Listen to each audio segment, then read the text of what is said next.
Jo, wunderbaren guten Abend und direkt herzlichen Dank, Jo, ich grüße dich. Vielen Dank, ey, mittlerweile schon 5 Monate in a row. Vielen Dank für diese finanzielle und noch als Zeichen setzende Unterstützung. Weiß ich wirklich sehr zu schätzen. Freut mich, dass dir das hier gefällt.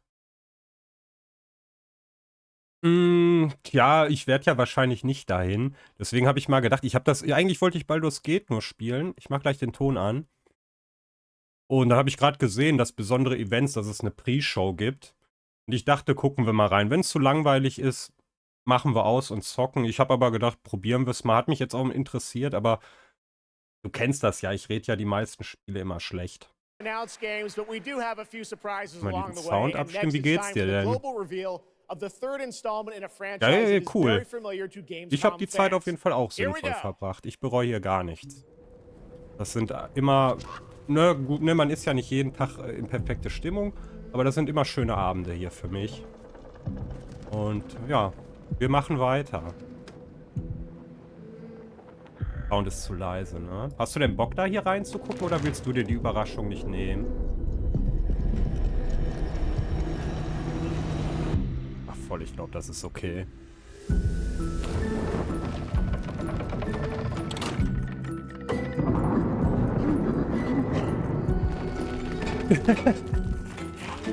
Ja gut, dass der Mist immerhin komplett vorüber ist.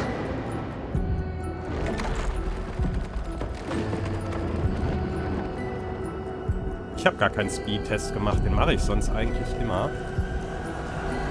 Mein Internet ist stabil.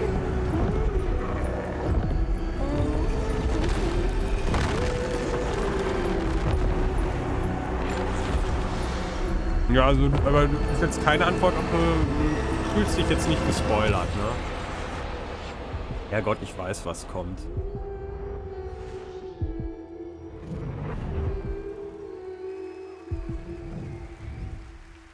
Ich habe übrigens ein paar heftige Texte dazu gesetzt. Einfach Guerilla-Marketing, würde mich mal interessieren, wenn da unten solche Texte stehen, ob da mehr Aufrufe kommen. Will nicht von den Leuten nichts Schlechtes. Einfach interessiert mich, habe ich nämlich beim US-Streamer gesehen. We're very excited to announce Little Nightmares 3 tonight. The franchise has a long history with the show. I mean, that's where we announced the first 2 games, so for us it was definitely the best place, best show. Little Nightmares 1 habe ich gespielt.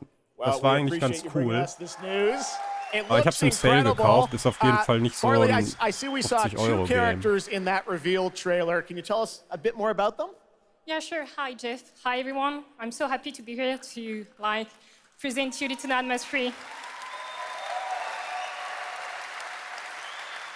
So yeah, as you have seen, we have 2 characters, but now you have 2 players as well, so you will be able to play both in single player or online co-op if you want, and face your childhood fears with a friend. Now, I saw a lot of cool new places in the trailer. Can you tell us a bit about sort of the setting for these 2 characters? Das am Stream oder ist die Übertragung asynchron? They are trapped in a place that we call the spiral. Ich guck mal kurz ein bisschen mehr auf den Mund. Disturbing places, and they will have to work together, survive in a world full of dangerous threats and full of delusions. And they will also nee, die ist asynchron bei mir auf dem Hauptmonitor auch, auf jeden Fall. So yeah, I can't wait to have you put your hands on the game in 2024. Excellent. We don't have to wait too long. 2024. Lucas, I know that's not all because you're kind of expanding the Little Nightmares world with something more. Tell us a bit about that tonight. Yes, we have one more surprise. So in addition to revealing Little Nightmares 3, I'm very excited to announce da geht's schon los, wenn die Übertragung schon nicht gut läuft. Hoffentlich kommen gleich richtige Games, die ich richtig niedermachen kann. It's composed of 6 episodes. And we are releasing the ich habe keine Ahnung, wie lange das übrigens dauert. Ich weiß nicht, dass das jetzt so ein 3-Stunden-Ding ist. Nightmares.com to check it out. Ein bisschen gucken wir rein. Our fans are going to enjoy it. Awesome. All right, well, we're very excited to learn more. Thank you, Lucas and Corley. Thank you, Jeff. Little Nightmares 3. Next, 2 Tage it is nicht rare streamen, when war a jetzt ein new bisschen studio langweilig reveals für mich, footage muss that ich auch takes over sagen. the internet, that happened back in 2020 with the Das ist auch reveal nur of Bärchen. Black Myth Wukong from Game Science in China. Oh, das wird aber, glaube ich, vielleicht Based on was the für mich. classic 16th century Chinese novel Wusstest du, Journey das to the ist West, die Original here is a brand new look at the chinesische, gameplay nicht of this japanische incredible Legende, action wovon RPG. der Dragon Ball Son Goku inspiriert ist. Der Monkey King ist irgendein chinesische Legende, Mythe. Der hat halt auch einen Stock, der länger wurde. Ist auf einer Wolke rumgeflogen. Und so weiter. Wer jetzt irgendwelche Bälle gesucht hat, weiß ich nicht. Das könnte was sein.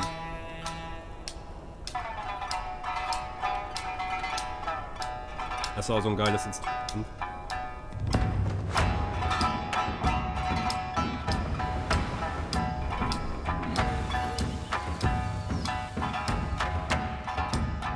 Empire Stories ist als Survivors ist im Fail.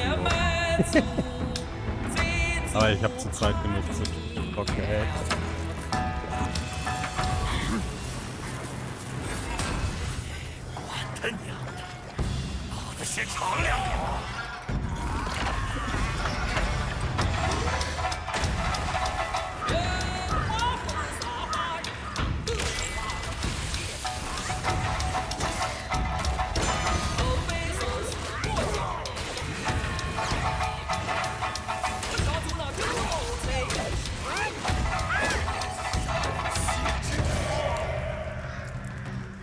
Hat schon was, ne?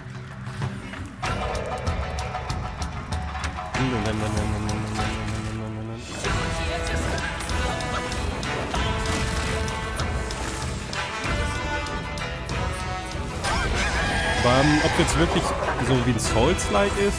Wahrscheinlich. Aber soll ich mal jetzt die Items durchwählen? Eine Ausdaueranzeige zeigen wir ja hier jetzt nicht. Nicht, dass es nur Hack and Slay ist.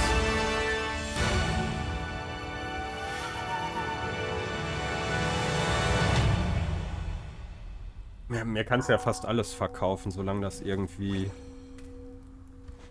asiatisch irgendwas mit Schwertkampf hat.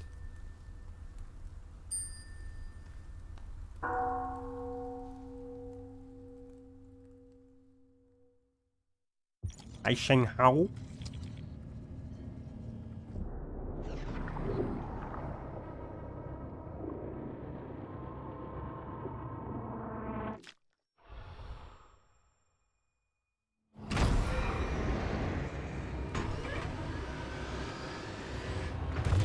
Ja, ne, die Dodges waren halt auch schon...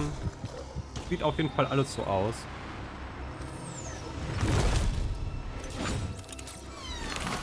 Ist das Robocop? Nee, ne? Nee.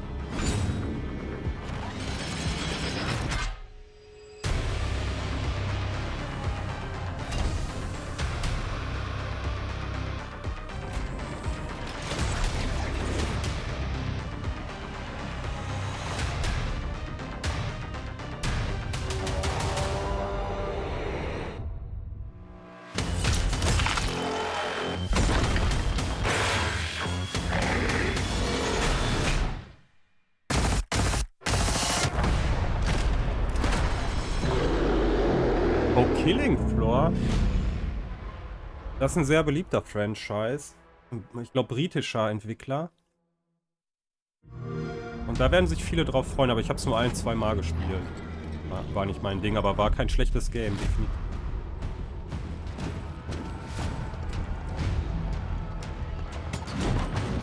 Oh. Ach, Konsole. Ist das Empire Earth oder?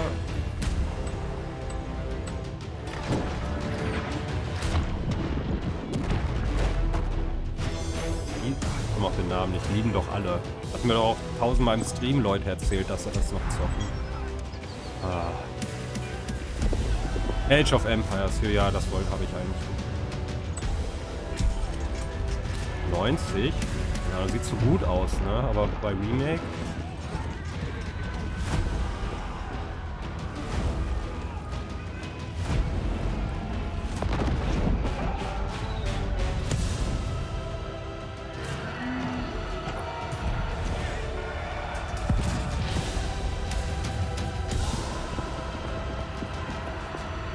Meinst du, ich habe ja ewig das nicht mehr gespielt. Meinst du? Und du wahrscheinlich auch nicht, aber... Meinst du, da hat man noch genauso viel Spaß dran wie vor 15 Jahren oder wann das war? Auf Empires 4 tatsächlich. War cool, What a Konsole, great ey. surprise! Age of holst du dir mit Empires dem 4 Controller Anniversary Edition, an award-winning game on PC, is now available on Xbox consoles today. That's right. Jo, das Menü war zu Hightech auf jeden Fall, ey. Das ist schlimm, wenn so Fantasy-Spiele oder so moderne Menüs bekommen. Oh, hat Overlays. War, glaube ich, auch bei Age of Wonders. Super geil. Ah, nee, so ein all the way anderer. to Gamescom to talk about his new film, Rebel Moon, which is on Netflix December 22nd. Gamescom, Ja, please Netflix give a könnt ihr euch warm im Arsch welcome to the one and only Zack Snyder. Zack Snyder. Woher kenne ich ihn nochmal? Er ist öfters bei so Shows. Ja, wow. Too much. Oh yeah! Ey, das Konsolen-Civilization auf der 360 damals, das ging aber eigentlich klar. Thanks for having me. Weil da on, laufen Jeff, die Gefechte ja auch thanks, anders. Auch Gamescom. bei Age of Empires ist ja How you Realtime. guys doing?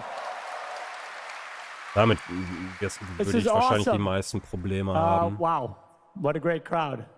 Ja, super insane. großartige Crowd. Now, I great to have you here. I know you've been a gamer for your whole life. Yeah, I've been a gamer, and I love the idea of coming to Gamescom. Was like that blew my mind, and so we were like, yeah, let's go check them out. And I thought I'd come over here, and this would be a great opportunity to talk about my new project, Rebel Moon. Maybe show you guys something. I don't know. Yeah, maybe the world premiere of the trailer, which is coming up in just a second. Yeah, here. just moments away. Okay, well, let's kind of roll it back, though, because I want to talk about this IP, Rebel Moon, and it's really a whole universe that you've Aber was created. ich gar nicht check, so ich dachte, die Gamescom läuft in mehreren Ländern gleichzeitig. Und I was always a fan of, ich dachte, das ist immer so ein deutsches Ding. movies, Oder warum haben wir eine Dirty englische Dozen, Pre-Show oder And also, I US-amerikanische? was a huge fan of this adult illustrated fantasy magazine called Heavy Metal, and everything in there just blew my mind. And I really loved like how intense it was and how crazy it was and the worlds that it introduced me to. And so I thought, this is a chance. And my awesome partners at Netflix were like, go do it. And so I got a chance to. I know Anthony Hopkins. Yeah, Hopkins plays this robot, amazing robot. And it's an insane krass, ensemble. And of course, soll ich wegmachen, so mit Zocken? Is really the heart of the movie. Ich meine, bei den Trailern ist es ja nicht so schlimm. Kicking ass through the entire Obwohl wir da komischerweise dann auch... You'll see it in just seconds. Da ist mir keine Asynchronität aufgefallen, müsste doch eigentlich auch da sein. Gamescom is I know you're kind of expanding on the films with a whole universe of things that are going to be narratively linked to what you're doing with the movies. Tell us a bit about what's in store. Yeah, we're also super excited to reveal that we're making a video game for Rebel Moon, and the game we're developing with Super Evil Megacorp, and it'll expand the Rebel Moon universe. It takes place like right after the events of the two movies.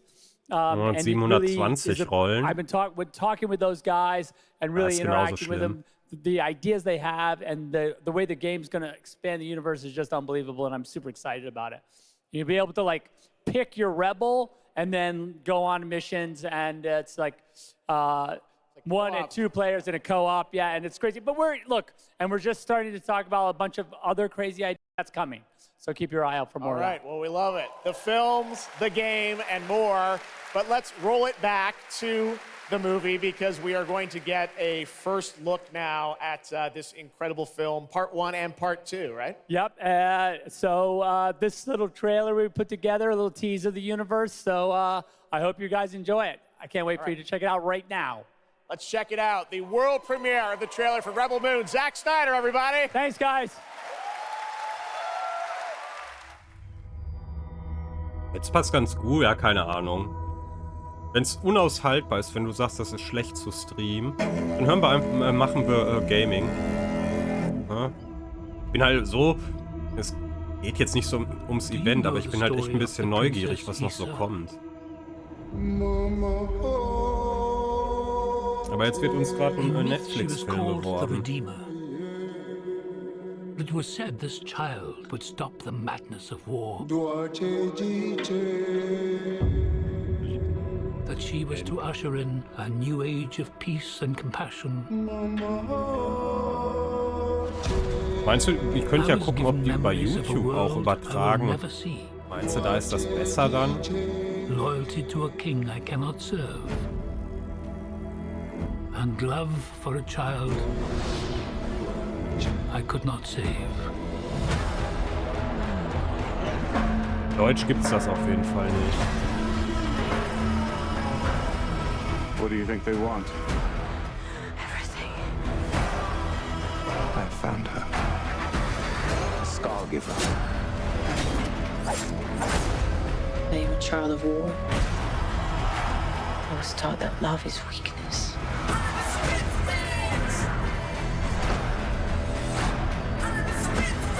There is a difference between justice and revenge. Ach stimmt, Hio, das ist es ja auch, ey. Klar, okay. Ich könnte mal beim anderen Streamer reingucken, ob der auch Versatz hat. Dann würde ich's, aber ach, scheiße drauf. Hold on. I don't want no trouble. We're not here to bring any. Ach, weißt du, die Raumschiffe da, das sieht alles ganz gut aus, meiner Meinung nach. Sowas finde ich halt cool. Aber das wird ein Scheiß-Film. Da würde ich meinen Arsch drauf verwetten. Das sieht schon so ein bisschen aus wie Warhammer gebeitet. Und andere Scheiße. Und wieso rennt da jetzt ein Greif rum?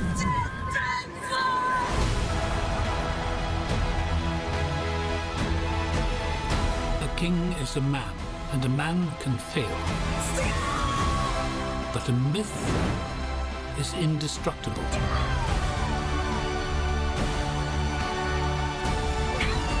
The time has come for all that you love. Protect each other. We show them no mercy. Mir könnte ja auch sein, dass das rauskommt. Ich sehe das und mag das dann. Weiß nicht. Das ist so eine Einschätzung. Who among you is willing to die for what you believe?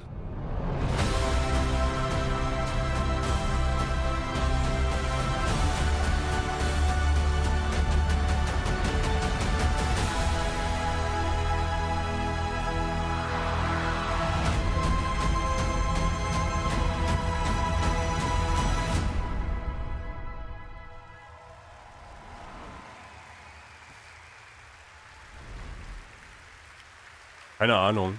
Keine Ahnung. That looks insane. I cannot wait to play that game. All right, well, now we're going to move on to something that is very long awaited because sometimes good things do come to those who wait. It's been a number of years since we last heard an update on Crimson Desert, the new open world action adventure from Coral Abyss in South Korea. Well, that changes tonight because the team has prepared a very special gameplay update trailer to share with the world first here at Gamescom. Enjoy. Gib mal her.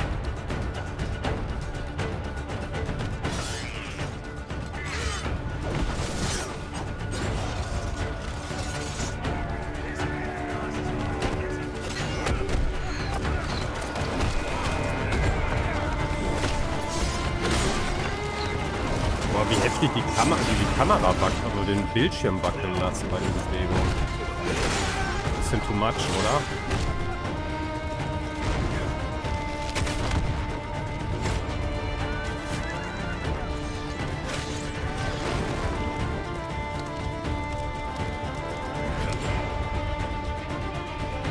Was für Pferdemoves gerade?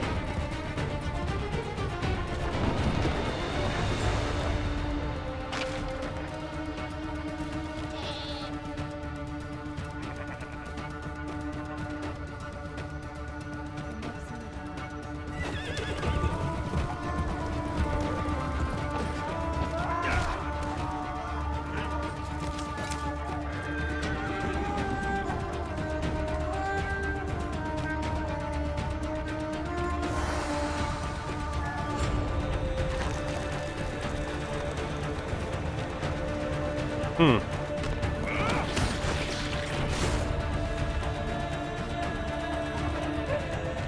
Auch ein Esel.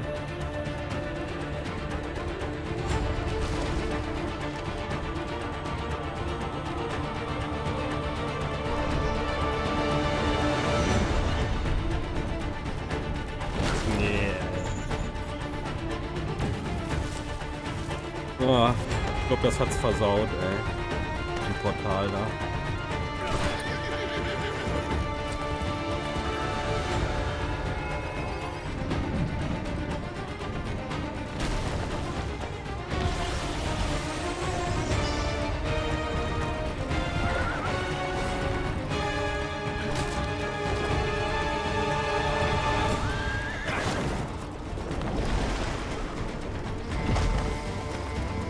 Oh.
Hat er gesagt, das war ein Gamescom is Ice-T. Ice-T, my Alter. favorite game in the world, Payday, and I have my own special heist mission in Payday 3. And you know, I know a lot about heists in real life, all right? It launches September 21st. Here's a world premiere first look. Okay, so here's the deal. Components are kept in high security cooling containers somewhere in the storage yard. The clock starts ticking as soon as the components are out in the open. So you need to haul. Das eine Spiel hier gerade zuvor, das waren so viele Sachen im Trailer, da kann man gar nichts zu sagen. Weiß ich nicht. Wenn das alles so klappt, war das wohl ganz dick. I'll see you on the other side.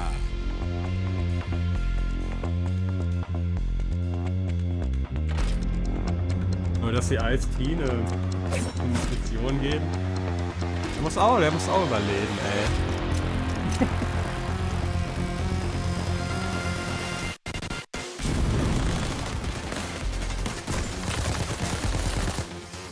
Jetzt sogar noch eine Ice-T-Schallplatte, ey.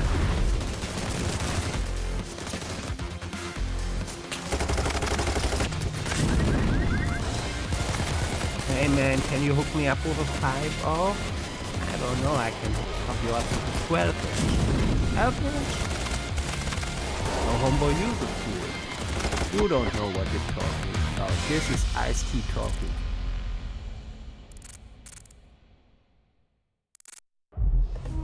Payday 2 ganz viel gespielt, hat Bock gemacht. Das ist Assassin's Creed, oder? لا أذكر مقدارها. أذكر مقدارها. كنت أعرف دائما أنني سأعود يوما ما. لقد عاد للتو من المتجر. كنا في المتجر ولذا قضيت الكثير من طفولتي في هذه الشوارع.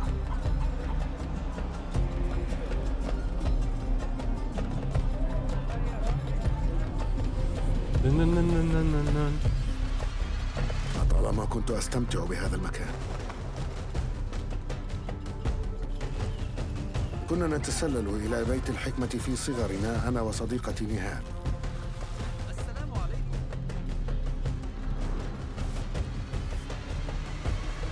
ذكريات جميلة صارت كريهة الآن.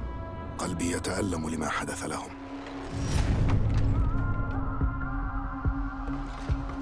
Oh, kommen die Babylonier oder? Ach nee, das war وهذا مستتر يتهيأ لإعادة النور إلى أحلك أركان المدينة. Aber viele Jahrhunderte vorher.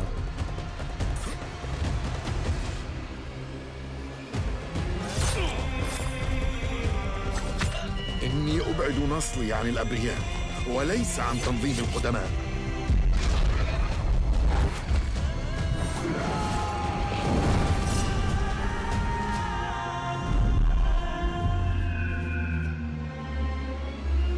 لننهي هذا الأمر.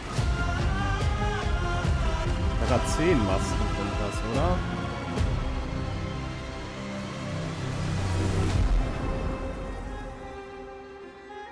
Dark Knight freut sich darauf, hat er erzählt. Ich glaube, die alle letzten Assassin's Creed waren ganz gut. Which marks a return to the Middle East for the series, offering an immersive, Aber hat mich an keins wieder featuring rangetraut full irgendwie, Arabic voice seit acting, dem as you ersten saw und in that zweiten. trailer. You can be transported to 9th century Baghdad when the game launches on October 5th. Big month in October for game releases. Now I would like to introduce you to our co-host tonight for ONL. Please welcome Jasmine. Hello, Jasmine. Jasmine. Thank you, Jeff. Thanks for having me. And hello, everyone. I'm so excited to be with all the fans here at Gamescom this year. Ach, die ist doch eine deutsche Streamerin, ja klar. For tonight for all those great things happening Jasmine. right here at Gamescom. Genug. And if you can't join us in Cologne this year, don't worry, you never have to miss any of the events this week. Just go to Gamescom now to discover what the world's gaming industry has in store for you. And if you're ready to vote for your favorite games, then visit now.gamescom.global and cast your vote for this year's Gamescom Awards. The awards will be celebrated this Friday at 3 p.m. If you want to join the adventure and win pretty cool prizes in this year's Gamescom Epics, then go to the Epics section of Gamescom Now to play the text adventure of the show. You can also enjoy all-day coverage and tune in to Gamescom Studios broadcasts by IGN on Twitch or YouTube. Just join the conversation by using the hashtag Gamescom 2023 online. Plus, there will be more announcements from the largest indie area in the world in the Gamescom Awesome Indie Studios show. Wird das bei Damenmode wieder in, so Schulterpolster? Later this week, tune in to the Gamescom Studios broadcast and check out the Gamescom Cosplay Awards oder? live from Cologne, Germany on Sunday at 3 p.m. I highly recommended this section. So check out Gamescom Now for all those fantastic features. Thank you so much. Schulterpolster erinnern mich immer an, weiß ich nicht, wenn das in den 90ern oder so war, oder wenn man so Serien wie Miami Vice noch kennt, da hatten die alle immer diese Blazer an mit Schulterpolstern noch drunter. The creator of Ich habe keine Ahnung, warum and Michael, man the die nicht so producer of bezahlen Tekken. hat. You guys have come all this way from Japan to deliver something special to Gamescom. What do we got, Ja, in so einem Sakko, そうですね、 natürlich sind die drin. 普段最近はずっとバトルシステムの話ばっかりしてるので、今日は皆さんのために、全く新しいモードの情報を持ってきました。So up until now, we've been mostly showing off the battle mechanics and new gameplay, but today we have an all-new mode to show you today. はい、ですね、鉄拳はもちろん今回も、三島サーガを描いた、鉄拳のキャラクターの壮大なストーリーモードはあるんですけども、それ以外にですね、もう特に欧米では、失われてしまったアーケード体験の、ストーリーが体験できる、プレイヤー中心のですね、ストーリーモードっていうのを、最新の AI ラーニングシステムを使って、すごい臨場感のある、ベテランからニューカマーまで楽しめるような、そういう新しいモードをちょっと今日はお見せしたいなと思います。Of course, Tekken 8 will have the story mode covering the Mishima storyline and the arc that the players expect up until now. But this brand new mode is kind of the story that focuses on you as a player, and it covers the arcade scene, which is a classical atmosphere that people our generation actually got to experience firsthand, but maybe some of the newer gamers out there haven't. So this will cover that as you progress through that storyline. You'll experience some all-new gameplay that actually has some AI kind of infused learning hat das T-Shirt an mit dem PlayStation 1 Kazuya aus dem Intro. All right, well, let's take a look at the brand new trailer for Tekken 8. Thanks, guys.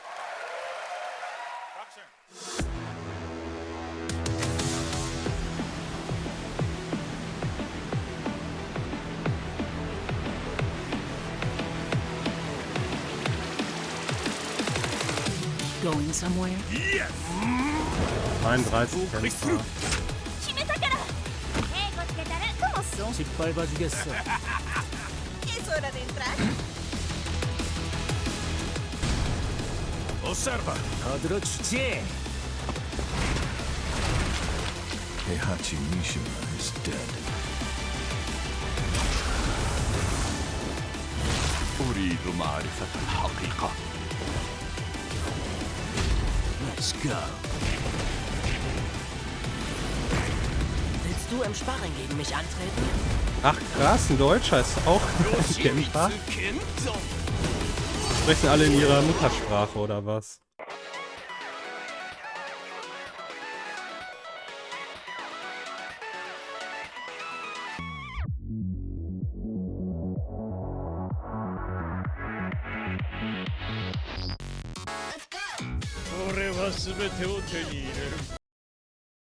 Werbung?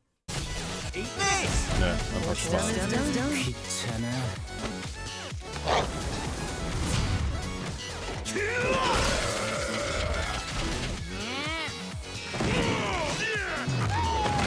Forgive me.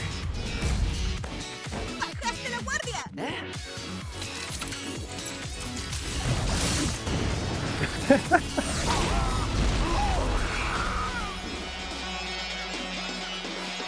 Get ready for the next battle.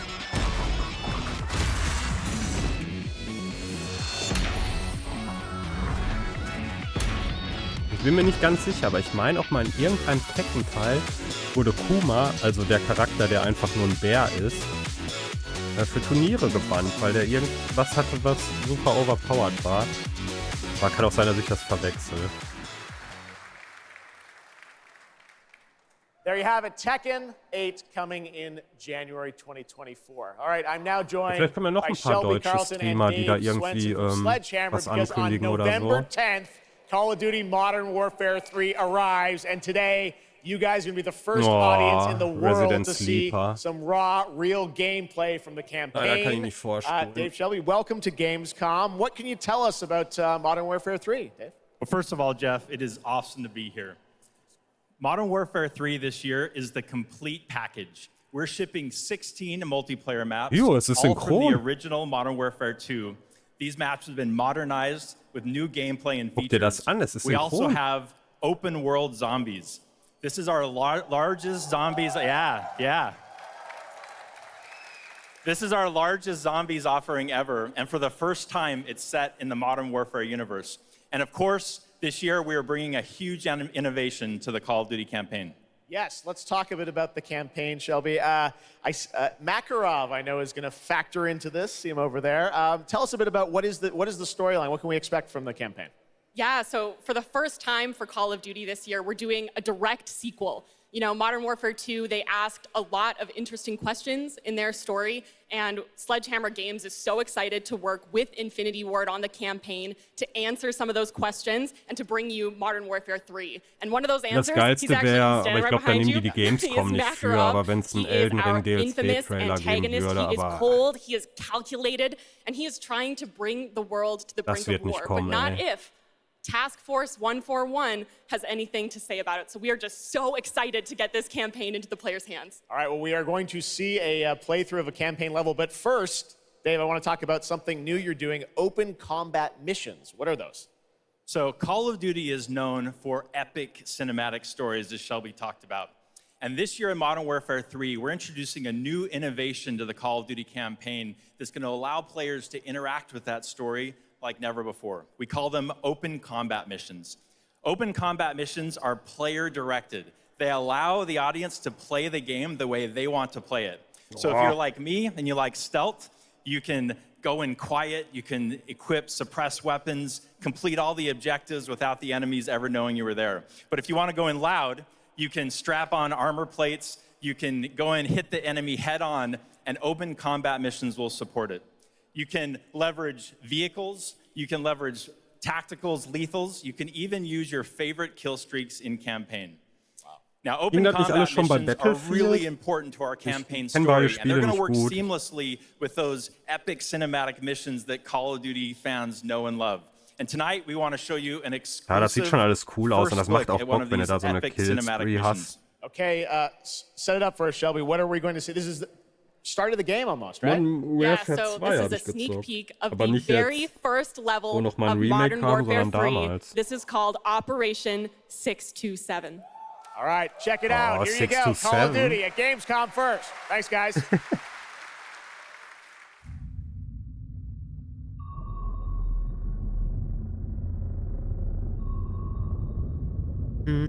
One, two, three, techno.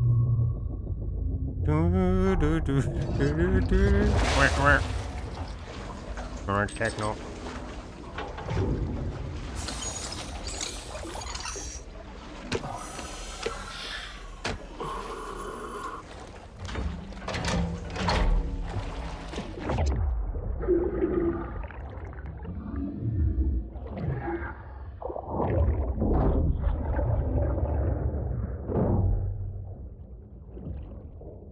Ja gut, okay, klar, DLC. Habe ich jetzt nicht dran gedacht. Das hätte ich jetzt gar nicht dran gedacht. Ich denke einfach, FromSoft ist noch nicht so weit und die halten sich das noch zurück. Ja, ne?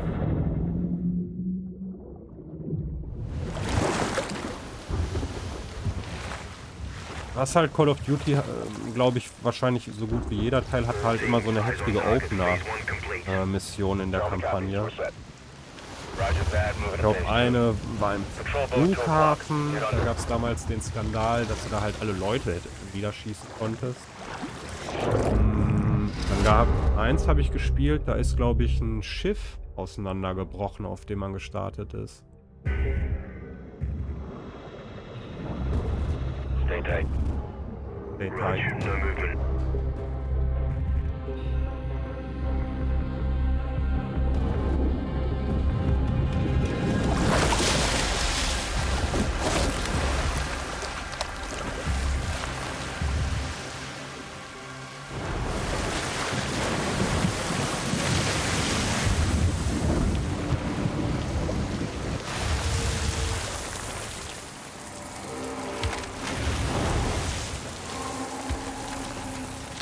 Hooks up.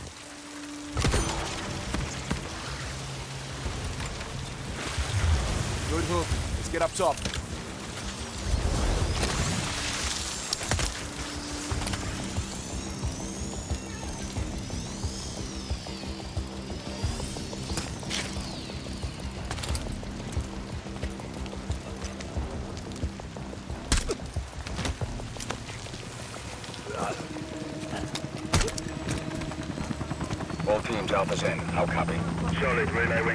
Erinnert mich an die Hitman-Mission, die wir gezockt haben mit dem Schloss. Nods on. Airstrip's on.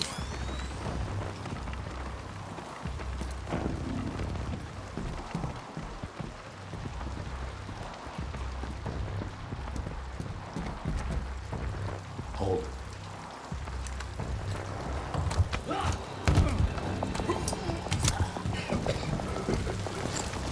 Drop him. DZ clear. 3-1, kill the leg. Alpha to Bravo 1, marking with IR, confirm visuals. Visuals, Bravo inbound.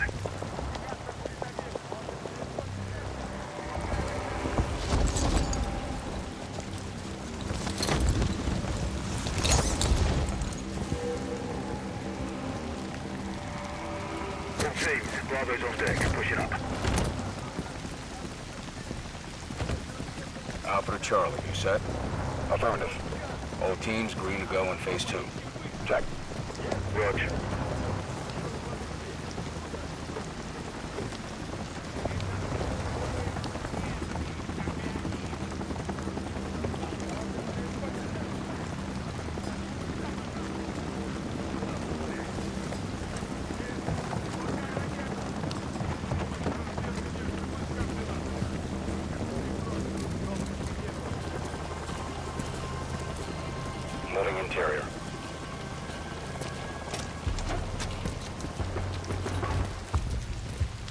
Das Schlimmste wäre jetzt, wenn nach dem Call of Duty Trailer ein Trailer für das neue FIFA direkt kommen würde oder so. Dann wäre wirklich übel.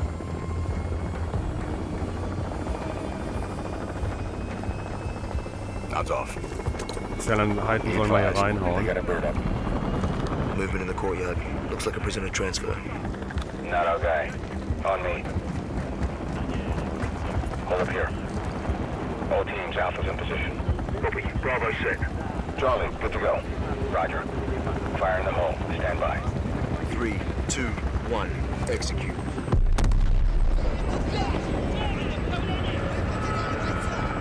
They're taking the bait. Light them up.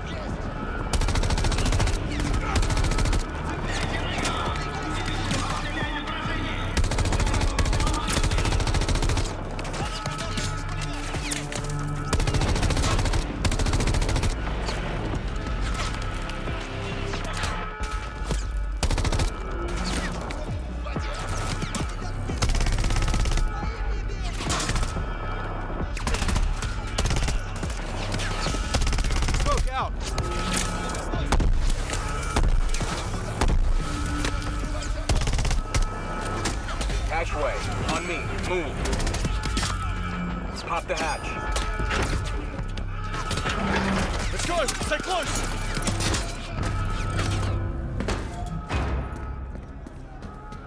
Bravo, Alpha's in the tunnels. What's your status? Outside the control room, waiting on you. Copy. At the gate, stand by.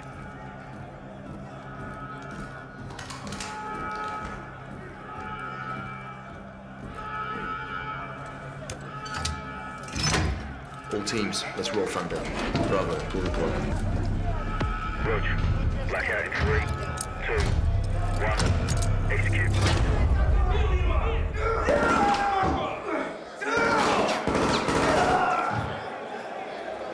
Oh, so, ich kann da nichts zu sagen, ey. Bravo's got the keys. Alpha, you have one mic before the lights are back online. Das ist halt die Mission, so, die knallen da jetzt im Dunkeln die Leute ab und retten ein paar Geiseln.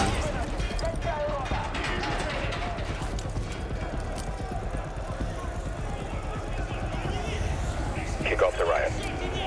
Roger. Opening blocks 1 through 4.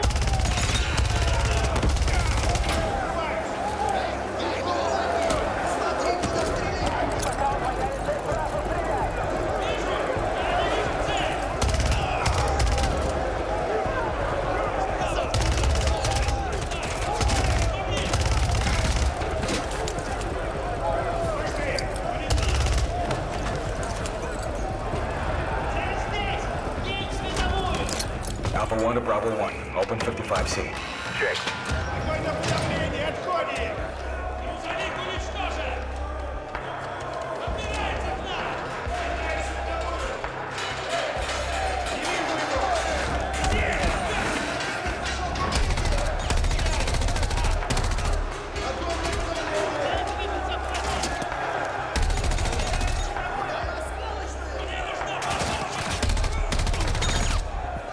Das war ja am Anfang Custodian 3. Ist das hier das Primär oder was? Ich hatte mich erst gefragt, was meine Custodian?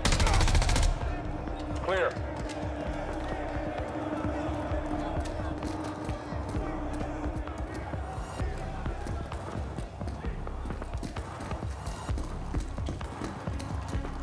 Alpha moving on sub-level. Let's get our guy. Ich glaube, gleich ist es geschafft. Ready, breach? Breacher up.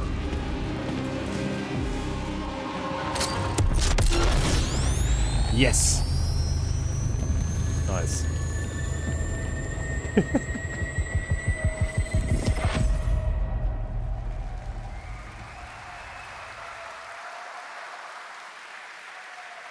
You can stay tuned for more Modern Warfare 3 details and gameplay when Call of Duty Next, the premier showcase event for Modern Warfare 3 multiplayer, Call of Duty Mobile, and Warzone takes place. We're announcing it tonight on October 5th, and jump in for yourself when the multiplayer beta kicks off on October 6th.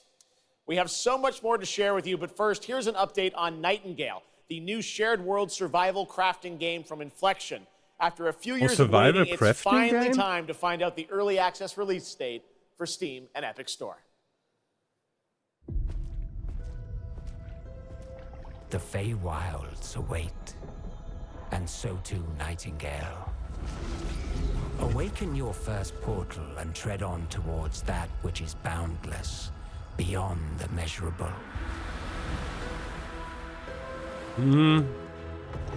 Sequestered, struck by woe and lacking supplies. Holzhacken schon mal gut. Wilt thou be a survivor?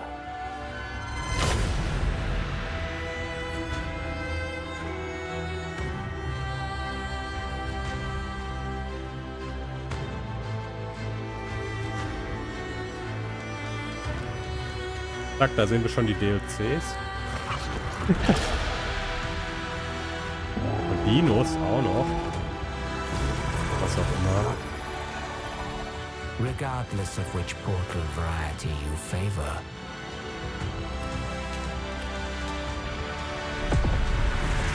Realm cards will be necessary. Du erstellst dir über die Karten random eigene Welten, wo du dann, oder ist das sowas wie ein Raid? Ein heftiger Dungeon.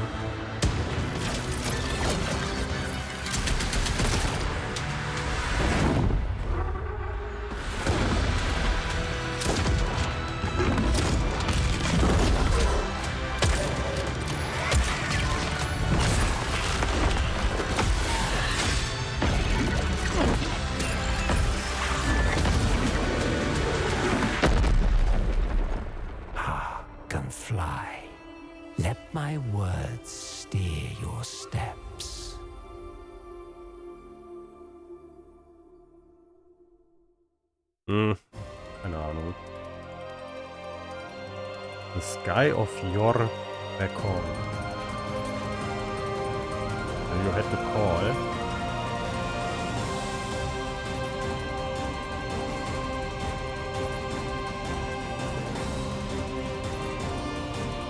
Ach, wie heißen die nochmal? Ich glaube, ich weiß, welche Franchise das ist. The Astral Realm is Lilith's home. One way back is to restore the forbidden primal. She will utilize the power of the four primals and attempt to cast open the gates once more. You can tell primal beasts were weapons created by astrals. Their powers are Es gibt auf capable jeden of Fall ein untold Franchise, der heißt destruction. irgendwas, ich glaube Steels in the Sky oder so. Beast. Is that what you call primeval gods? I sense something, but I can't put a finger on what. That doesn't look right from up here. No. Feels like overkill for a glorified treasure. Something's blocking me. I can't get through. Oh, primeval god, I beg your forgiveness. Fallen Sky.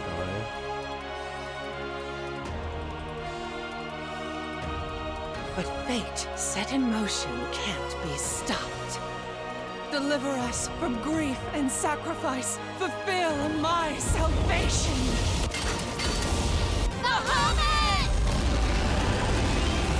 We've been through a lot together. Visited new islands, met new people. But you've always been there to protect me. I just wanted to say thank you.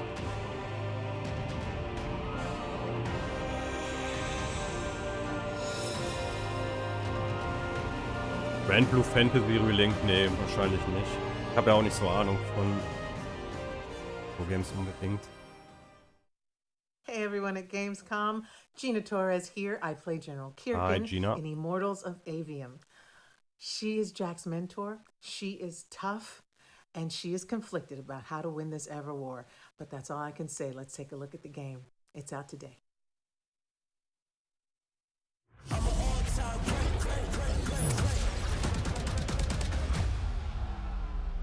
Jack. We're out of time. Hör auf, ey. Mal kurz am Kühlschrank. EA. Everyone that can fight already is. And we're still losing.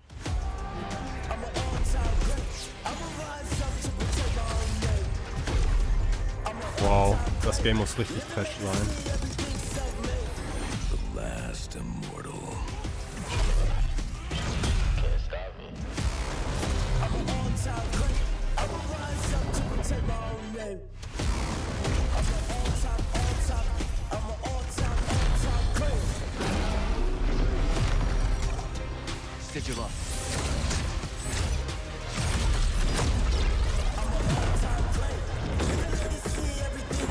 Das ist schon, naja, mag man sich ja denken, hey, wie doof kann man das nach 5 Sekunden sagen? Das ist nichts oder so. Warum auch immer. Aber ich habe jetzt hier ein paar Trailer gesehen und ich sehe auch so öfters mal Trailer. Dieses, wir werfen alles rein, was es irgendwo gibt, ist irgendwie wie so ein verzweifelndes letztes Aufzucken vor dem Tod. Oder so für so Gaming-Studios, keine Ahnung. Jenny, welcome to Gamescom. It's great to have you here. Thank you. Yes. Fantastic. It's a great honor to have you here. We've been very excited to hear more about ZZZ, the next game from the aber gar nicht Hoyoverse. speziell auf den letzten Trailer bezogen. Wie gesagt, das ist ja überall so. Das eine Spiel am Anfang war auch so erschlagend, mit was der da alles abgezogen hat. Sich in die Rabenwolke da verwandeln und dann hier Kampf und auf einmal geht er durch ein Zeitportal. Dann rennen da Ritter rum, dann rennen da Samurai rum.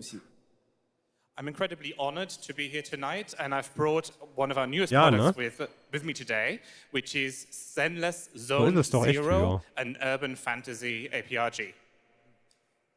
Aber wir sind, glaube ich, schon beim nächsten Spiel, ne? Senseless Zone Zero.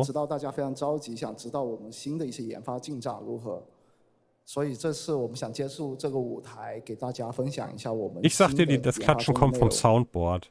So I know it's been a while since we've given you an update on what we've been working on, and ach nein, man ist selbst wahrscheinlich nur so ein Hater. Viele Leute, alle Leute mögen andere Sachen, das ist es wahrscheinlich.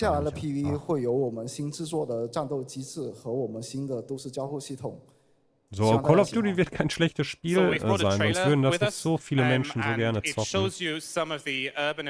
Das sind alles persönliche Präferenzen. Aber wie gesagt, man kann ja beobachten, wenn echt das mit dem allen zusammenschmeißen und gut, ne, das fällt einem halt auf. So. Dann kann man es ja auch ansprechen. Senseless Zone Zero.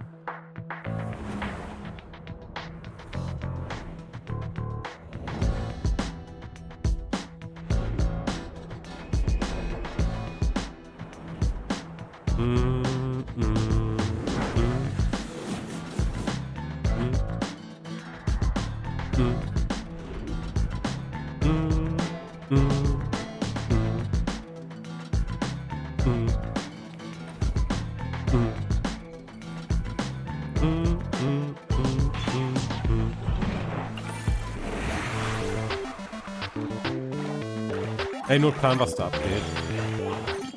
Die Minigames werden es nicht sein.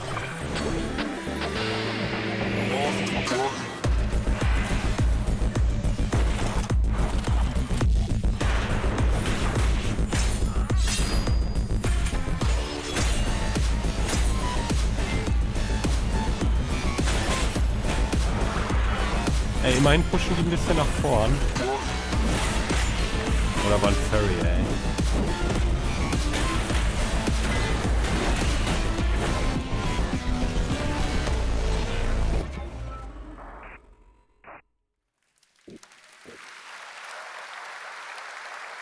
This past April, Honkai Star Rail made its global debut, and the game has captivated players with its interstellar grand journey. And today we're excited to share a special look at its beloved characters and provide an update on its PlayStation 5 release. The Lawfu's reconstruction efforts are ready for die möchte ich gern auf dem langen Anime-Kissen haben. Papa. Thanks to the Skyfaring Commission, Starscape Haven is back to full capacity. Allowing Jimmy Wen to serve as a military instructor was a wise decision. The troops' morale is sky high. And the Realm Keeping Commission has completed repairs in Exalted Sanctum. Harmony has returned to the Cianjo. Nur auf den Fotos? Achso. Die Grafik ist okay. Ich dachte jetzt, sie nehmen den Filter von den Fotos. What manner of evil transported us here?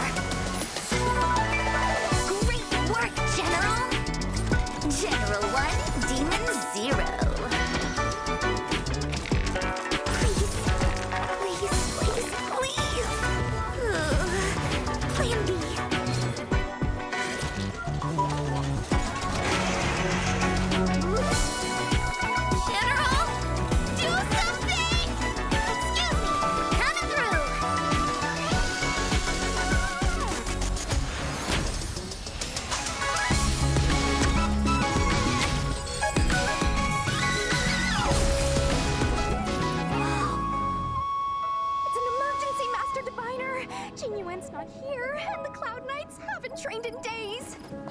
Looks like I'll have to help Jingyuan get these slackers in order. You have nowhere to run.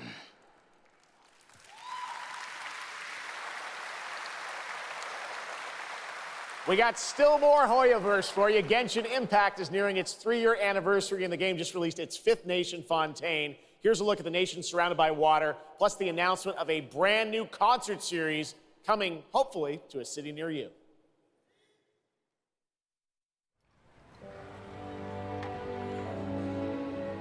Werden die fürs Klatschen bezahlt?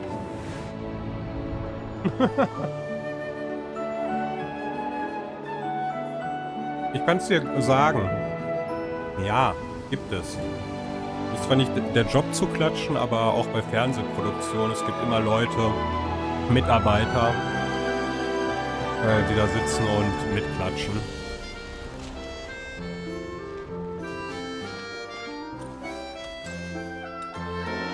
This is no time for distractions.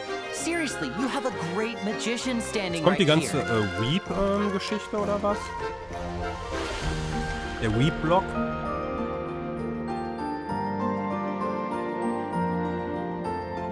Das erste Weep-Game war aber auf jeden Fall besser als das vor dem hier. Das ist ja, glaube ich, Genshin Impact. Ich habe ja auch Weep-Games schon gespielt. Auch so, ich finde so, früher hat man immer gesagt, die Cell-Shading-Grafik oder was?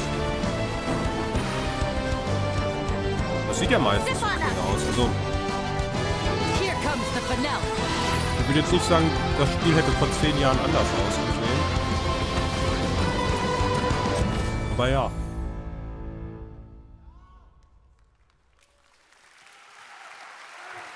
Beim Streamer gucke ich. Der hat $2000 This Genshin-Kisten October, Lords ausgegeben, of the Fallen releases um einen an Charakter zu RPG bekommen. adventure where he plays a dark crusader who Den hat er accesses einmal a bekommen parallel von den dimension, the $2000. Umbral. Here is Oh, und da a habe ich first ihm look gesagt, ey, at das the wird auf brand jeden new Fall story trailer failen. for Lords of the Fallen. Weil die Grafik sieht mir zu heftig aus. Ich kann mir nicht vorstellen, dass das im Spiel locker abgeht. Souls-like. Und das gab's auch schon. Und ich glaube, das erste ist auf jeden Fall auch von deutschen Entwicklern gewesen. Aber das war halt wirklich nicht so gut. Wir setzen jetzt ein bisschen mehr auf Brutalität und Härte und so. Ich glaube, die hatten im ersten Trailer auch so halt irgendwelchen ganz coole Musik, aber ich fand, das war halt nicht coole Musik für so einen Trailer. Die hatten Misfits oder irgendwas. Punk-Metal-mäßig.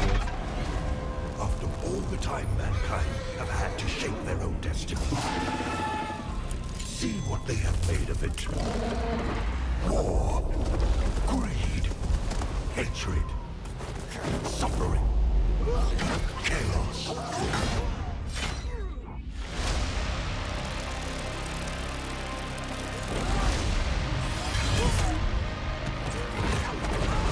Now you will know darkness, brother.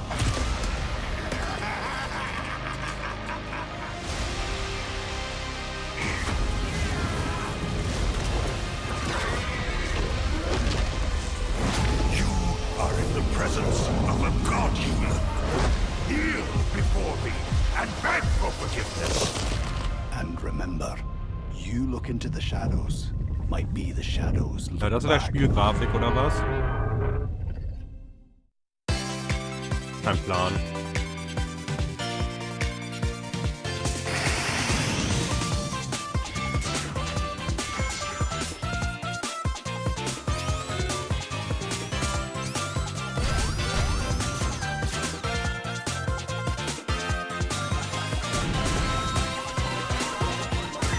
Ja, so ein Classic Sonic ist vielleicht besser als der 3D-Kram immerhin.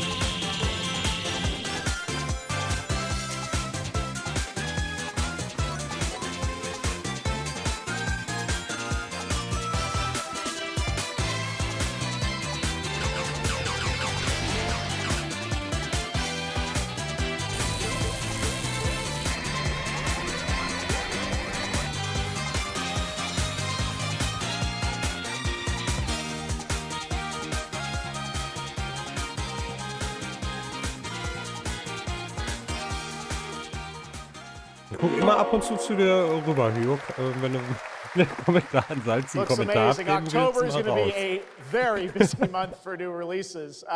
And yes, there will be full 4-player co-op gameplay in Sonic Superstars. But that is not all the Sonic news we have for you tonight at Opening Night Live, because we also have a special update for you on Sonic Frontiers. Ist das ein 3D? Guck mal, da hat keiner geklatscht. Da sind sie dann schnell in den Fade-Out gegangen. Ist es ein 3D-Sonic? Ja, ey. Da sind sie schnell rausgeschnitten. Was heißt, ne? Geblendet. Ist ja live.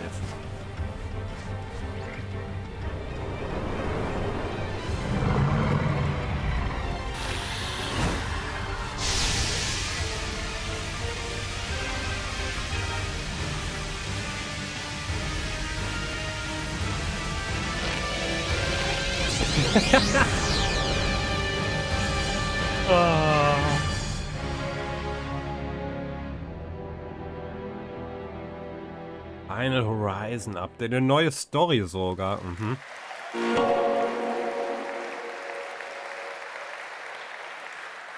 Hello again. It's so amazing being here at Gamescom with all the game devs, publishers, and of course the fans. Gamescom is the world's largest video game event. Just check out this footage from last year. There are so many opportunities to celebrate games and connect with your fellow friends. And earlier, I mentioned the Gamescom cosplay area, where you can see amazing game-inspired costume, just like Sonic. these. Hast du Dragon Ball eigentlich geguckt? Now I'm here with Mochi Dragon. Also als das neu war, meine ich. Rainbow Raven. Mir so halb, ey. Man konnte es nicht so umgehen. Sasa. Dragon Ball Z. And Saphira. Ich weiß auch noch, wie die Leute sich in der Schule unterhalten. Was ein Kampf. Mochi Dragon. Okay, Can wer you ist am tell me besten? how you choose a character to cosplay? For me, there are 3 things required in order to decide on a cosplay. The first Kostüm thing sieht is, schon mal do ziemlich I like gut the aus, game ey. or the media where it's coming from? The second one is, do I enjoy the character design? And the third one is, does it have a little challenge zu in the breit cosplay making und zu progress? muskulös für sewing Link, a würde corset ich like my sagen. princess has here, or imitating bone structure with foam. And what makes cosplay at Gamescom unique for you? For me, it's definitely being able to play all of these awesome games in cosplay at the booths of the developers, as well as talking to the producers of the indie games, like having first-hand conversations, and of course, the Cosplay Village. Thank you so much for sharing your costumes with us, and I wish you a great and wonderful Gamescom. Thank you. Applaus.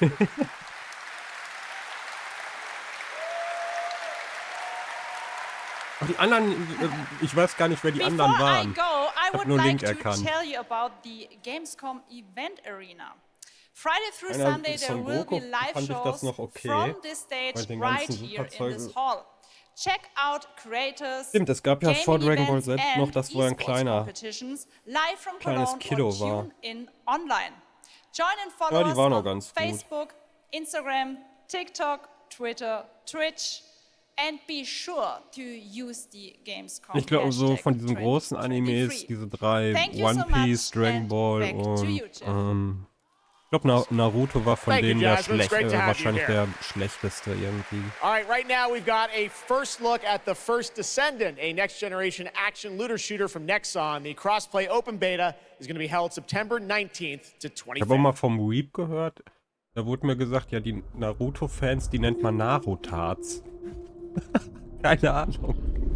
Keine Ahnung, aber wenn es da so Anfeindungen untereinander gibt. Accept your calling. Ah, Sci-Fi, ich habe zur Zeit Bock auf Sci-Fi irgendwie. Rise, my warriors! Give your lives for Clip-Off! It's the Ironheart! This could wipe Da war out all Booty, of the ey. Vulgus, right? That's so cool!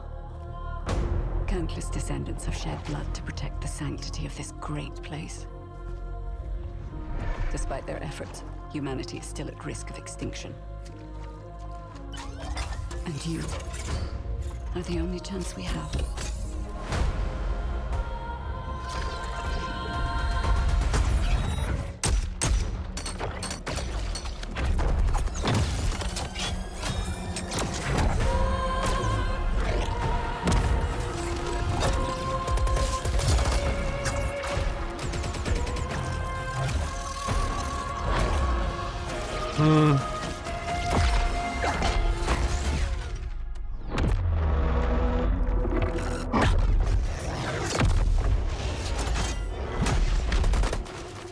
There's a grave walker.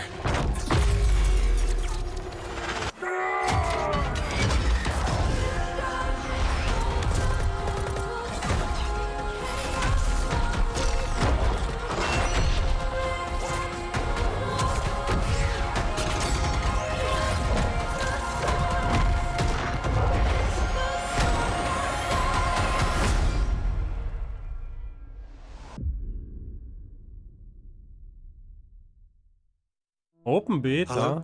Hello? Hi. Wer will, der kann. How's Surface World? Good. Everything's fine. Great. How are Das you? ist bestimmt so ein Tired, but in a good way. Story-Erzähl-Game, oder? Busy. Survival. Unitrench is still Unitrench. I'm worried about you. I heard there was a storm coming. I told you, I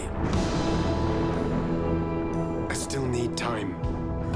Time to what, Stan?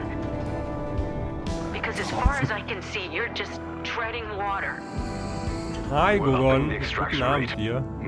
Auch ein bisschen mehr genörgelt. I don't expect you to. 2 Souls-Likes wurden vorgestellt. Die könnten was sein. I will be. Und das hier finde ich jetzt gerade, hat mich gerade so ein bisschen begeistert. You're right there. Geht hier rucki zucki, ey. Of being first into great unknowns. Und wie läuft's mit den Ameisenlöwen?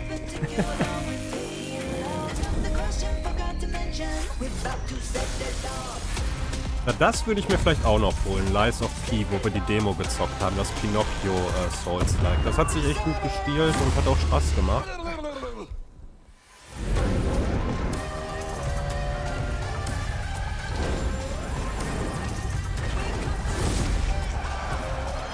Das ist nochmal die Zusammenfassung, was alles kam.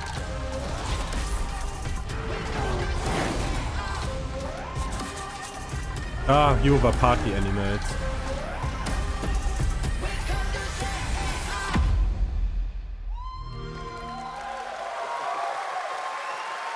Gestern keinen neuen Rucksack. Joining me now, Troy Baker, Roger Achso, bin du angegriffen. Julia Brown, the stars of Fort Solace, which is out today on PlayStation and PC.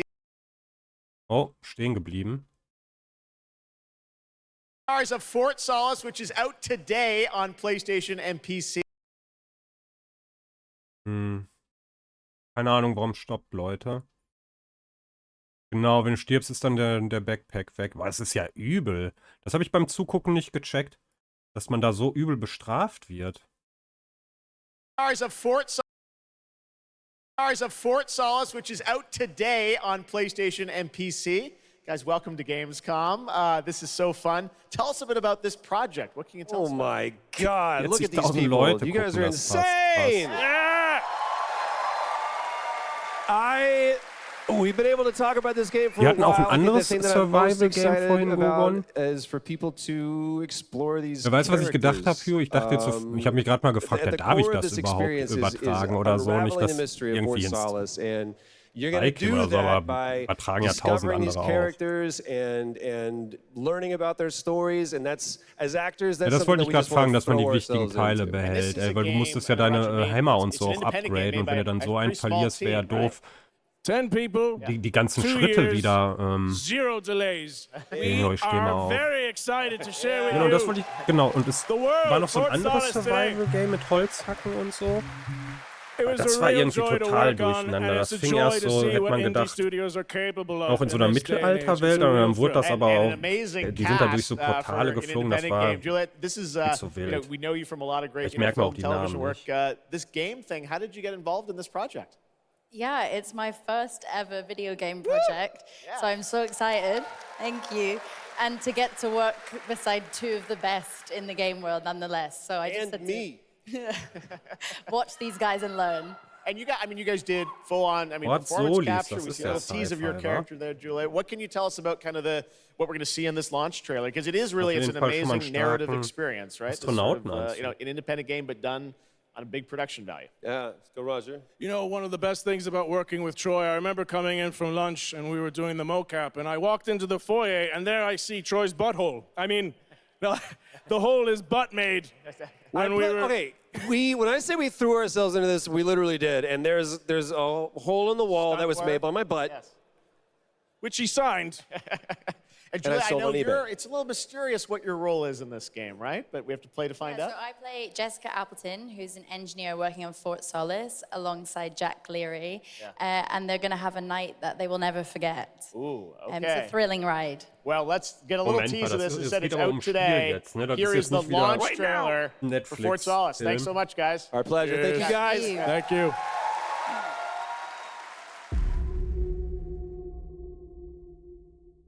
Jack Leary, senior engineer en route to Fort Solis, in the Planum Quadrant, responding to an alarm. Suspected power failure, or await further information. Recording submitted. Is there no sign of security? No. Okay, könnte was sein. Ganz gut aus. Schau mal.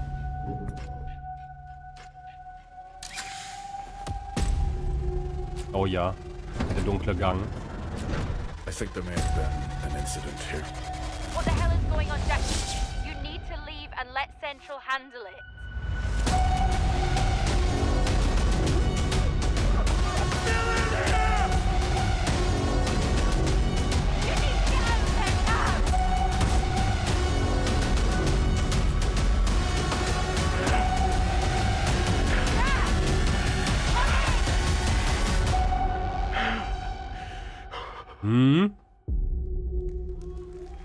Dann PlayStation 5 und Steam. Fort Solis. Vielleicht sollte ich mir noch ein paar Sachen aufschreiben, obwohl... All right, next it's time for the announcement about a new game from Focus Entertainment and Saber, the continuation of the Ultimate Off-Road. Das gefiel mir ganz gut. Das konnte auf jeden Fall super Stimmung erzeugen. Aber wird ein Horror-Wegrennspiel sein. Der Typ hat keinmal eine Waffe in der Hand gehabt oder irgendwie wenigstens eine Brechstange. Behind all great discoveries lies a journey. One of anticipation and adaptation. Ach, okay. Motorsportspiel. Of struggle. Oh, das Google-Car, ey. Wo das überall hinfährt.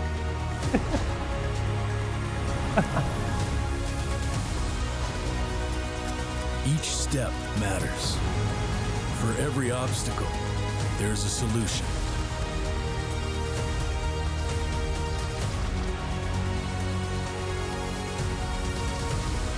For every task, a tool. Ah, die Google-Fotos machen vom Plus.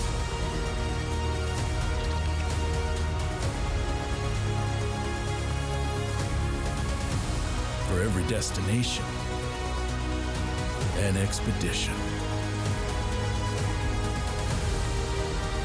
Würde ich jetzt nicht spielen, aber finde ich ganz gut. Ich habe American Truck Simulator gespielt, von daher.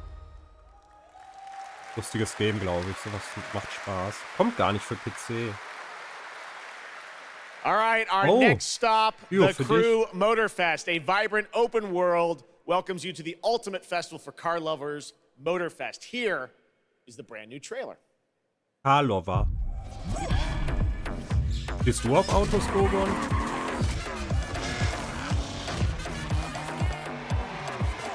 Ich habe keinen Bezug zu Autos, weil ich keins habe so.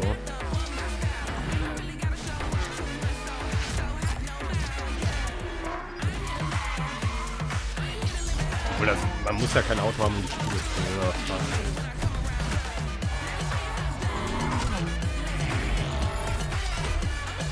wirklich.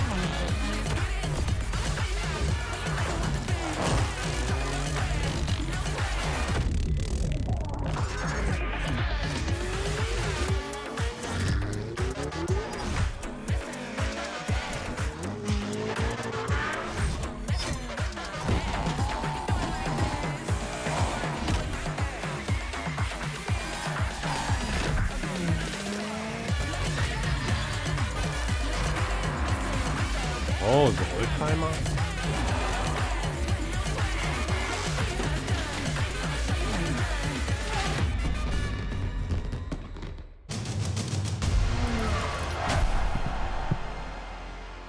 Oh, Raketenkaktus, hi. Na du, guckst du mit uns ein bisschen die Pre-Show?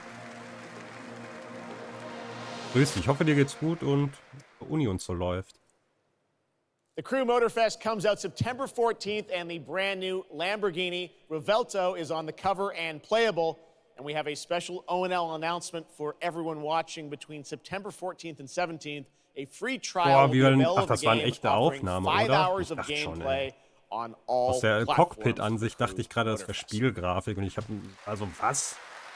All right, moving on with CD Projekt Red gearing up for the release of the spy thriller expansion to Cyberpunk 2077 Phantom Liberty on September 26th. The studio is ready to share a new look at the wide range of overhauled mechanics coming to the game. And as you're about to see, a lot has changed. Let's check this out. Komm, Schneider, mach hinne. Okay. Yeah. Let's go.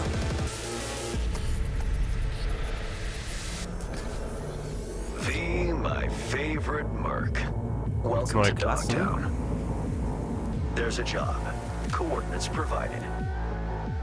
You know what to do. In die Ferien, jo, ey, genießt die. Cool. Schön. And thinking of buying some iron. The logical choice.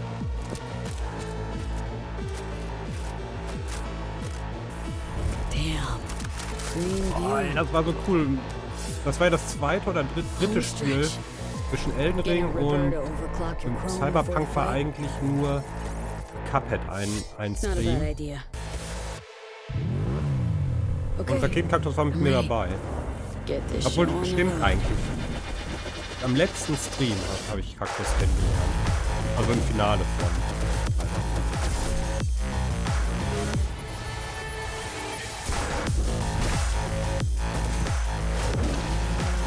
Oder war vielleicht auch im Zug, ich weiß. Ein Stream vorher, aber ich weiß halt noch in der Raumstation.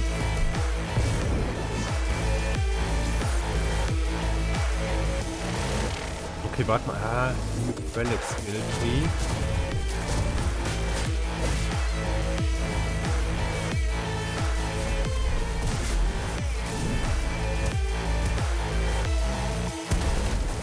Job done. Premium work fee. I'm closing the gig and sending you a little bonus. Oh, okay. Something that will spirit you home safely. Someone dispatched a hunter. Good luck. Fuck incoming! Fire till she drops! Man sagt bloß, die packen jetzt auch Raketensysteme in die Autos und so. Das war schon mal Seitenfeuer. Rausballern. Weiß nicht mehr, ob du das als Fahrer schon konntest. Jetzt machen die Bullen endlich auch Stress. Das war ja bei Release schlimm. No gun, no fun. Das ist ja cool. Max tech. Time to tilt out. Da brauchst du ja gar nicht mehr aussteigen. Das wird richtig lustig. Bravo, V. I only hope this won't mark the end of our collaboration. You will hear from me soon. This I guarantee you.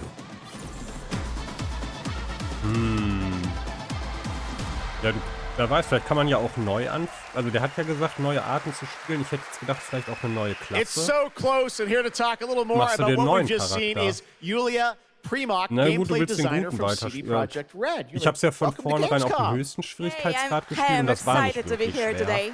Well, we're excited to get in depth about what we just saw because there are a lot of upgrades coming. We just saw a lot of upgrades and changes that are coming to Phantom Liberty. Where do we even start? So basically, we've prepared a major overhaul of the gameplay experience. Major so for example, overhaul. with our absolutely redesigned überarbeitet. perks system, we prepared many cool playstyles and many cool abilities to try out. For example, deflecting bullets with your katana, or just grabbing your enemy and throwing that enemy around.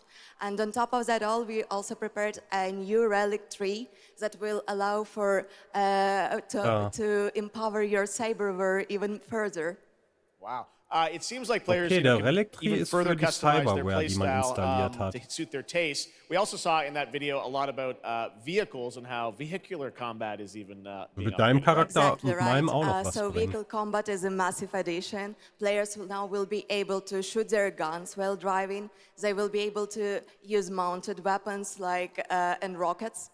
And on top of that, they also will be able to take remotely control over vehicles to, for example, crush them or into like some group of enemies. Wow. And, sorry to interrupt. Yeah, One more thing is that car chases are gonna be a new, like renewed experience with the revamped police system. Okay. Well, it seems like you're upgrading, you said, across the board with a bunch of different things. And thank you so much for coming out to tell us about it. Like the trailer showed, I know you have something else to announce. Ja gut, er hat jetzt das gleiche erzählt wie im Trailer. Exactly right. So I'm really happy to announce that a lot of what we've just seen in the trailer will also be coming to Cyberpunk base game for free for current-gen consoles and PC. Okay. 2.0 update. Exactly. All right, well, I cannot wait to ich check it richtig out verstanden. next month. Thank you so much, Julia, for joining us here at Gamescom. Julia. All right, tonight we've also got an update on the science fantasy strategy game Stormgate and a first look at one of the factions. Ja, habe ich gerade auch gehört, mit den Katana abwehren. Stormgate is a spiritual successor to classic real-time strategy games like Warcraft 3 and StarCraft 2. Stormgate will feature highly asymmetric armies fighting for control of Earth's future. Today we have an early look at our second faction, the Infernal Host. Infernals live and die by the code of victory at any cost. They have a powerful advantage, Shroud, fields of dark magic that strengthen their armies. The lowliest Infernal units are the Worker Imps. You might think they're cute, but don't get too close. Between these powerful lumbering brutes and the fiends that they unleash, Infernals will sacrifice everything, including themselves, to emerge victorious. On the music front, the Chainsmokers are advising us on our soundtrack. We're working with composers like Frank Klepacki of Command & Conquer. We'll share more later this year, including some of the friends we brought in to lend their voices to our co-op campaign. All must serve. Ich meine, so wenn er mit Zeitlupe, das habe ich ja auch bei YouTube Gamescom oder always irgendwo strives gesehen, to bei help our Download environment, and Stream. all of you can help make a change with a donation Dann macht to das ja Sinn, wenn er dann noch, Now to na, du present spielst ja Gamescom anscheinend Green Katana, Studio of the Year. Please wenn du join dann me die in Bullets welcoming noch Lisa abwehren Pack kannst. from Playing Musst for du aufpassen, Planet. dass du nicht zu Lisa? schnell schlägst, dann schlägst du vorbei. Every time I come to Gamescom, I am amazed by the scale of this event and impressed with how each year the team continues to make steps to make it more sustainable. This is being done through the Gamescom Goes Green initiative, as well as by partnering with us at Playing for the Planet. Through Playing for the Planet, the United Nations has been working with the games industry to inspire millions of players around the world to learn more about the environment and to take actions that benefit the planet. Whether you are a gamer, a head of a AAA studio, or an indie developer, all of us can and should play a part. What matters most is that you start somewhere and collaborate, because time is of the essence. And if we don't start now, then when? For those of you who play games, many of you are already raising the bar by asking game makers to step up and act on values that are important to you. Keep on asking, whether it's for more green content or greater energy efficiency, because your voice counts. For this year's Green Studio of the Year award, we have been looking for bold, system-changing, innovative, and creative ways to tackle the climate crisis, and all nominees this year have done an amazing job.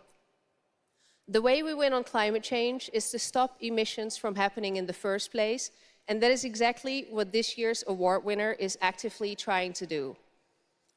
The nominees for the Green Studio of the Year, based on companies that have submitted applications, are Frontier, Ubisoft, and Xbox. And this year's winner is Xbox. And here to accept the award is Phil Spencer, the head of Xbox.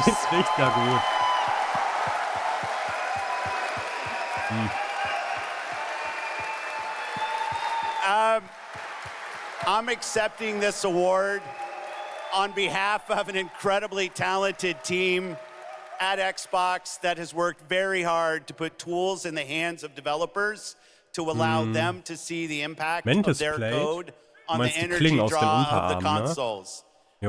We do this so that we can all play while we continue to make the world a more sustainable place. Thank you very much.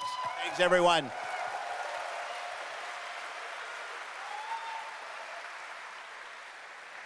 Congratulations to Phil and Xbox. Great to have that award in the show. I'm now here with Judd Cobbler, the founder and CEO of 11th Hour Games.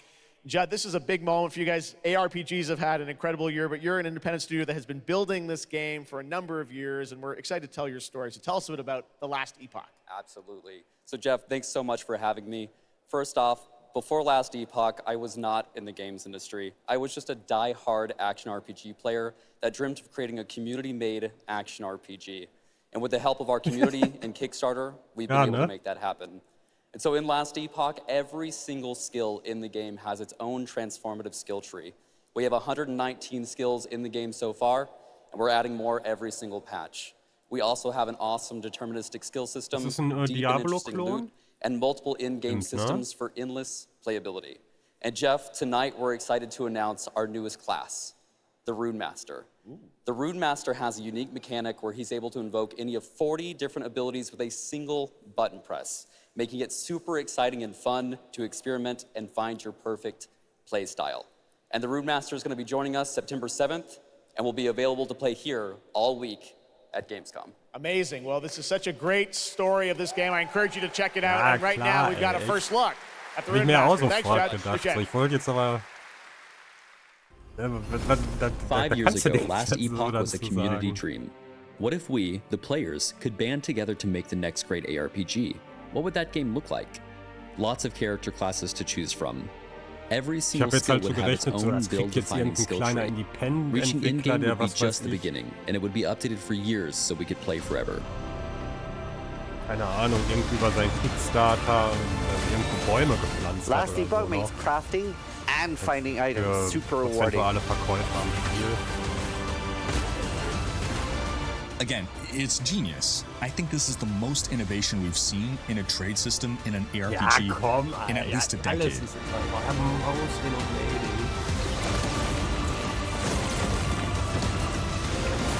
Immer das Beste, das Neueste. Nie gesehen und dann kennt man es noch. Aber sieht gut aus, das Spiel. Ich wollte es nicht schlecht machen. Sah alles ordentlich aus. A really cool game. Speaking of cool games, please welcome the winner of Best Mobile Game last year at the Game Awards, Ben Brode from Marvel Snap. Hello, Ben. Marvel Snap. Whoa. I know we won Mobile Game of the Year. Oh nein, Mobile Game. We just finished rebuilding the entire game to run natively on PC. It looks insane. And I'm here to tell you that like literally just like 5 minutes ago, we launched the game on Steam. Okay, it's on Steam, rebuilt. Now. Yes, that's fantastic. Now, I know anyone actually watching the show on Twitch, if you watch more than 30 minutes of ONL tonight, there's a special Twitch drop, a Spider-Man variant for Marvel Snap. And right now, we've got an exclusive cinematic to show you from Snap. Check it out. Thanks, Ben.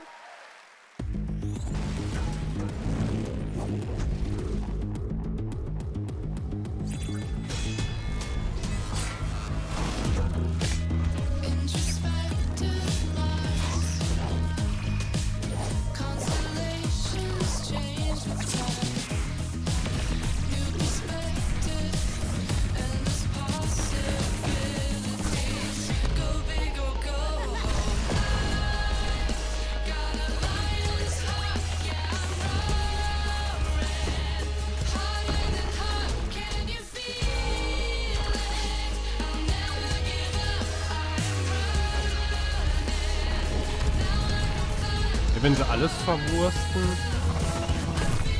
an irgendwelchen Kultfiguren von Comics und alles mögliche. Ja, ganz nett, aber ich spiele doch kein Handyspiel. Nee, guck dir das, wenn du das Overlay siehst da, dann weißt du schon, okay, auf keinen Fall. Hi-Fi? Ready to get out there? Next big thing and I'm on the move. Best watch your step when I'm coming through. We have a lot to talk about. Already it's a classic. Ich glaube, Microsoft muss weniger als 0,1 deren Umsätze ausgeben. Also jedes Unternehmen, und Microsoft hat dann wahrscheinlich am meisten Geld ausgegeben bei dem Prozentsatz.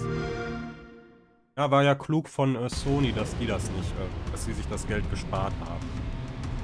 Hätten sie wahrscheinlich mit 100.000 mehr oder so, hätten die denn da angekriegt. Oh yo, ey. Samstag. Hoffen wir das. Aber ein bisschen die Sachen, weiß ich nicht, ob diese Woche sind. Der Effekt ist auch ein bisschen zu sehr gepusht, aber ich bin ja FromSoft-Fanboy. Geht schon gut. Das ist ein Boss, dieses riesige Ding.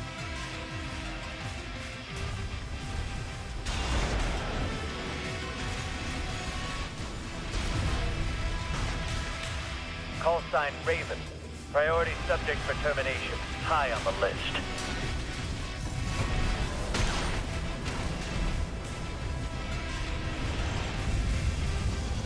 You ready to climb the wall?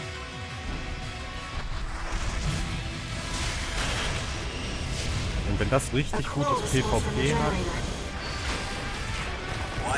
kann vielleicht Spaß machen. Watch out. Let's see how far they can fly on borrowed wings.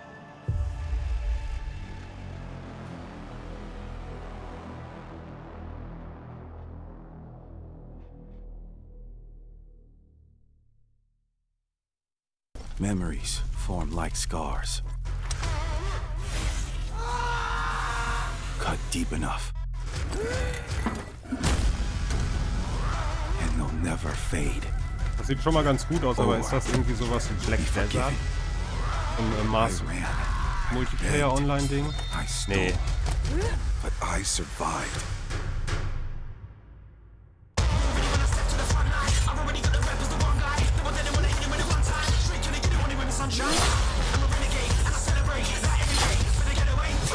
Das ist einfach so die Dark Souls Rüstung.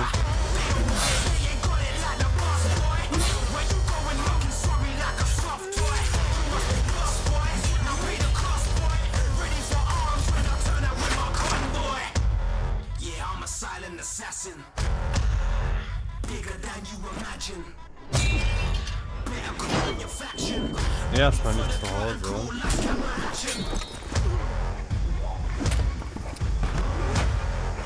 Ist immer schlimm, wenn auch so passt. Aber ich glaube, das ist voll das Game Crash, egal wie gut das It doesn't matter who tries to stop me. I'll cut my own path through. I'll fight until I stand in the land of salvation. Warhaven. Play for free,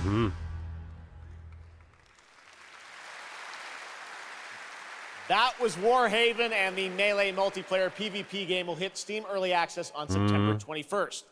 Next, I am so excited to welcome to Gamescom the creator of Mortal Kombat, who's come all the way to Gamescom to unleash even more news on MK1, which ships in just a month. Please join me in welcoming to ONL, Ed Boon. Ed Boon, ey, genau.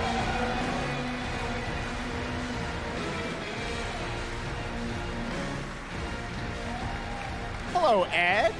Hey, Jeff. Fancy seeing you here. Der ist we had a lot of fun with you at Summer Game Fest revealing the first gameplay Gaming-Branche. of MK, and I gotta say, every trailer you drop just gets crazier and crazier. So what did you bring to Gamescom? We brought another, probably our craziest trailer of all. You know, since we introduced the gameplay at Summer Game Fest, we couldn't believe the reaction people having to the game, and they've actually gotten their hands on the game, which has become even more exciting. I can't believe the crazy stuff people have come up with, combining the main characters and the cameo characters. It's been a riot. but this trailer we have here should give you an even better idea of just how insane things get with this game. There are some reveals in it. I gotta say, this is such a great asset. You guys are gonna enjoy it. Here it is, Mortal Kombat 1, the brand new trailer. Outworld can be both alien and intoxicating to Earthrealmers. While our realms are at peace. Mortal Kombat Stories, ey, die sind auch so schlecht immer. Das ist halt einfach nur schon lustig. Victor of the Tavarian War. Und die Stimme von der Hitman-Beraterin. All of Outworld is grateful for his service. Ja, ist sie.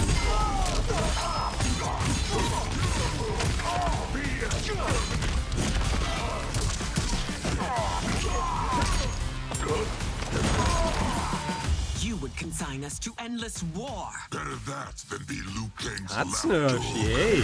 Did not your illustrious father teach you that war is Ach, the alles cool, wir chillen hier. Do not forget that, General. Mitgucken willst du gerne, ey. Ich bin ja schon Mortal Kombat Fan. Aber ich überspringe das. Sieht aber echt gut aus. We gather once again to honor my late husband's legacy, to continue the tournament that Ja, das ist gut, dass du das sagst, Raketenkaktus. Ich glaube tatsächlich Fighting Games. Let us meet your champion. Kann mich da täuschen, aber Hershey ist auch schon älter. Und das ist auch vielleicht ein Generationsding, wenn man so Street Fighter, Mortal Kombat groß geworden ist. So E-Sport-Profi-Fighter, das sind auch meistens immer schon so ältere Säcke, also jetzt für einen Gamer alt. Ich hab aber auch nicht so den Überblick.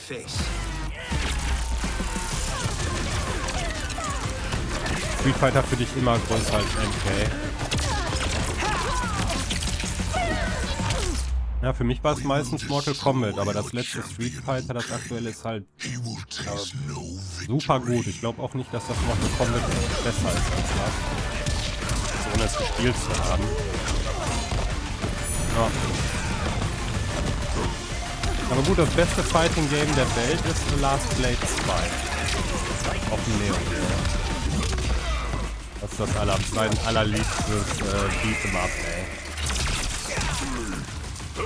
Da habe ich auch die Info-Screens hergeklaut, falls sich jemand mal gefragt hat. Aber das ist echt eins meiner Lieblingsspiele auf all time. Last Blade 2, ist nicht alt. Aber haben die Raiden jünger gemacht? Oh, er macht so viele Dinge.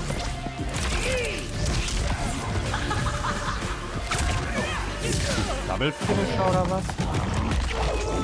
Ne, beide machen ihren. Ich weiß nicht mehr, wie die Moves hieß.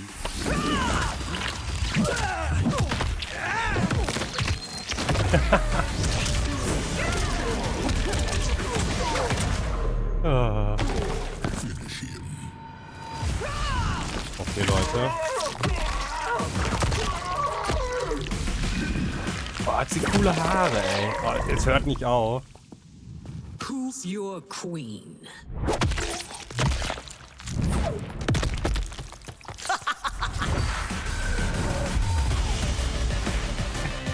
Es ist halt, ne?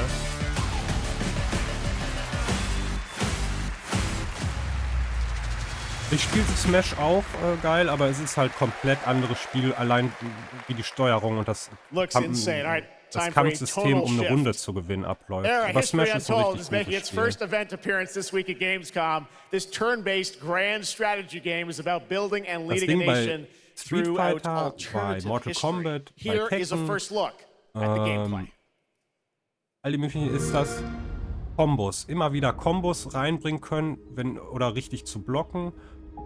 Und ich glaube, bei Smash ist es einfach, das geht nicht so schnell.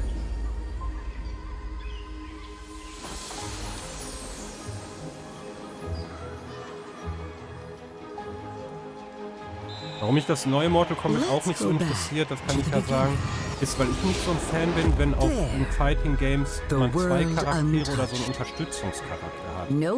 Es gibt ja voll viele. No history wo das so yet ist. Und written. ich will lieber Just immer 1 people gegen 1. waiting to be led somewhere extraordinary. Ich glaube, bei dem Mortal by Kombat you. den neuen ist das so das Main Gimmick, dass man halt irgendwie einen Bodyguard hat.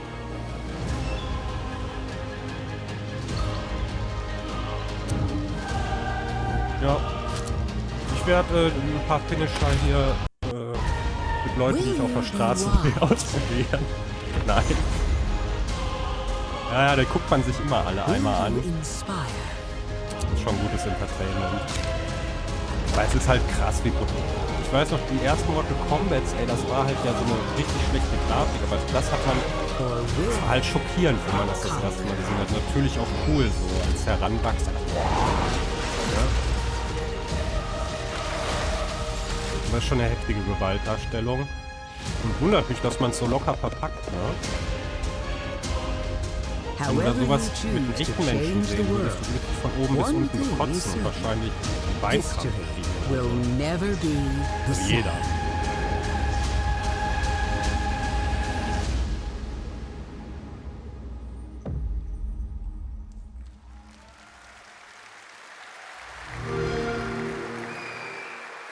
Random Bauspiel. Blizzard has had a long history here at Gamescom, and in its latest game, Diablo 4, it arrived in June and will be supported for years to come with seasonal content. Their first season of The Malignant is now underway, but in a bit of a surprise, we're now about to share with you the first news on the next season coming this fall. It started small. Nameless people that no one would miss. Dead, discarded, their throats torn open.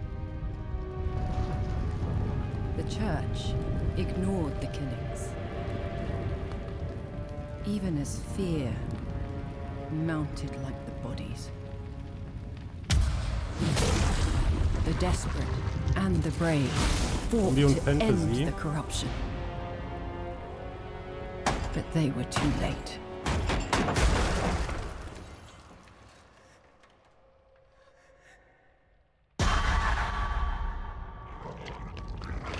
It changed them,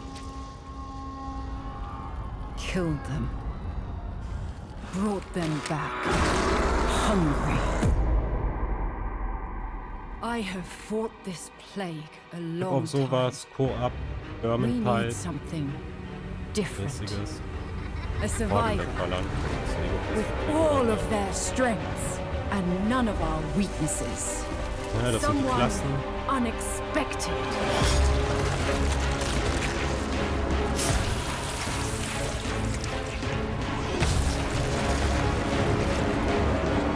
And they'll never see you coming. Überhaupt Track nicht. them. Voll verschätzt. Hunt them. Kill them. In the realm of darkness, we are the beacon of light. Let our stakes pierce through the hearts of the damned. For tonight, we hunt. Ach so, Leute, ey. Ich hab null Ahnung, ey. Diablo. Gamescom, please welcome actress and producer Gemma Chan, who is voicing the role of vampire hunter Eris in the Season of the Blood, and the general manager of the Diablo franchise at Blizzard, Rod Ferguson. Welcome to Gamescom. Hi, everyone. Gemma, this is so exciting to have you here. Welcome to the video game world. I know this is your first video game, right? It is. Thank you for having me. It is my first video game. Machst du da I diesen have always appreciated the power of Korpsexplosionsbild? storytelling in all its different forms, and in some ways, video games are very much like interactive cinema now. So I was so excited to play this character, and yeah, thank you for inviting me into the world of Sanctuary. You did an excellent job. I can't wait for people to hear you. Yeah, this is exciting. You know, season 2, which will be coming, as you said, in October. What can you tell us about the character that you're playing, Eris? So Eris is a seasoned vampire hunter.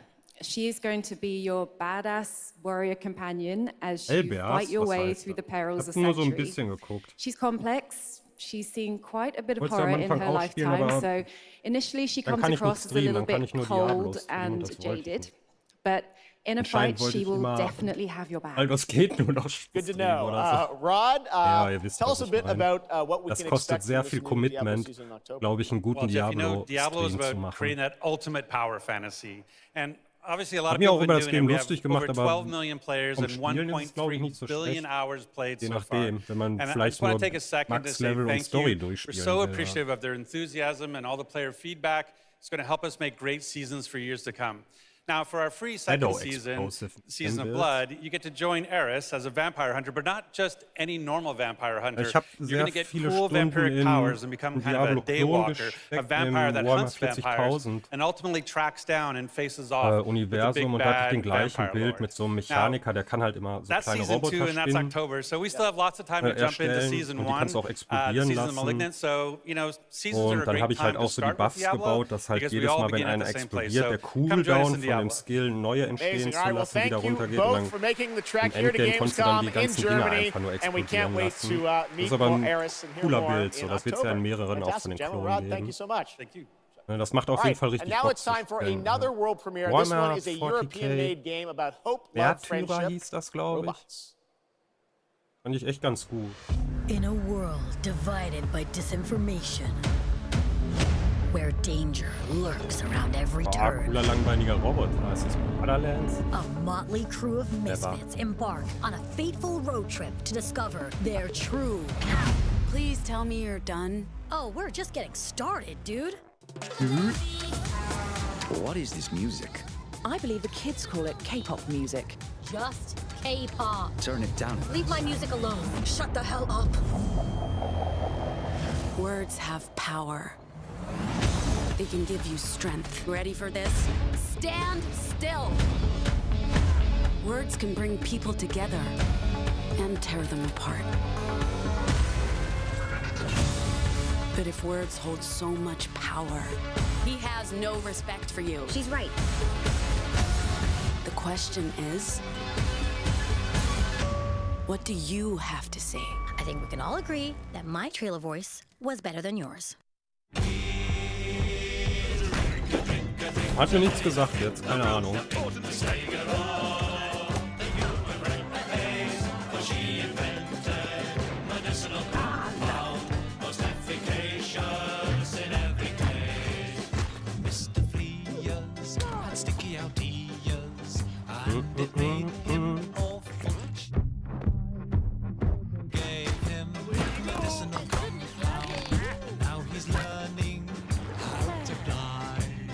I've got you a meeting with the Lord Mayor today. They need what we're selling. Get going!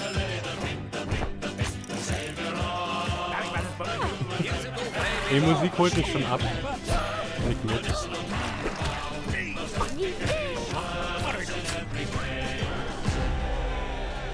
Meinst du, kommt einer? Wäre natürlich auch ein schöner Trailer. That's a really fun indie game. Thank goodness you're here. And now to completely shift the tone again, I'm here with Sam Lake, who's going to take us to a very dark place with Alan Wake 2. Oh. Sam, welcome Wake to 1 war gut. Gamescom. This game is coming out in October, and we've had so much fun. We announced this a few years Wusste ich gar ago nicht, at the dass ein Game Awards zweiter and at Teil Summer Game irgendwie Fest. mal angekündigt We met wurde. Saga Anderson and heard a little bit of her side of the story, but everyone's been asking me, and I'm certainly expect you, what about Alan's story? What can you tell us about what it's like to play as him? Tonight, I think it's finally time to answer that question. Sein Körper ist das Thank you Vorbild for für having Alan us Wake. here, Jeff. Glaube Yes, ich genauso finally, aus, die it's Spielfigur. time to show our title character Alan Wake and his struggle to escape the nightmare dimension of the dark creative place, where director. he's been for the last 13 years, ever since the first Alan Wake game. It's a long time. We've been waiting a Yep, long time yep. to play another one. We're going to see some footage Wake here, ist and ein I know you're actually Schriftsteller, using live der action im as ersten well Teil in it, seine right? Frau It's going to be kind verloren of really hatte, blended together das in a aber cool nicht way. verarbeitet Yeah, hat. Das hat man durch seine place Schriftstücke is immer a rausgefunden. dream reality, and Und it dann keeps war der halt in so einer drawing from Schattenwelt, so genau Alan's weiß ich nicht. mind, Aber das his hatte eine thoughts, sehr his fears, coole his writing, Story oben drüber. and he comes from New York City. And for Und wie die years he has rübergebracht witten wurde. Es gibt crime auch so eine fiction set in Kultserie, New eine York ältere, City. Twin Peaks So heißt now die. the dark place takes So the shape of a von David nightmare in New Lynch, York aber da City. war der voll unterschätzt. Die haben alle gesagt damals, We als have das used rauskam, das different ist mediums Abfall. in our experience, Und Alan Wake in our hat games for orientiert sich so storytelling. an Live Twin action Peaks. for sure. Nicht von This den time around, Inhalten, aber we've integrated von der live action Ortschaft. seamlessly into the experience to show the dreamlike nature of the dark place. This game, I cannot wait.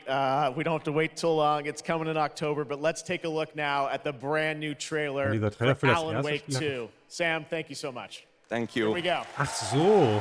Ja gut, habe ich nicht hingehört, aber wenn du das sagst, wird jetzt wohl stimmen. Vielleicht war es ja auch eine gleiche Sprecherin. And the trick is not to end up as either. But trapped by the genre, we're all ripped to pieces along the way. No! Welcome! We have a great show for you here tonight. Alan Wake, one of my all-time favorite writers, and guests on the show. He's here to talk about his latest book. Initiation tells the story of a fictional writer named Alan Wake, who is trapped in a nightmare, desperately trying to find the manuscript of a novel he has forgotten he has written. Did you write these pages, Mr. Wake? I'm trying to remember it's... You're the killer, the cult bleeding. No! You've got the wrong band! Ah, okay.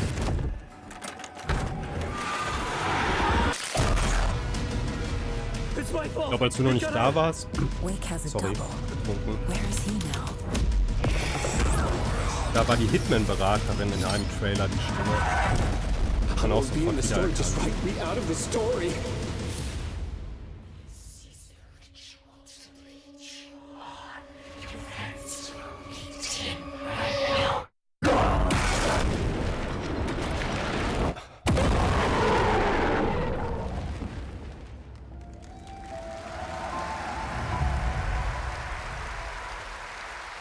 Guck mal, Skins für andere Charaktere oder was? Kann man mehrere Leute spielen. That looks absolutely amazing, and that's going to do it for Opening Night Live.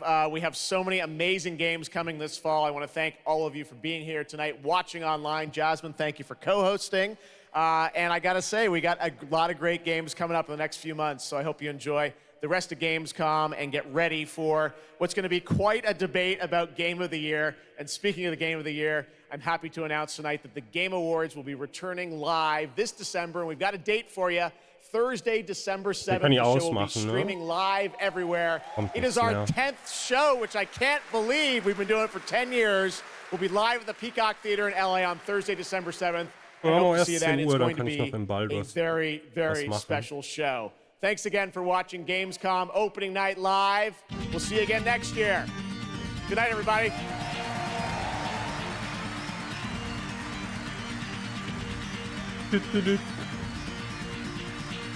Ja, so 2 Sachen waren immerhin dabei. Und viele, die interessant sein könnten. War gar nicht so schlecht, wie ich dachte. Besser vor als letztes Jahr. Steam. Jo.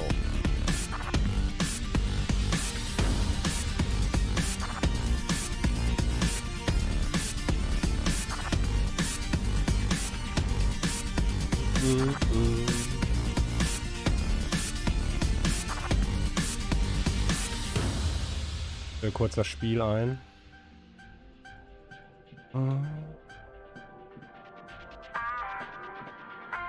Manchmal braucht OBS so mega lange, bis er die Kategorie findet. Da ist es.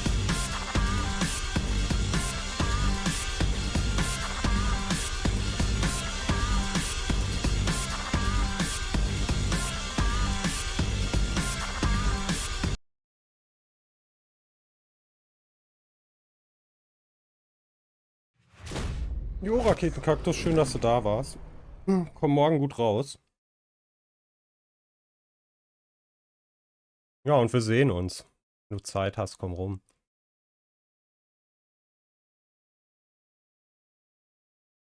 Ich habe nicht weiter gespielt. Wir waren ja in dieser Gaststätte, sag ich mal, angekommen, wo wir vor der Dunkelheit in Sicherheit waren. Und dann haben wir nur gehandelt.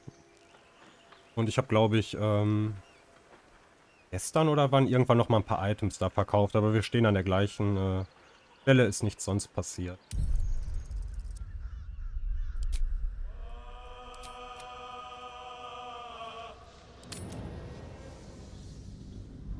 Jo, Gugu, und dir das Gleiche. Nett, dass du da warst. Und hab eine gute Nacht. Oder hab noch einen schönen Abend und bis bald.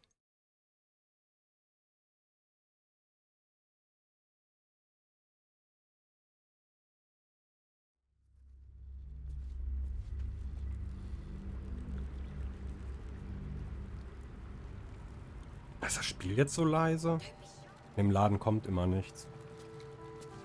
Okay.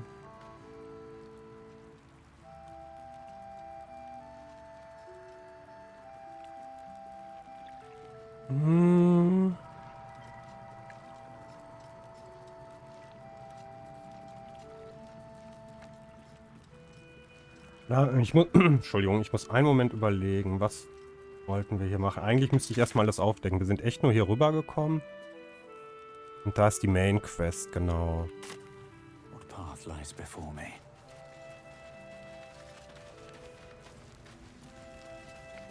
Der hat die Kategorie übernommen.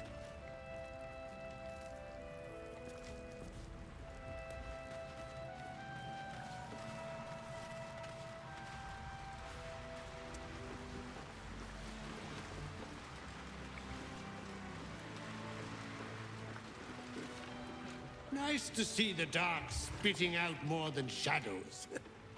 Welcome. Hm.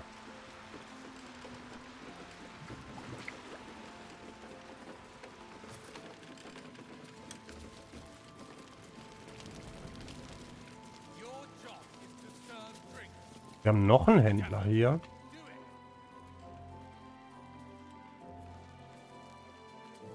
Don't be shy. Have a gander at the finest stock.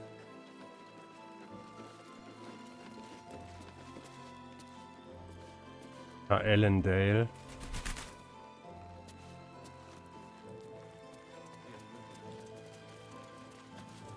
Ben ist er, alles klar.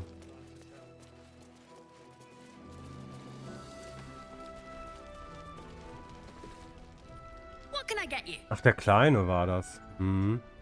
Haben wir geguckt, ja. Ich glaube, wir haben das Wichtige, haben wir alles gekauft. Ja. Pleasure doing business with you.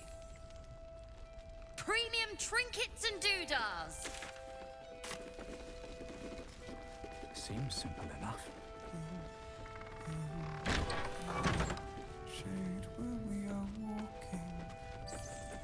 Wir sind beide da hinten auf dem Bett. As I listen.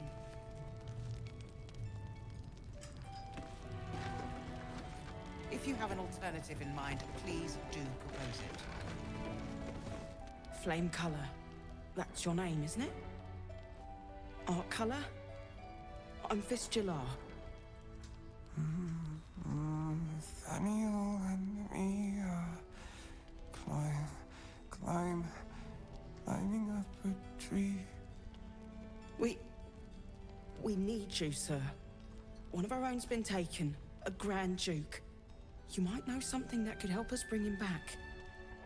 We found him out in the shadows, just wandering.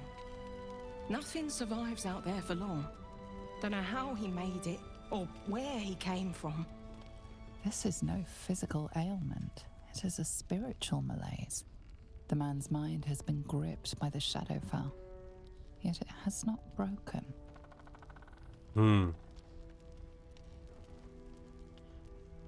Die Person, die er erwähnt hat, Daniel, wer ist das?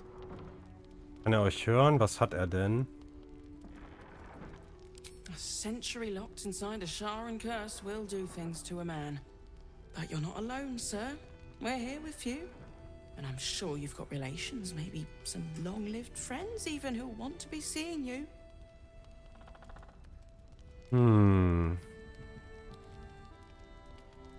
No idea, I'm afraid. Whoever it is must be someone important to him. He's been saying the same thing over and over, ever since we found him.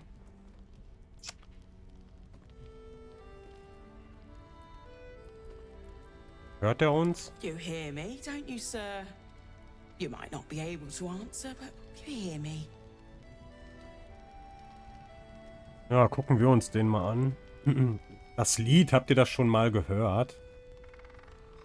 Oh, wieso die Frage denn? Ja gut, nehmen wir die. No, not till I met Art anyway.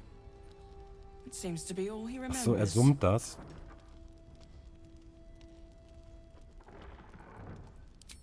Gegenstände von ihm.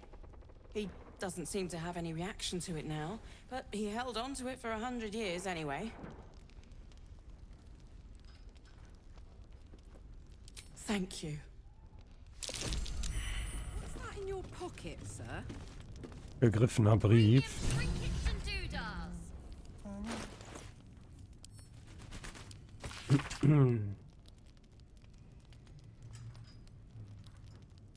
Rang Flamme, ist das von der Bruderschaft der flammenden Faust oder wie die hieß. Schaffen von Informationen zu aktuellen Aktivitäten in den Türmen des Mondaufgangs und Umgebung. Geleitet von Kefric Form aus der alteingesessenen Formfamilie der Region. Fehler. Unterbringung im Gasthaus zum letzten Licht. Beginn der Nachforschung im Zollhaus. Unbestätigte Berichte deuten auf Korruption hin. Beachten. Neue Form. Verehrt traditionell Selune. Berichten zufolge wichtiger, klar. Bieten an der Macht. Untersuchen und berichten. Großherzog Eltan.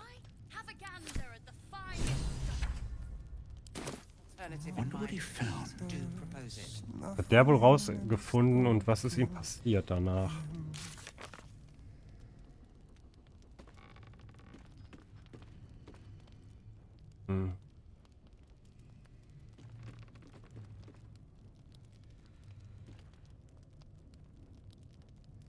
Haben wir die denn jetzt?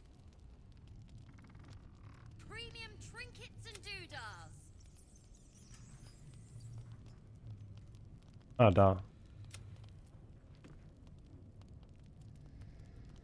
Haus der Heiligung zu untersuchen. Wenn wir seinen Spuren folgen, erfahren wir vielleicht mehr über ihn.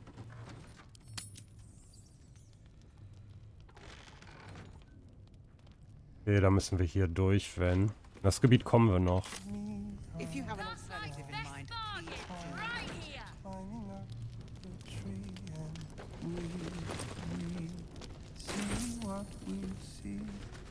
Oh, wir können uns hier bedienen.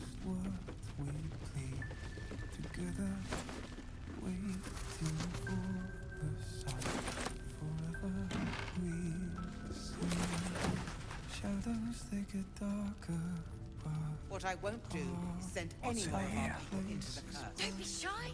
Have a gander at the finest stock. Hier ist Gewand in Petrol. Ein Hut. As I listen.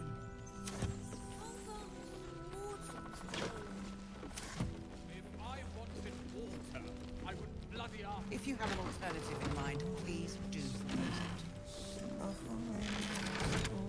Ich weiß nicht, ob das über Ausfragen was herauszufinden wäre.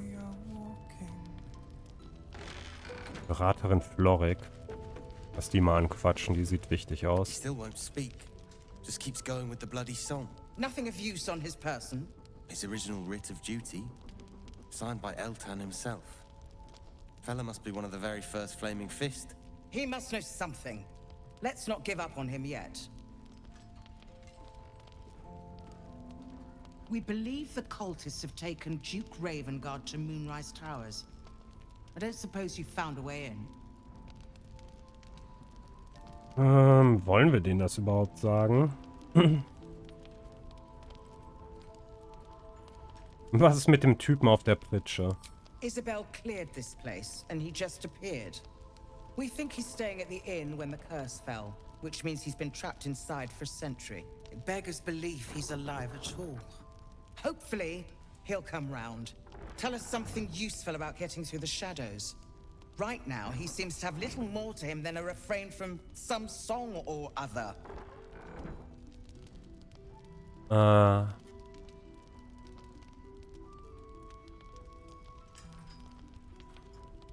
Ich will mit ihm reden. Wouldn't we all? I'm not even sure he's fully conscious, but Feel free to say hello. Ja, klar, Maybe a okay. new face will inspire him. Unfortunately, I won't be here when he comes around. I'm heading to Baldur's Gate to seek reinforcements. The council sent a carrier pigeon with news that the city has been dealing with absolutist attacks. The Steel Watch is holding strong. I'll request that Lord Gortash send some of them to aid in the fight against Moonrise. The curse won't harm them. Holy shit.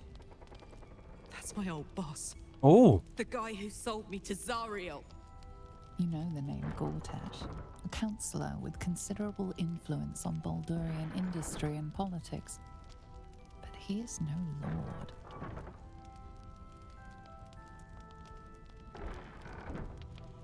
Kannst den Namen Gortash.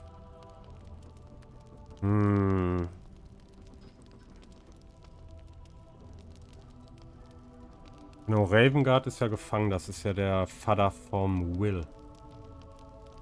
Machen wir mal die Herkunft. Lord Gortash is the man responsible for the creation of the Steel Watch. It's no wonder he earned the title. The Steel Watch are the future of warfare. Gondian automatons that can be sent into battle without risking any lives, except those of our enemies. Lord Gortash had only completed work on the prototypes before Ravengard and I left for Elturel, but even they were formidable. With the Steel Watch at our backs, we can storm the tower whatever Ketheric throws at us, I'm sure of it. I'll do my best, but there's every chance I'll fall to the curse or the cult before I reach the city. Don't count on me and assume no aid is coming. Work with Jaheira. That Harper's mind is as sharp as her blade. Follow her guidance. Farewell. We'll meet again. Die war halt irgendwie nicht so sympathisch, dass wir mit der zusammenarbeiten sollen. Okay, ihre Quest ging anscheinend weiter. So Gortash is a lord now. I'd like to clap eyes on this Steel Watch of his. You already know the story. I was Gortash's bodyguard, loyal as they come, when he made the deal with Zariel. She got a test subject for her infernal engine. I never found out what. Ach, okay. This is the kind of man who gets a title. Authority. Makes me sick. Auf jeden Fall, ey. Wir halten zu unserer Kameradin. Möchte man ja. Solche Männer dürfen keine Macht besitzen. Diese Stahlwache auch ist, sie muss beeindruckend sein. Ihn dafür zur Rechenschaft, was er euch angetan hat, bald wir die Stadt erreichen. Oh, the city. Baldur's Gate. Home. I can almost taste it, you know. Not even Gortash can spoil that.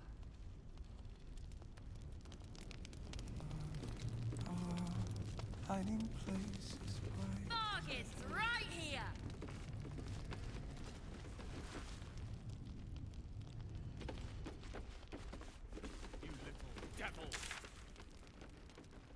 Noch ein bisschen, dass ich die Map aufgedeckt kriege, bevor wir noch weiter in die Quests gehen.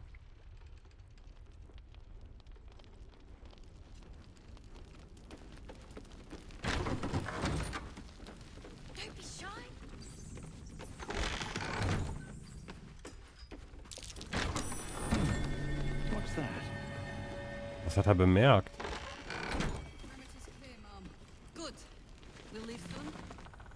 Oh, eine kaputte Diele.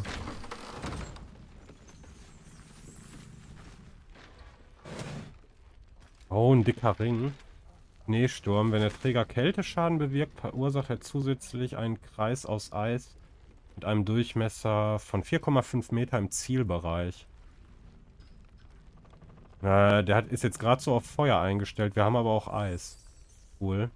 Gekritzelte Notiz. Wie lange muss ich hier noch ausharren? Ich wollte schon vor einem 10 Tag in Baldur... Das hatten wir doch schon mal, oder? Die gleiche Notiz? Die sagen immer 10 Tag in Baldurs Tor sein. Oder dieser verfluchte Zöllner weigert sich standhaft, meine Papiere anzunehmen. Wenn Vater das erfährt, wird er außer sich sein. Dieses Dorf ist irgendwie seltsam. Die Leute hier machen den Eindruck, als hätten sie etwas zu verbergen.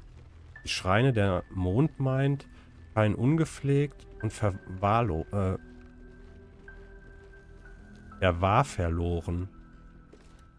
Ich hatte gehofft, mehr über Kefric Thorn, den Vorseher des Dorfs, zu erfahren, aber sein Name scheint, die Leute hier aufzuregen.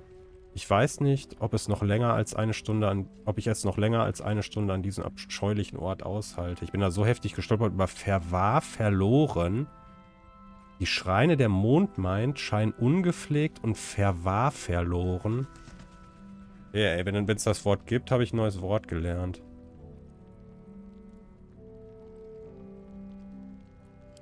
Wollten die verwahrlosen schreiben und er war verloren.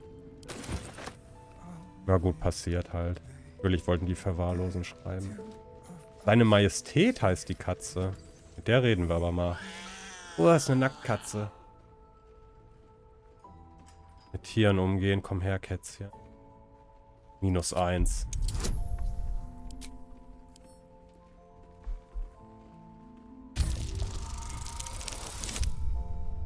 Easy.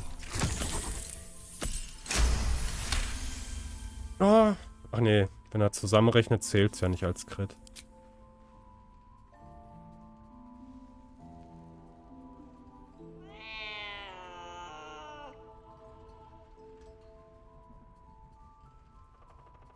Ein braves Kätzchen die Hand ausstrecken.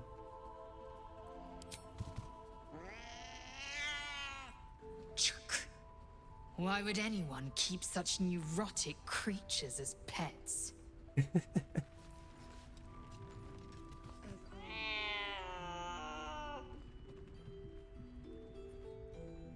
Okay.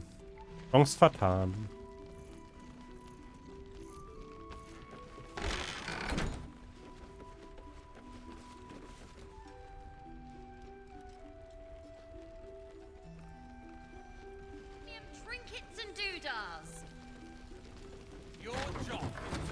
Oh, ist das eine Badin? Please, stop shouting. Oh, you're all right. Thank goodness. I was worried they'd got you too.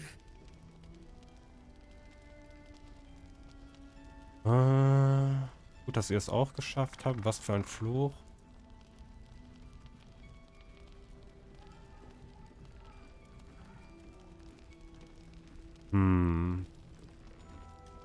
Fragen wir mal nach den anderen. You don't know. Stars above. We were ambushed out in the darkness by cultists. We surrendered. But that wasn't enough for them. They lined us up like dogs. Asherak was with the kids, telling them it was going to be all right. Maybe that's why they picked him. Told him to kneel. They took his eyes first. Then his tongue.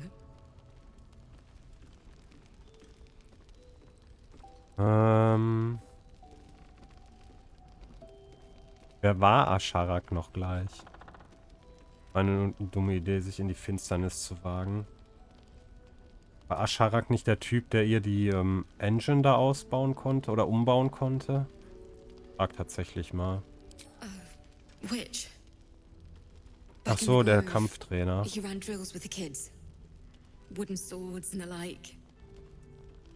That seems like a lifetime ago now. Roland, of all people, saved us.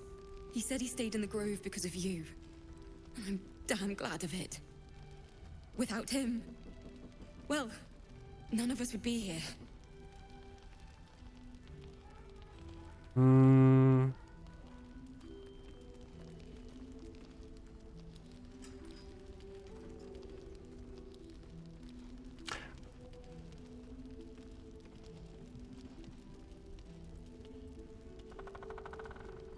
Ich muss jetzt nicht wissen, was noch alles passiert ist.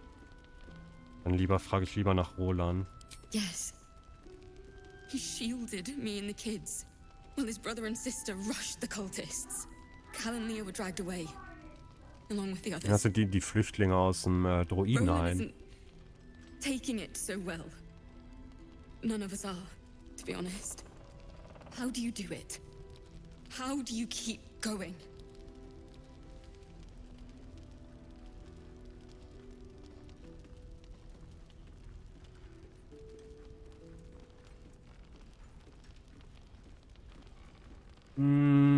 Gefahr ist mein Leben. Ich würde gegen... Ja.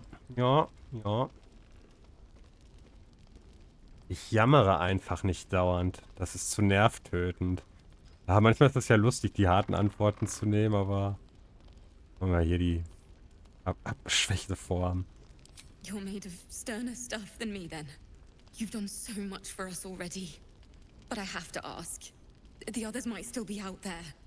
If they're not dead, they're in Moonrise. And gods have mercy on anyone in that hell's pit. Mhm. Ich werde sie schon finden. Wir sind da ja auch hin, die Gnome sind da ja auch hingeschafft worden, haben die, glaube ich, gesagt, dass da noch welche sind. Haben die aus der Schmiede geholt und die meinten, vielleicht verwechsel ich, aber ich meine, die haben halt auch noch welche in Moonrise Tower hingebracht. Thank you. If anyone can manage it, you can.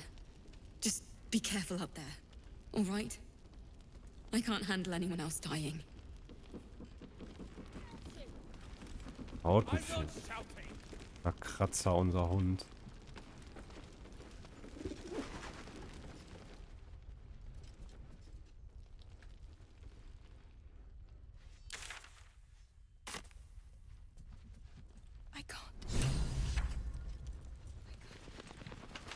Tagebuch aktualisiert, Teufels.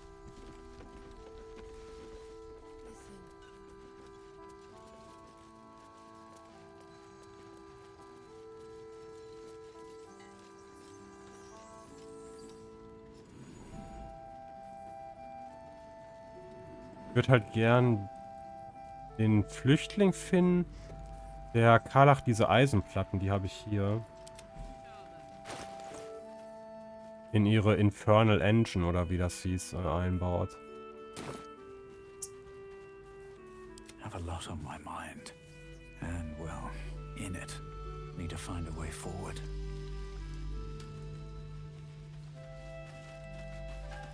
Please, I just want to be alone.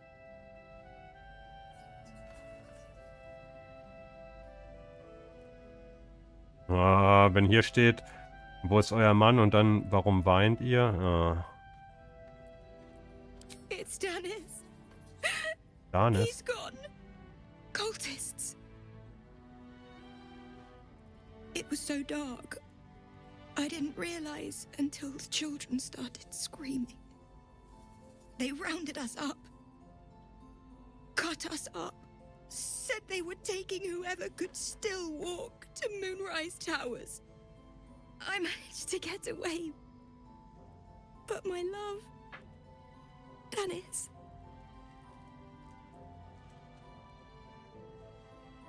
Martin Dor, Roshan.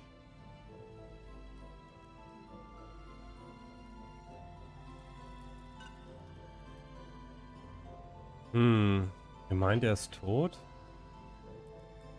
How couldn't he be? If they didn't kill him when we ran, they probably will once they get to Moonrise. I just wish I could have said goodbye.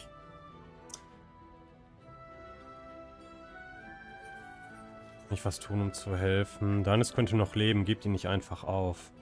Do you really think so? By the gods, I hope you're right. I wish I hadn't let go of him. Ich werde Danis finden und zu euch zurückbringen. Sprechen kann ich nichts.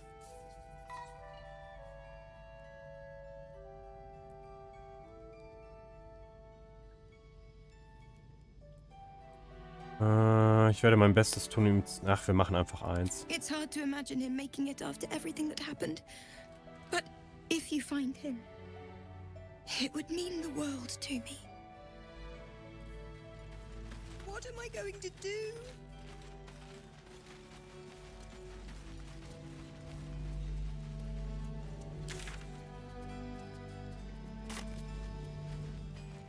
What's hiding here?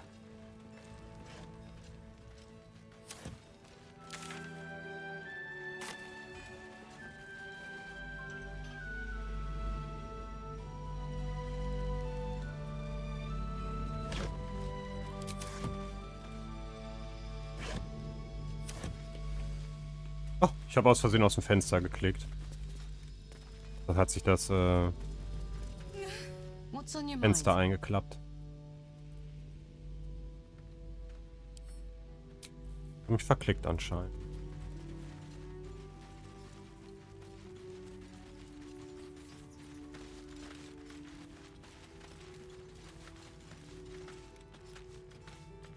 Keine Ahnung, ich glaube vor einem Jahr oder so.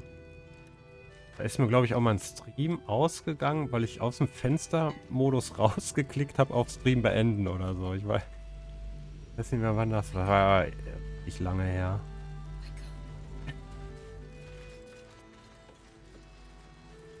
Ja, habe ich jetzt nochmal fein die Ecke aufgedeckt.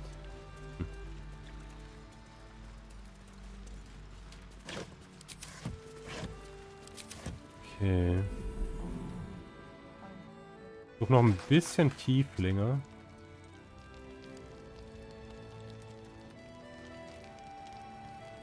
Damon, der war das, glaube ich. Macht auch Sinn, wenn er hier dann an der Schmiede steht. Ja, er kennt sie sofort. Perfekt, dann können wir es bei ihm wieder einbauen. Half of us were captured, the other half ran here. Off the anvil into the forge. We'll find them. Hopefully. Before you run off into the belly of the beast, there's something I need to tell you. Well, two things. Good news and bad news. Raus mit der schlechten Kunde. Was wollt ihr zuerst hören, Karlach? Fragen wir sie. The good news, obviously. Obviously ist das nicht, oder? Piece of infernal iron to craft an insulating chamber that can make it possible for Karlach to touch people. Exactly. Oh my God. Im Moment mal, wenn die das dann kann, wird die dann schwächer? It's been so long. We've got the iron. Let's do this thing. Hang on. I think Jetzt kommt die schlechte Nachricht. Yeah, sure. But first, fix me. Please.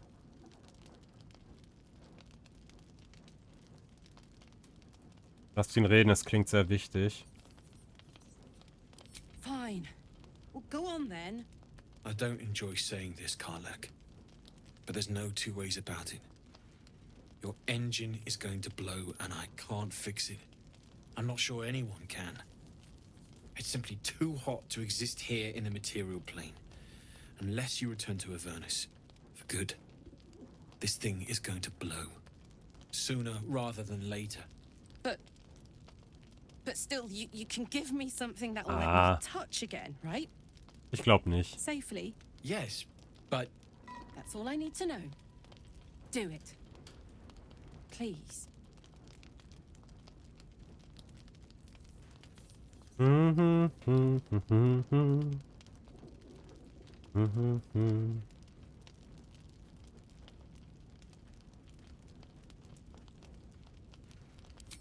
Eisen her.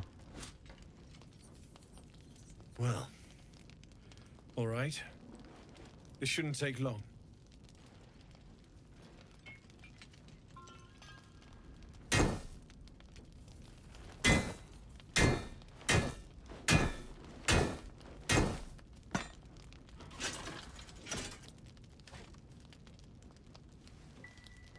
Same as last time.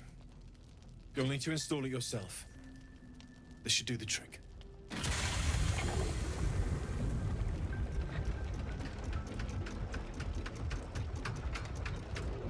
Keine Ahnung, ob er jetzt mit den zwei anderen Eisen noch was anfangen kann. There. So did it work? Only one way to find out. Muss jemand berühren. Stockstill steht. Okay, ich mache jetzt sie fest umarmen, weil ich sehen will, wie der sie umarmt, der Kleine.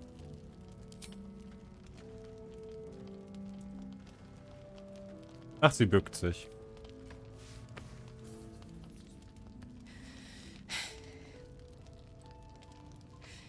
Thank you.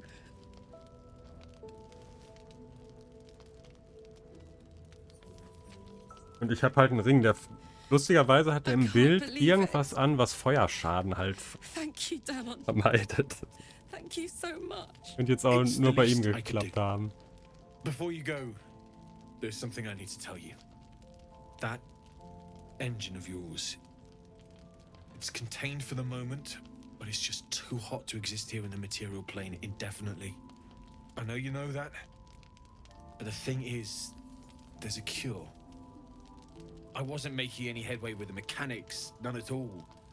The environment here is just too cold to sustain metals like the ones inside you. You have to return to Avernus. For good. Or this thing is going to burn you up from the inside out. Ja. And sooner than you think. The minute I set foot back in Avernus, Zarya will force me back into service. I'm not doing her bidding again. I'd rather die. I get that, but don't rule it out. The world just might be better with you in it. Even in Avernus. I won't stop trying to figure out a cure, but at this point, I think we all have to face the inevitable.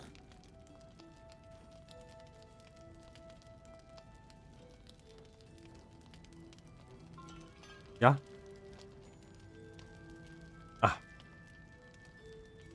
Dann müssen wir das Unvermeidliche vermeidlich machen.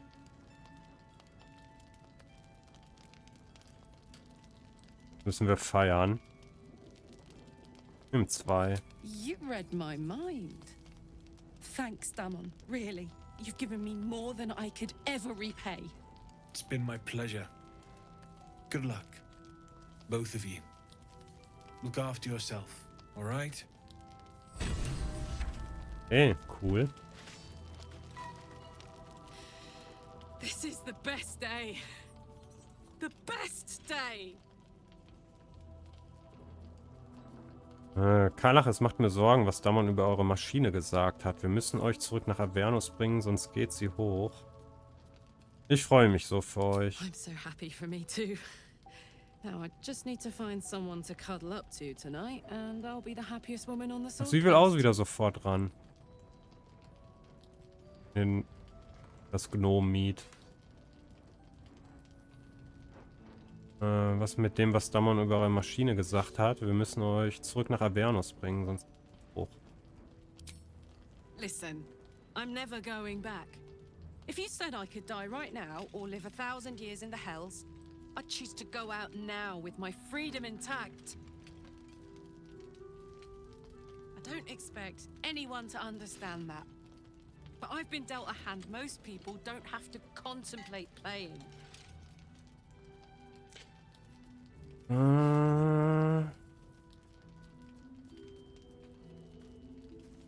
Wäre nicht für immer. Ihr könnt halt einfach so lange zurück, bis wir eine Lösung finden. Nein. Wir wollen ja eh ihre alte Chefin fertig machen.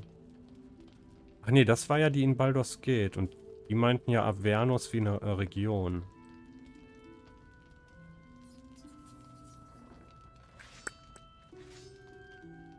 Aber ich will, dass ihr lebt. I want to live too, but not under any circumstances. I have the power to choose now, and I'm going to make that choice myself. Alles klar, alles klar. But I don't want to talk about this now. I've been given a huge gift. I can touch the people I love for the first time in a decade. And for the first time in a decade, there are people I care about all around me. Let me enjoy that. Please.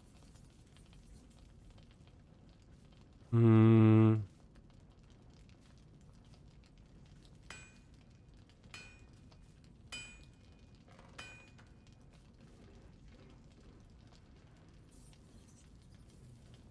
ich spreche erstmal nicht mehr davon.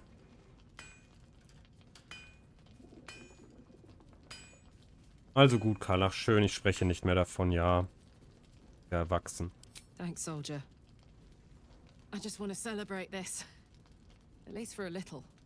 Mhm. Aber er kann jetzt nichts mehr machen mit dem anderen Eisen, ne? You? What are the odds?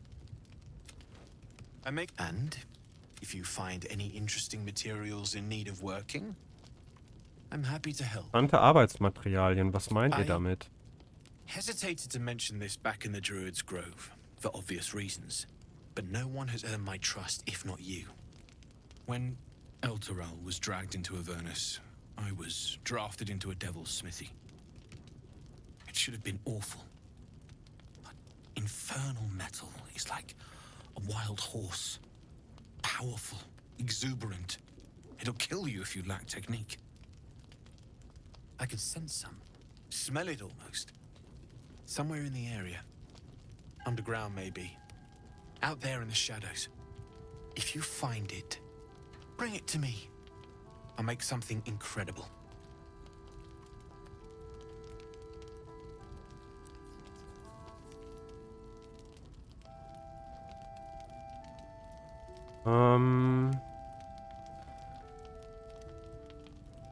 Haben anscheinend. Aber ich will dieses infernale Metall auf jeden Fall für Karlach behalten. Das kann ich ihm nicht geben. Erstmal soll er Waren zeigen. Oh, ein dickes Schwert. Kurzschwert, okay. Und 4 bis 9. Halten.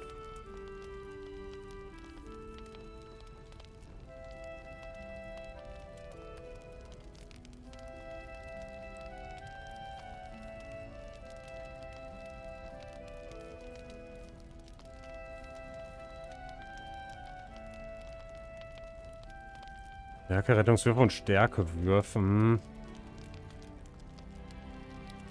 Die haben wir, glaube ich, auf. Wir haben eh nur eine Person, die eine schwere Rüstung tragen kann. Und ich glaube, das ist die gleiche Rüstung.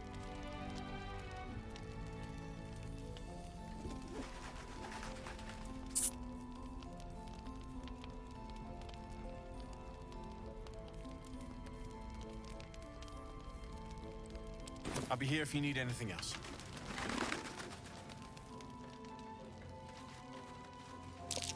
Looks like that odd ox made it through the shadows.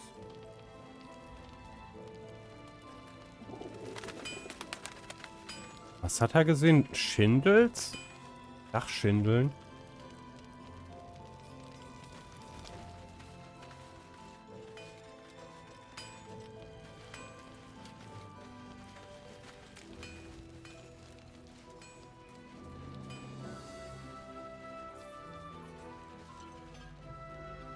Wir haben so Fallen aufgestellt.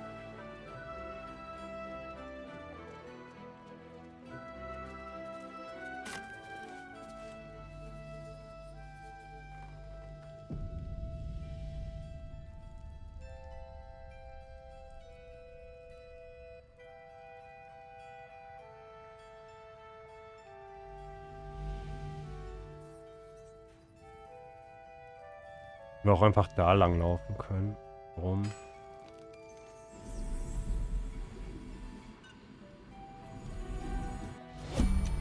Na, ich wusste es, dass die den Weg über die Minen nehmen. Obwohl, die sind ja, die tun uns jetzt nichts, weil die uns kennen, okay. Dann sind die gelb. Mal einmal oben die Ecke an.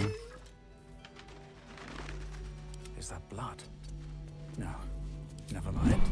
Best be on my way.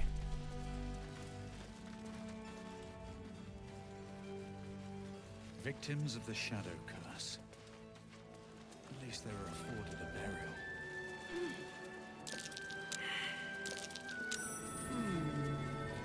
What's that? Someone caved this flaming fist's face in. Grim. Rote flammende Faust unter den Steinen. Something good here. I hope. Oh, Schild der sengenden Vergeltung. Blau. Lodernde Vergeltung.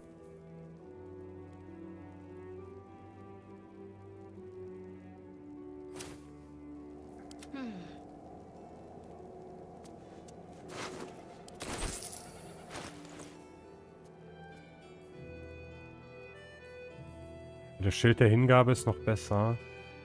Ja. Let's move. Very well.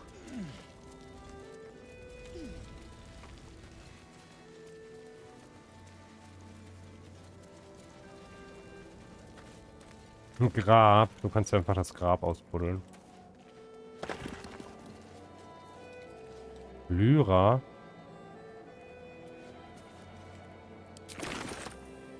Die einen Goblins oder diese Kultistenanhänger wollten uns ja auch durch den Weg führen, aber die meinten, man bräuchte eine Lyra, um die Geister zu vertreiben. Aber da stand jetzt einfach nur wieder irgendwie Lyra, halt random Instrument würde ich tippen. Er meinte halt irgendeine spezielle. Da könnte eigentlich gut die sein, wieso nicht, ne? Also hingesteckt.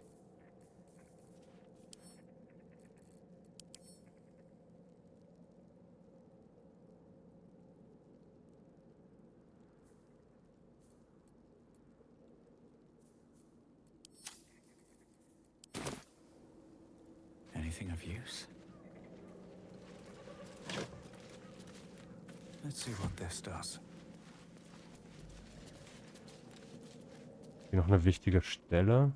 Hier sind überall Gräber. Ja komm, wenn wir eins geöffnet haben, öffnen wir alle. Sind sogar schon offen.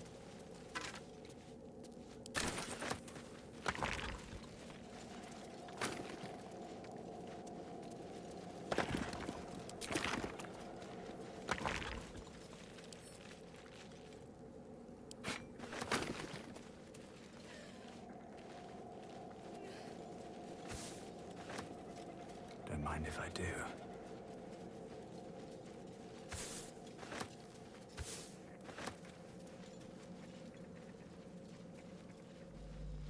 Habe ich immer gesagt, Samstag spiele ich Armored Core.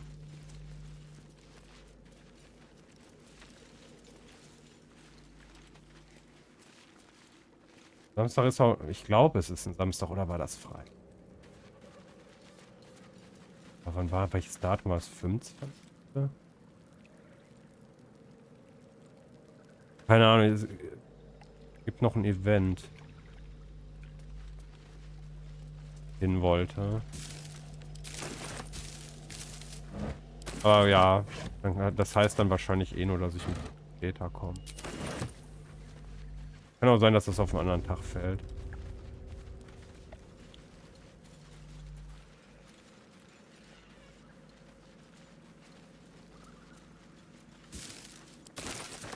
You made a grave mistake. Gute Arbeit.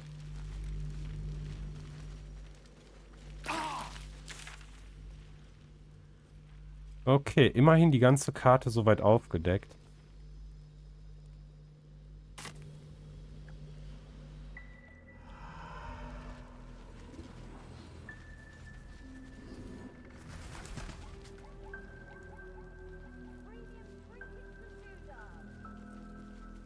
Ich glaube, jetzt wird richtig viel gekämpft.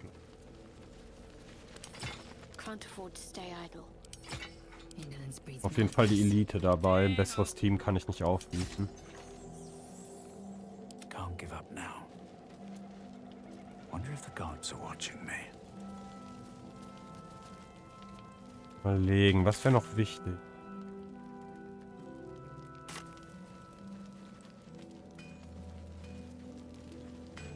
I should speak up. Need anything? Genau, mit ihm nochmal alles durch. Was könnt ihr daraus machen aus meinem Metall? Absolutely. Rare to get your hands on this stuff. Well done keeping it to hand. Wie, er schmelzt sofort ein? Ich wollte erstmal fragen, was er macht.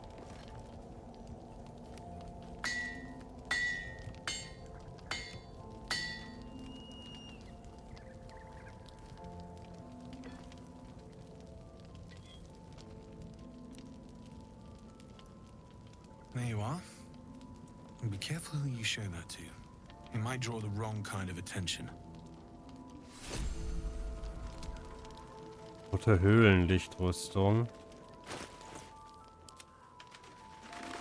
Der Bastard hat echt eine infernalische Legierung genommen. Alright. What now?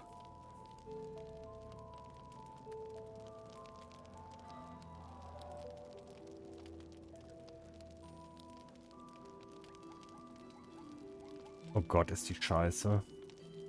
18 ist halt richtig gut, aber...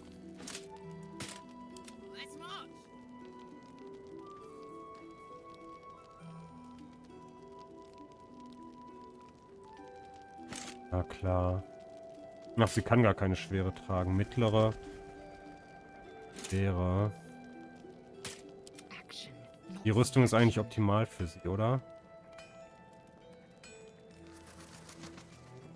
Das 1 auf Stärkewürfe.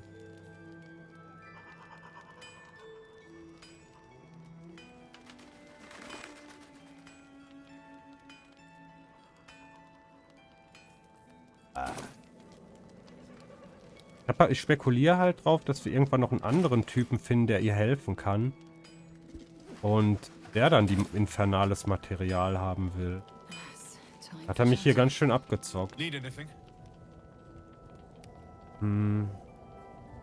Ich habe dieses Metall in der sogenannten Grimm-Schmiede gefunden. Was haltet ihr davon?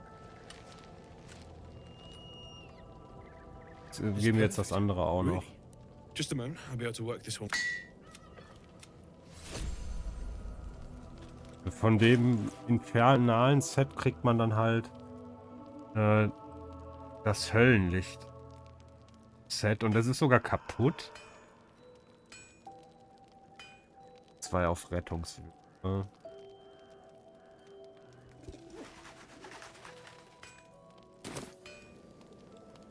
Need anything?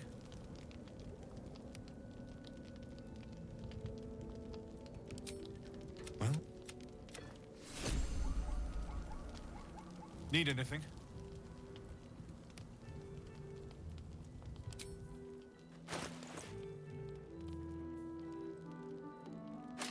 Nimmt man so viel, was vor Feuer schützt?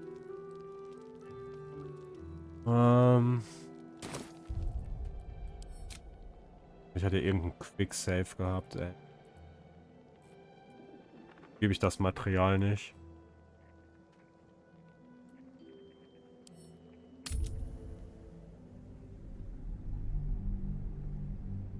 Ein bisschen, das ist halt die, wie sie sich in dem Kampf halt spielt, trägt das halt nicht wirklich viel dazu bei. Und wenn ich dann die Handschuhe und so und den Helm noch reinmache, dann ist ihre Funktion gar nicht mehr so gegeben, wie sie die jetzt erfüllt. Auch wenn sie dann tankiger ist und Feuerschaden aushält, aber Herrgott.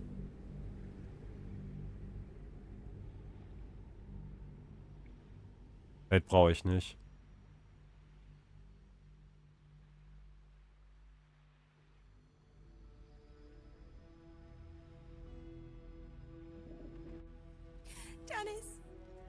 At least things have stayed interesting. Machen wir kurz die Sachen noch mal leer. Oh. Still alive. So that's progress. Oh, I could go for a good meal.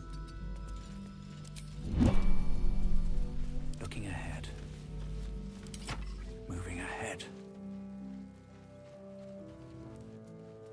Victims of the shadow curse. At least they were afforded a burial.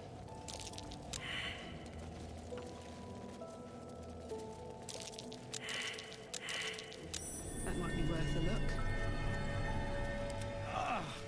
It won't budge. Someone caved this flaming fist's face in. Grim.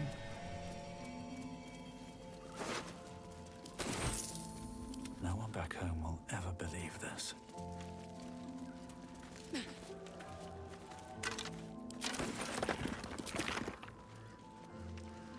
Open up.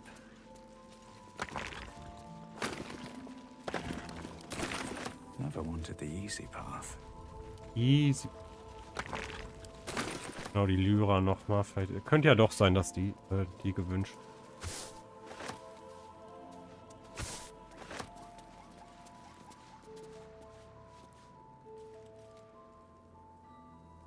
I'll take that.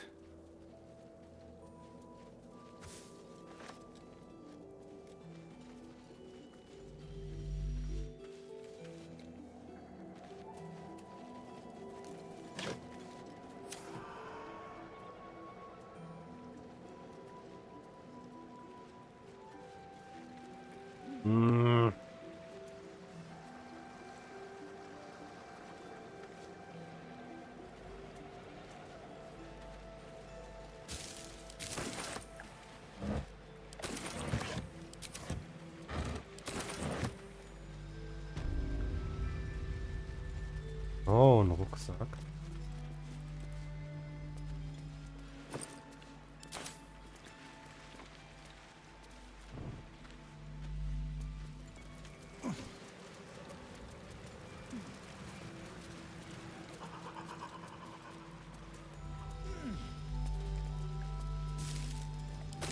Let's get this over with.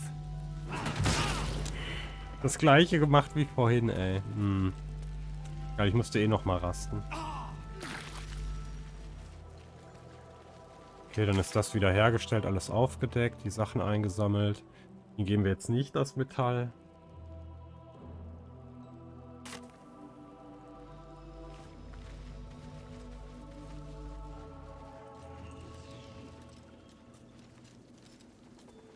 Noch einmal hochgucken. Dann würde ich mit der Chefin reden.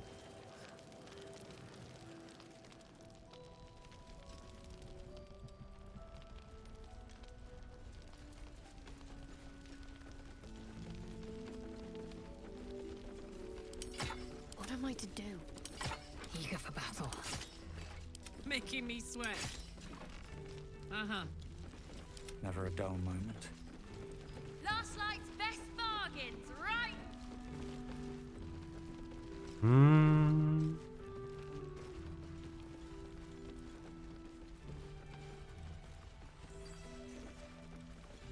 No traps, please.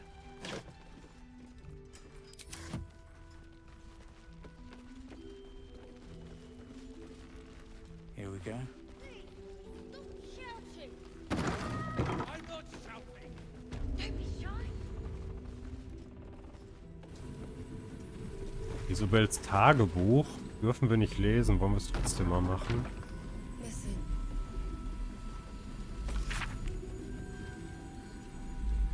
Seit meiner Rückkehr trage ich einen grauenhaften Schmutz in mir. Ich spüre ihn in meinen Lungen. Ich kann ihn nicht loswerden, er wird nie wieder herauskommen. Der Tod, der in meinem Inneren stinkt. Manche Dinge kann nicht einmal die Mondmind teilen. Manche Dinge würde sie in ihren Anhängern niemals dulden. Ich hätte nie zurückkehren sollen.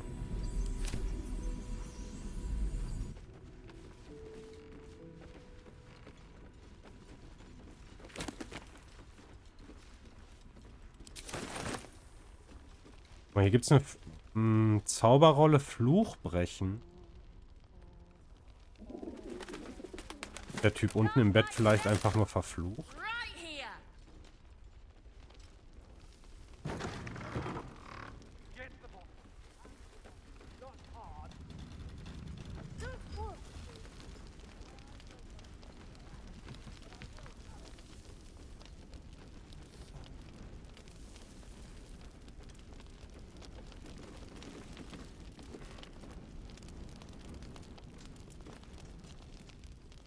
Don't be shy. Have a gander at the finest stock. Na, wo war denn der Raum? Raphael Stufe 12. Was haben die denn überhaupt? Die hatte 6. Unser Level und sie 8. Raphael 666. Ach, das ist der Teufel. Der verfolgt uns oder beobachtet uns.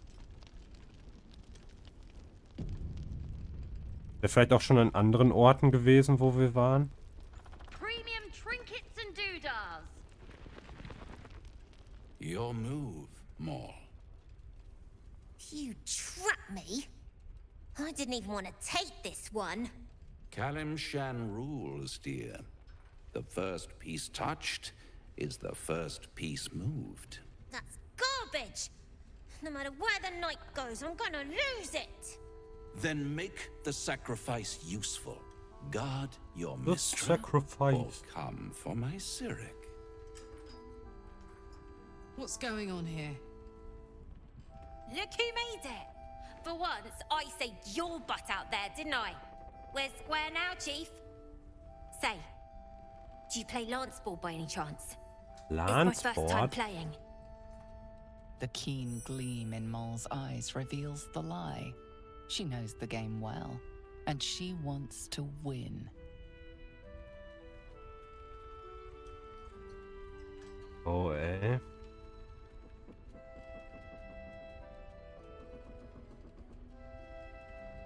Fall zurück, schützt vor allem eure Königin.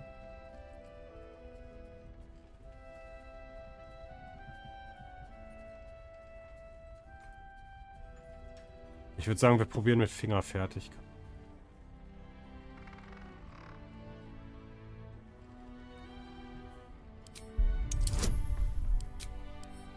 Nur eine 10. Cool. Kann sein.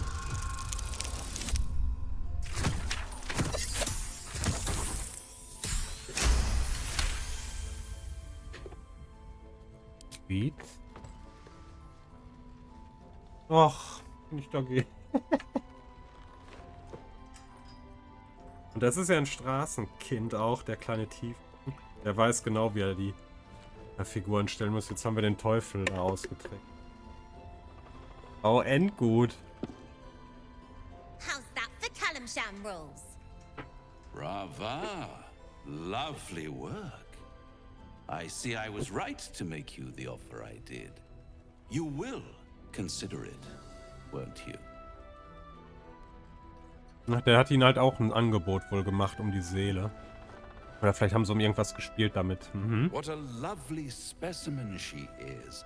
A blushing ihr. apple begging to be plucked. Please let me smack this creep. She cheated, of course, but that's half her charm.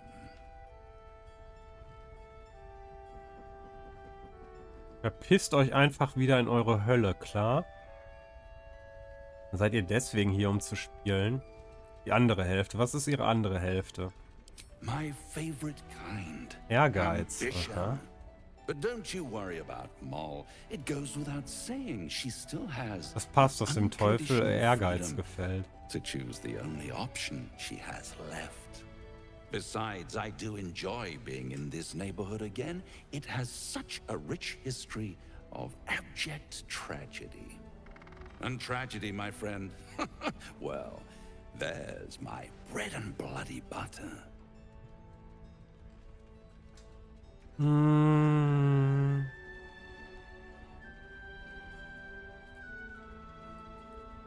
Why spoil it? It's all out there, waiting to be discovered. You never know what you might find if you just dig a little deeper. Haltet euch gefälligst von Mol fern, klar? She won. She has a taste for it now. She'll be the one who comes to me. But enough about my lesser pursuits. Why bother with trifles when I'm in the illustrious presence of my very favorite client?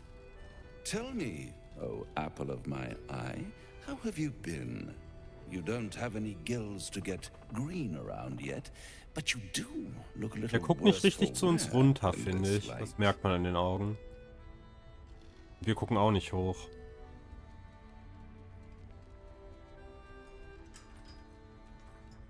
Wisst ihr, es ging mir nie besser. Splendid. And yet, I have this picture in my head of you tossing and turning in the middle of the night, thinking strange things, dreaming strange dreams. And there's this little voice inside of you asking, is this my will, or is it the worms? But you have no answer, and no way of knowing. The good thing is, though, there's only one little voice you really should listen to. Mine. See you soon.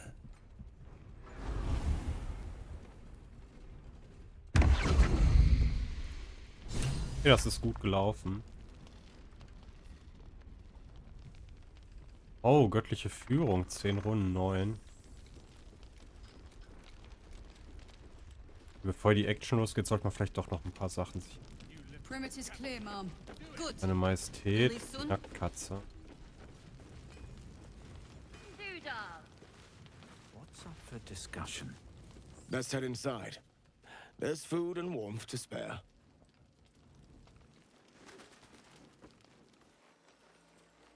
How's the barricade coming along? Let's get on with it.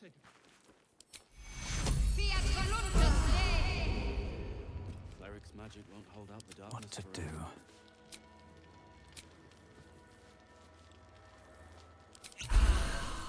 Einmal mal Luxus. All's well that ends. Well, not as bad as it could have. Ach, hier war der Raum. At the ready.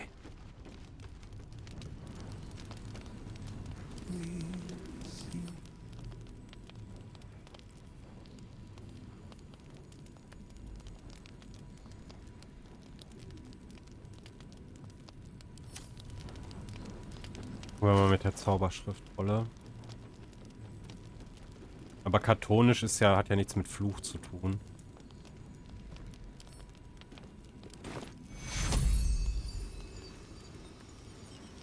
Ziel ist nicht verflucht, alles klar.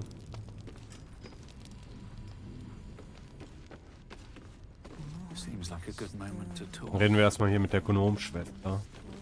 Nice to see a friendly face come out the shadows for once. Ah, Gnome für immer.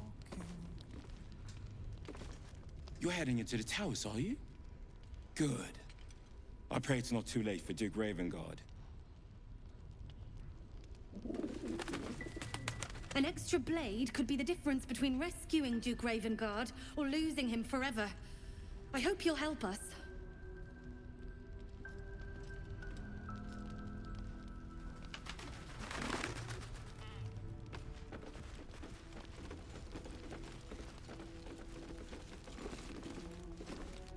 Ja, dann kann ich mich echt nicht mehr drücken, glaube ich.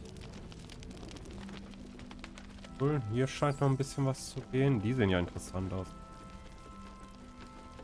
Was haben die überhaupt in der Kneipe zu suchen? Hier wird Alkohol ausgeschenkt. Raus. Don't be shy. Have a gander at the finest stall. There's another bottle of Arabellan Dry back there. Put it on the bar, then piss off and leave me alone. Jahira said we should serve drinks, but that we shouldn't serve drunks. Jahira didn't save your ragged little tail from the cultists. I did. Quatsch.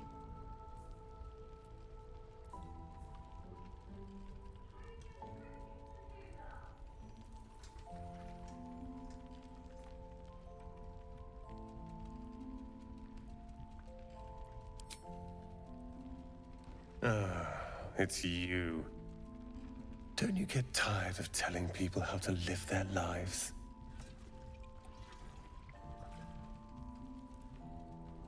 If you're here to save the day again, you're a little late this time.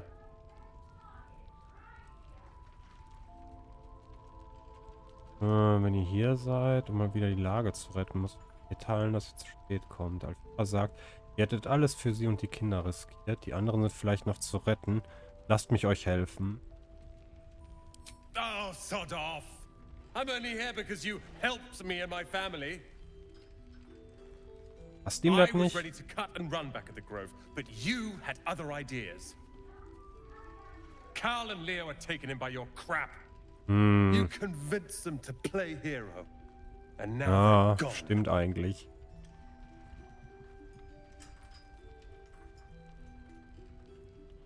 Und es ist meine Verantwortung, sie zurückzuholen. They're my responsibility. You go save the world. Or your own arse. Or whatever it is you do. I'll fix this. Seems someone's been skimming our supplies. Is anyone... I don't need your help and I don't need your pity. Wo sind eure Dead for all I Geschwister? know. Or in the cult's tower with the others who were taken. They're my You go...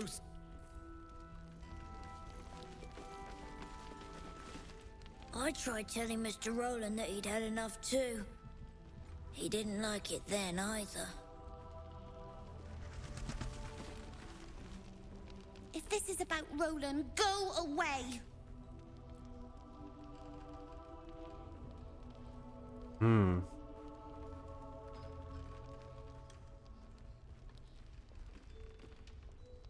Tut mir leid, dass er gemein war. He acts like you wished we weren't here. Like you wished he hadn't saved us.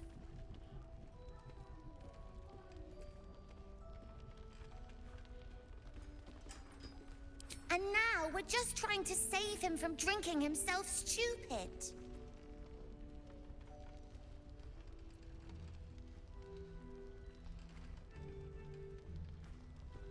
Betrunkene Magier sind gefährlich, zu viel unkontrollierte Macht. Right? He might wave his arms wrong and burn the whole inn down, or belch up a puddle of acid. Anyway, it's his loss.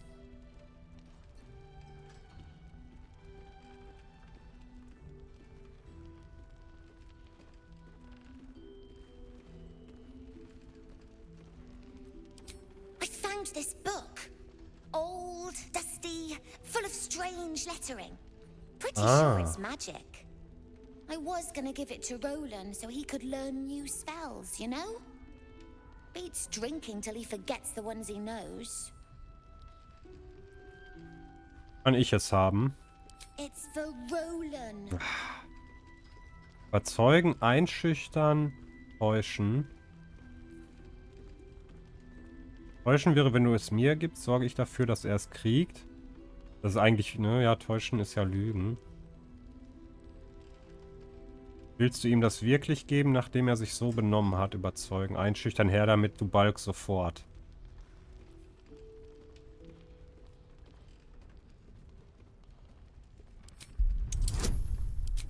Die dritte Antwort. 14.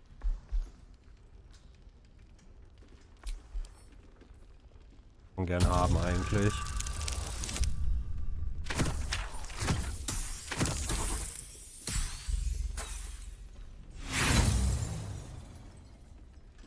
Ah, ich kann erneut würfeln. Immerhin. Jawohl.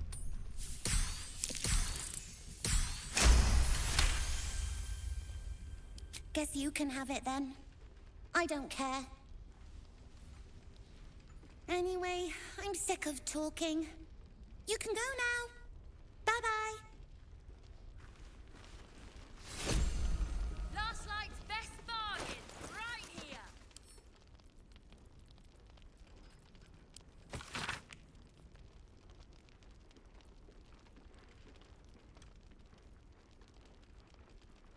Das ist jetzt das Buch von zu Hause.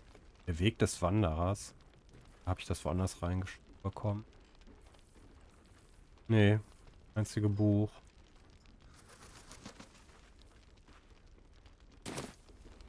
Don't be shy. Have a gander at the finest stock.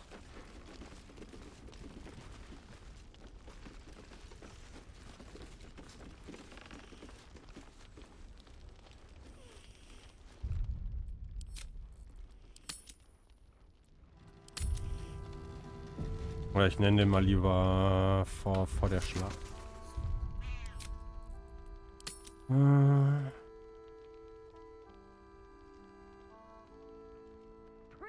trinkets and doodads.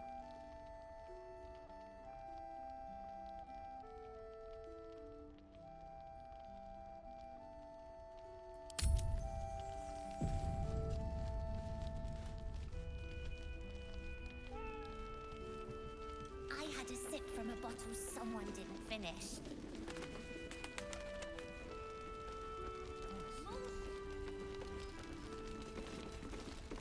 Last night's Please. best bargain. Be welcome. Have a drink. Ich glaube, die müssen wir noch ein paar Mal ordentlich belügen. To your very good health.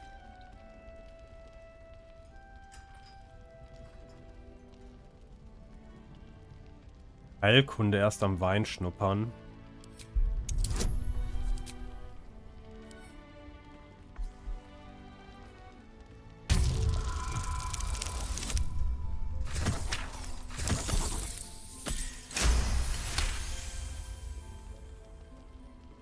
You perceive a faint hint of cloth grass, a herb that is said to elicit the truth. Jahira smiles at you knowingly. It doesn't spoil the taste, if that's what you're wondering. Zauberer sind geborene Meister des Arkan, bla bla bla. Ich habe meine Magie unter Kontrolle. Ich weiß, was passiert, wenn ich... Nee. Keine Schwäche zeigen.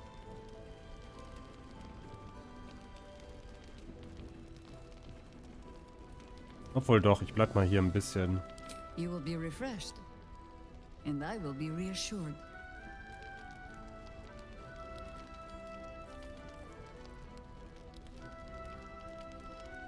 Bottoms up.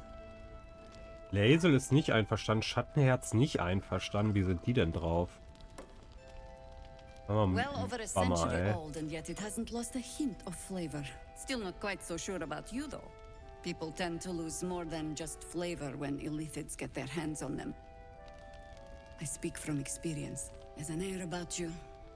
Something alien. Answer me true and do not lie. The parasite is changing you, isn't it? Ich habe keinen Parasit im Kopf.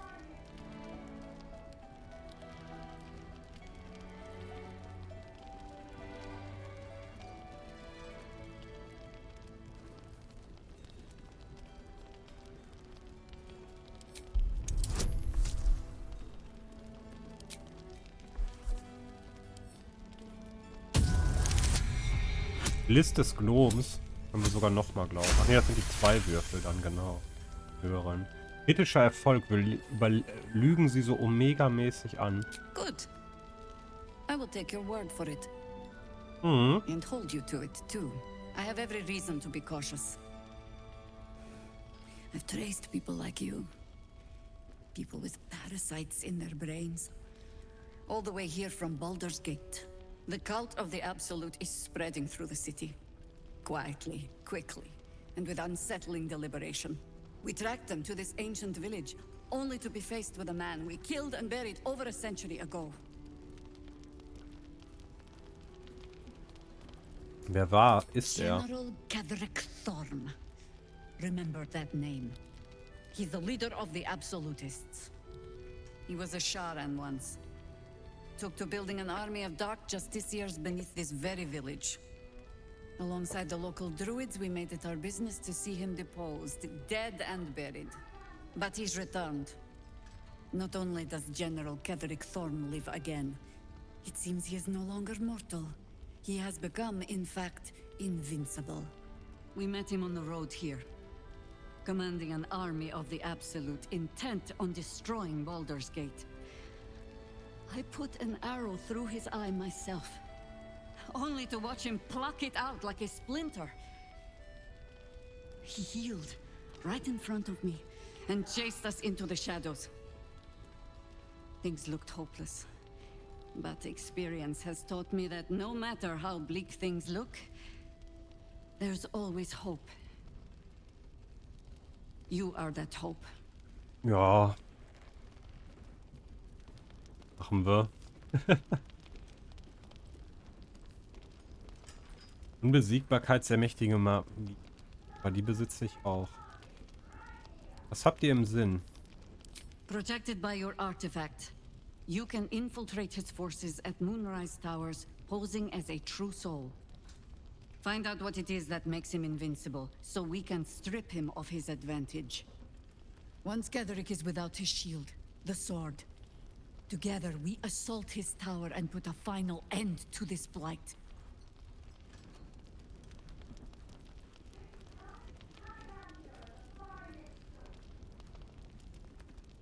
Die meiste Arbeit bleibt ja dann wohl an mir hängen. Ich wollte meine Infektion Ihr wollt meine Infektion ausnutzen. Ich will davon geheilt werden. Any cure starts with understanding the disease. Whatever magic Ketheric's using to control these tadpoles, it must be at Moonrise. Until then, we keep drinking wine when we meet. Wie erreiche ihn? Die Türme sind von Schatten um. You're not our only secret weapon. Isobel, a faithful cleric of Selûne, and a light in the darkness. In the light in the She darkness. casts the moon shield around the inn. It's the only reason we're still alive. She's upstairs in her chambers. Upstairs. Tell her I sent you, and she'll see you through the shadows safely.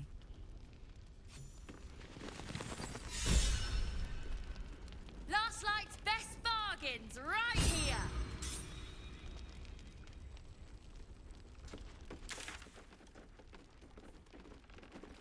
Ich will einmal noch wohin.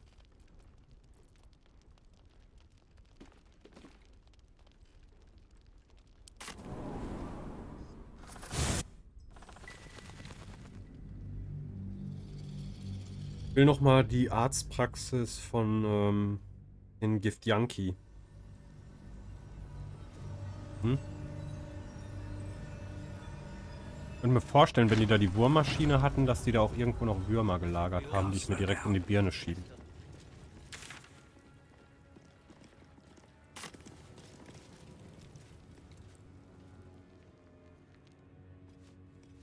I would be more concerned, excited.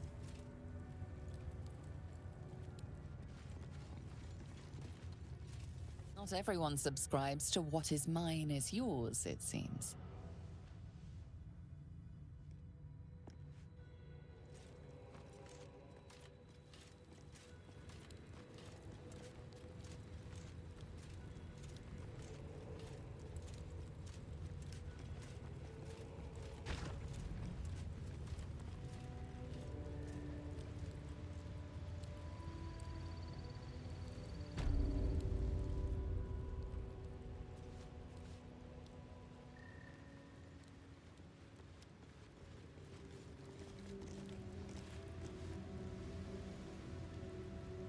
No time to rest.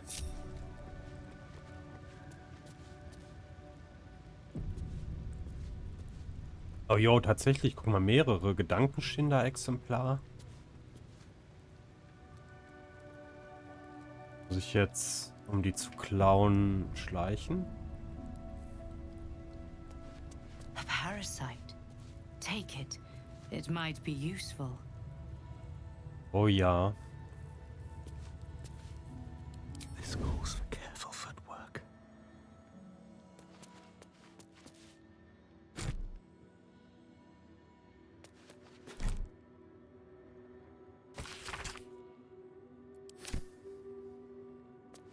Zwei Stück.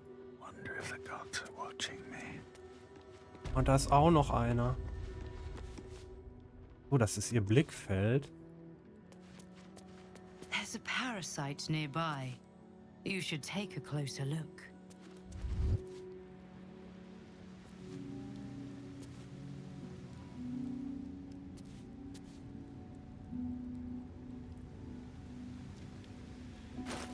Ich habe, glaube ich, irgendwas, womit ich mich unsichtbar machen kann. Zauber nicht, aber irgendein Gegenstand hatte. Den Ring hier.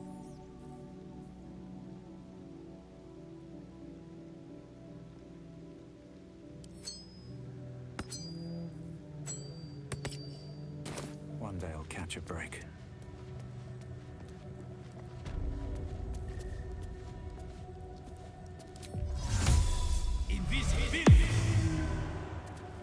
All right, time to skulk about. Breathe deep and move. You were seen stealing. What? Ich habe gar nichts Resolving gemacht. this peacefully will require more caution than you displayed in getting caught. Ja, Entschuldigung, Nothing abstreiten. illicit can be found. The accusation collapses.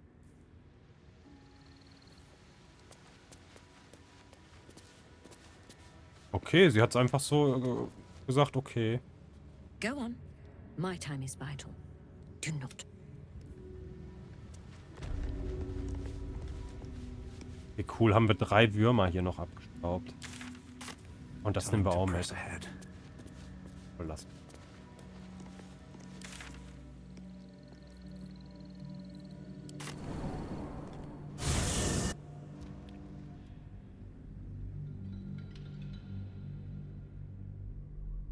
Wir nutzen die alle noch.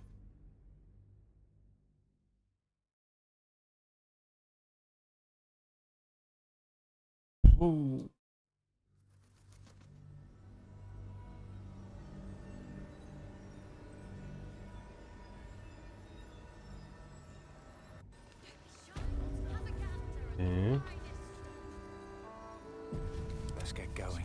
How's the barricade coming along?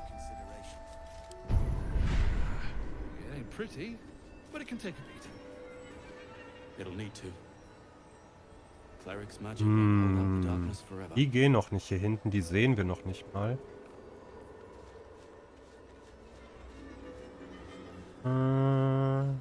Basieren eine Kreatur mit Macht, die heilt, wenn die Kreatur angreift, wie sie jedoch auch verwundbar.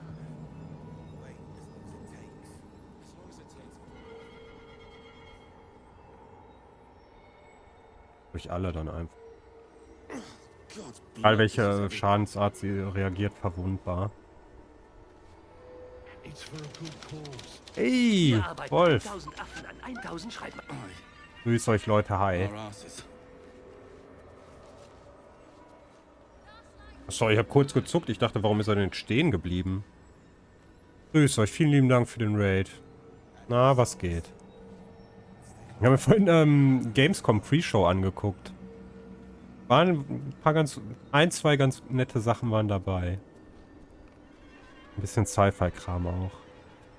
Energietunnel. Ströme vorwärts. Bloß alle Weg 4 Meter weg. Oh. Müssen die ja eh für irgendwas ausgeben.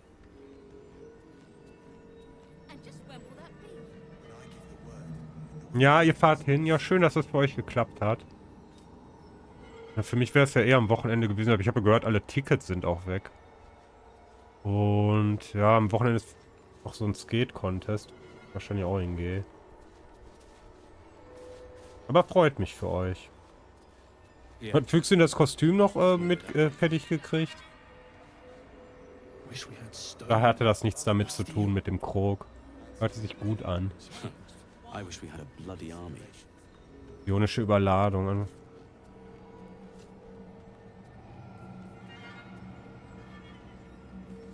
Sollen wir auf die Schubsattacke echt?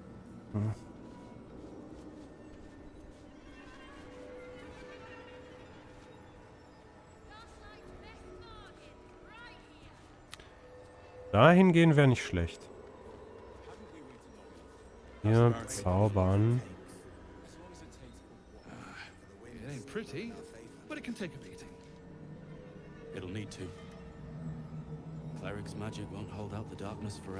Glück der fernen Reiche. Bei einem erfolgreichen Angriff gegen einen Gegner kannst du den treffen.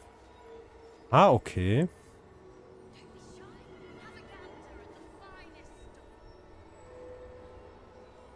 Dann will ich dahin. Das ist immer mein Ding. Jojo, lass nichts anbrennen. Hat das Cosplay fertig bekommen? Ja, cool.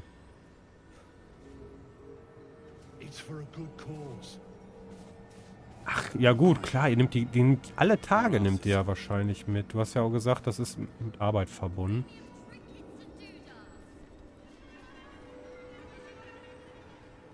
Oh, es wird ja richtig eine heftige lange Messe dann für euch. Sorry, keine Ahnung, ob der mich hört. Na, frei gleich dann. Ja, gehe ich die Richtung. Wenn ich die Fähigkeit nicht hier hin.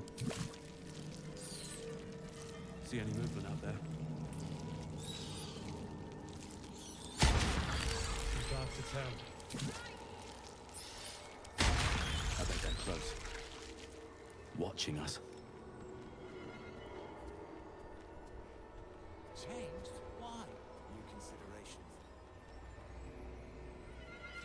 Das ist ja übel, den Gegner die Attribute noch runterzuschrauben, so, wenn man attackiert halt.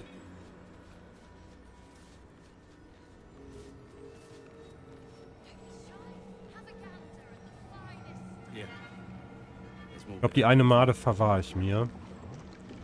Wieder 2 haben. I wish we had a bloody army.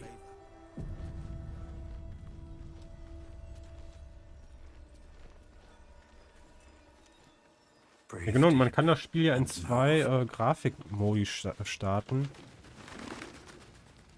Oder, weiß nicht, ob ich jetzt Grafikmodi sehe. Ich habe jetzt DirectX 11.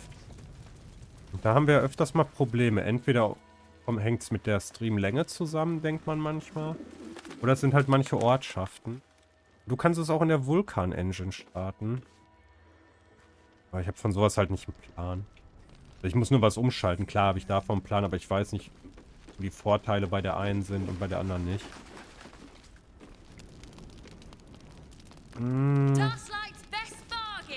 Sollten zu dieser Isolde, ne? Isobel.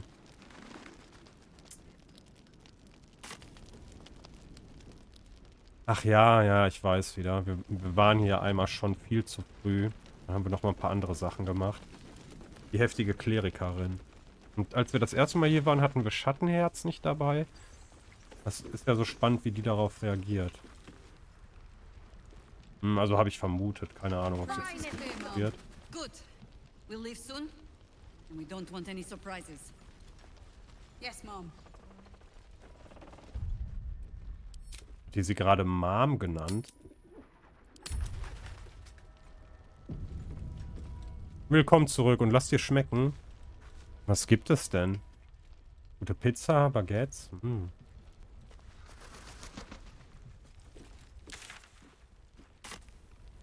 Ja, und krass, Wolf, das ist ja für euch dann richtig, wenn ihr alle Tage da seid. Das wird auch, glaube ich, also, ne? Ist schon eine Nummer. Aber viel Spaß.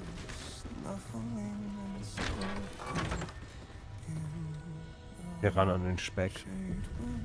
What's up for discussion?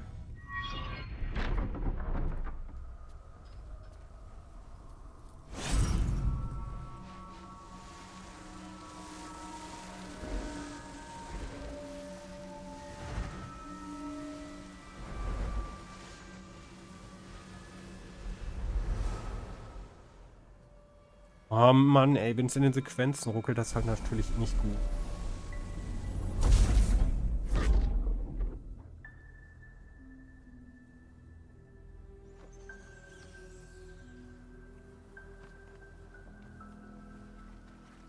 Er hat sich stabilisiert.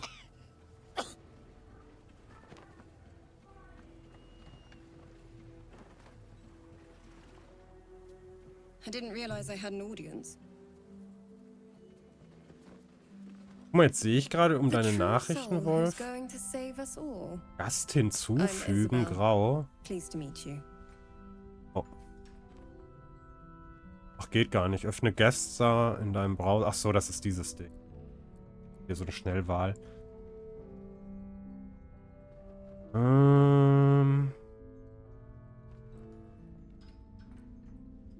Euch retten, wie stellt ihr euch vor?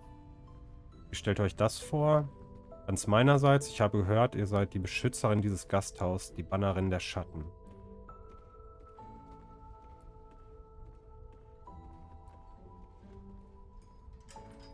Wir geben ihr mal ihren Fame. Myself and Our Lady are doing what we can to hold the line. I hear you and your tadpole will be our offense. Free from the Absolute's influence, yet able to walk among cultists. It's almost too good to be true. But I'd be a poor cleric indeed not to avail of a blessing when I see one. Let me guess. Jaheira sent you to beg a protection spell of her favorite cleric.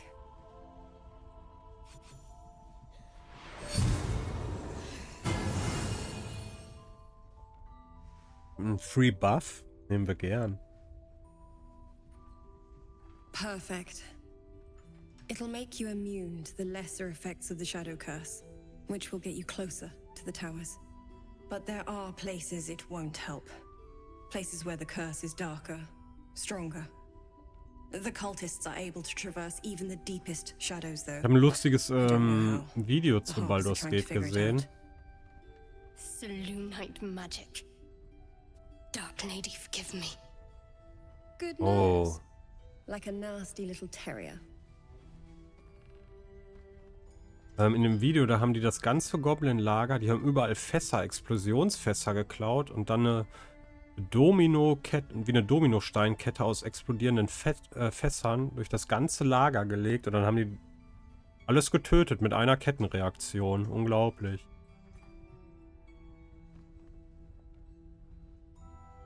Aber das waren natürlich, was weiß ich, super, super viele Fässer. Keine Ahnung, wo man die alle herbekommt. So, sollte ich sonst noch was wissen? Aufbreche. Nase wie ein hässlicher kleiner Terrier. Ketherick is a frightening man. But you have something he doesn't. Allies worth having. While you're busy in the towers, I'll be sure to... Wait. Jetzt geht's nämlich ab. Do you hear that? Something's wrong.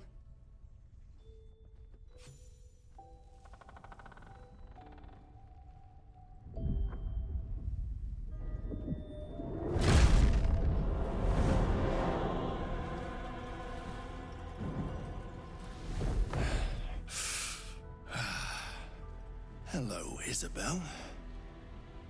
Marcus. Na, wir rollen mit den Leuten im Gasthaus hier, glaube ich. Happened to you? I've been blessed. You can be too. Come with me, and you can hear all about it from Ketherick himself. Isabel, kennt ihr diesen Mann? He's a flaming fist. Or was. Came with the others when we created this haven. And I thank you for your hospitality. True soul, my instructions are clear. Take the girl to Ketherick, alive. Das scheint ja ein richtiger Wendepunkt zu sein. Man könnte ja jetzt auch mit dem zusammen... Der müsste ja auch vom Kult der Absoluten kommen, ne? Auch wenn der früher mal so ein Bruder der flammenden Faust war. Probier's auf Weisheit. Wäre super gut für das klappen. Oh, sieht sogar leicht aus. Mal sicher gehen.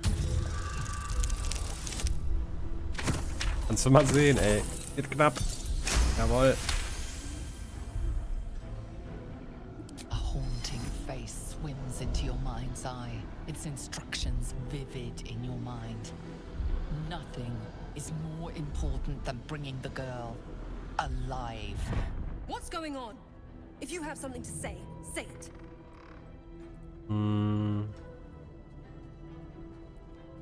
Markus will euch entführen, Isabel. Diesmal müssen wir uns den Weg freikämpfen. Und wenn wir 3 nehmen, dann schließen wir uns an, oder was? Nehmen auf jeden Fall 1, ey, aber das ist cool, dass es so wenden könnte. Pathetic. The Absolute sees all. Aber meine Leute sind damit einverstanden. The Absolute. Of course. You can't believe them, Marcus. Ketherick will never give you whatever it is. So, bis zu dem Moment hätte man dann wahrscheinlich noch mit dem Kult spielen können. Aber wir haben ja schon die ganzen Goblins getötet. Waren ja auch von der Absoluten.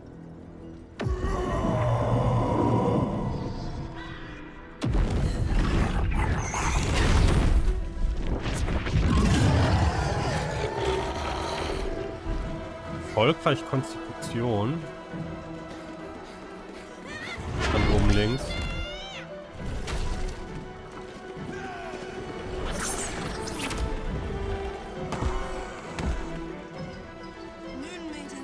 Hier werden so viele NPCs sterben. Bei den kloppen wir, glaube ich, gut weg. Seine 120 AP. Gelegenheitssehen.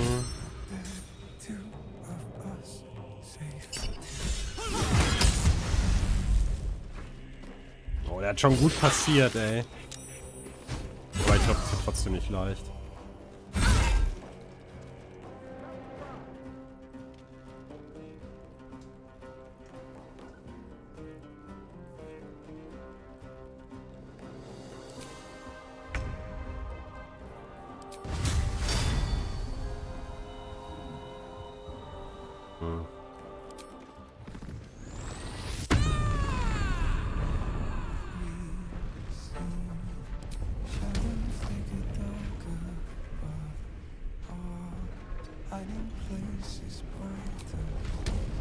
Singt er?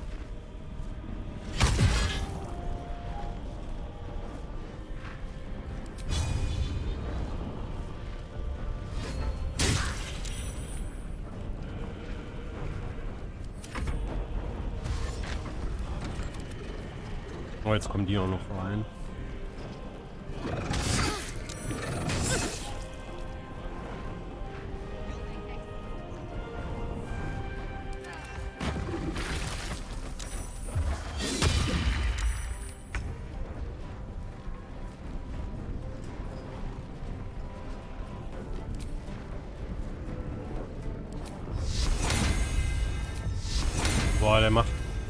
32 Schaden pro Runde.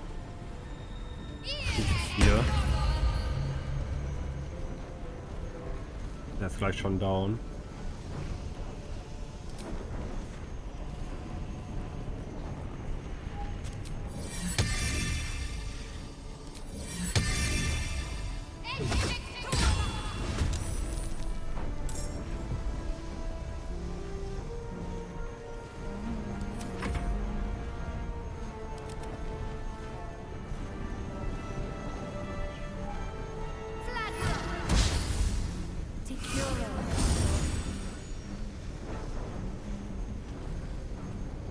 Nicht, dass ich sie hätte heilen müssen.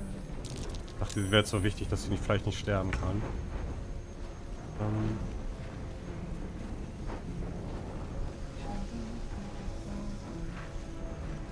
Noch die 38, den müssten wir...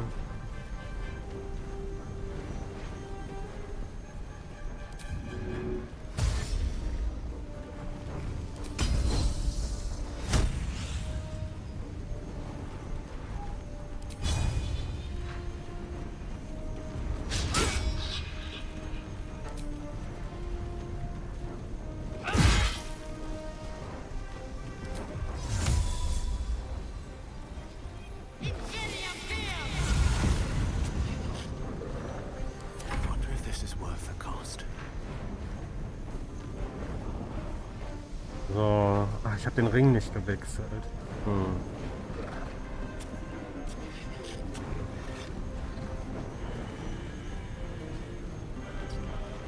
Ich wollte eigentlich hier rausgehen und einen Blitz durch die jagen.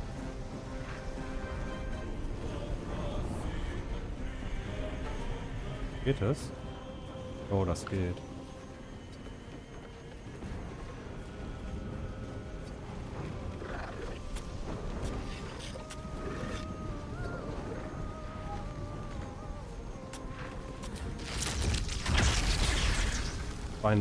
Haben die nur. Ah, der ist zu breit.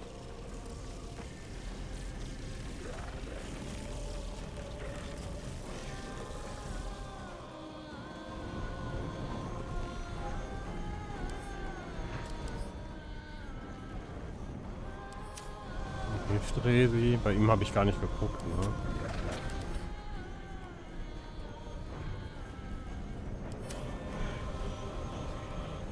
Ja, dann glaube ich, attackiere ich doch ihn vielleicht. Nicht, dass er noch aus dem Staub macht.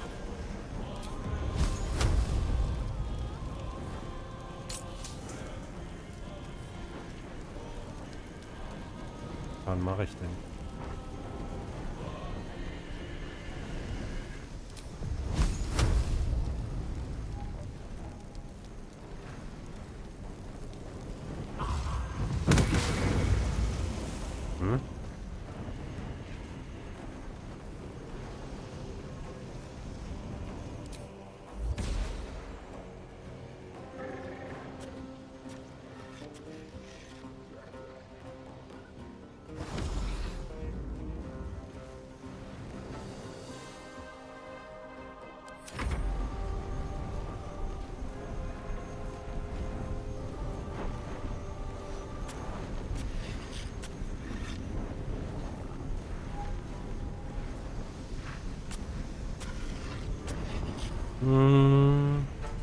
Einfach reinhauen.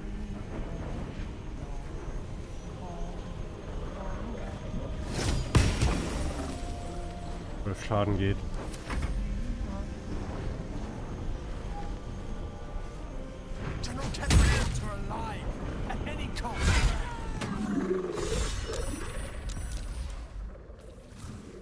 Das wollte ich nicht, ey. Ich wollte den töten.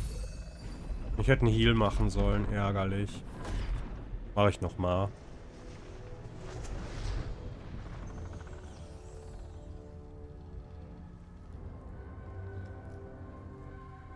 So ist es ja dann gescheitert und wir haben ja trotzdem bei denen jetzt den negativen Eindruck.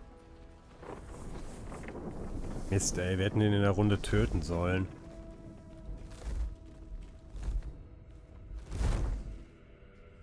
Isabel!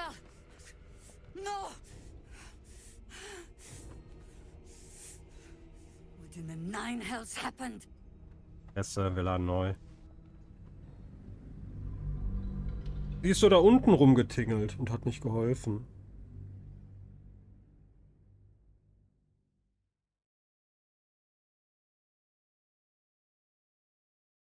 Oh.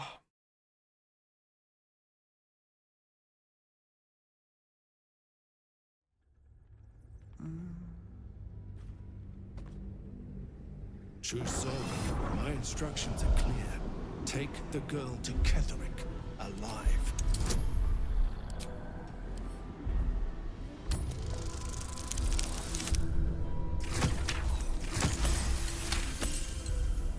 A haunting face swim. What's going on? If you have something to say, say it. Pathetic. The absolute. You can't. Time to...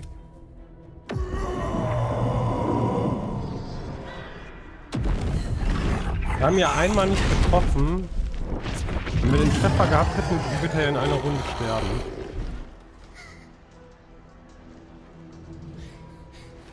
Von Laser mit der Axt, die hat sie daneben gehauen.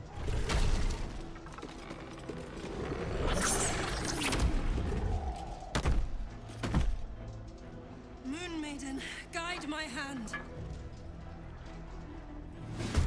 Come along, Isabel.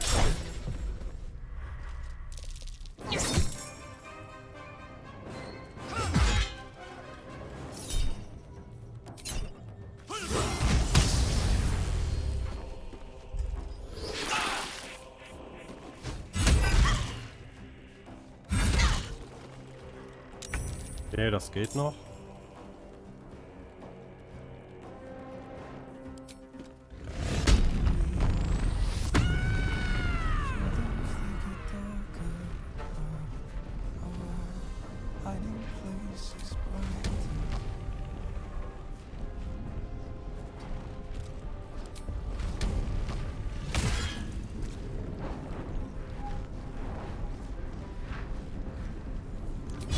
Ich probiere das nochmal mit der Blutung.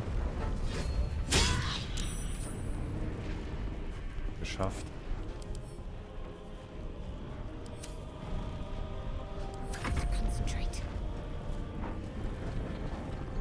Ja krass, soll ich jetzt schon heilen? Nee, ne?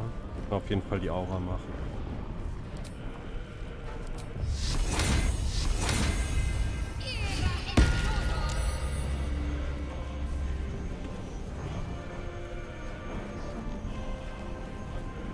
Ja gut, ich gebe ihr.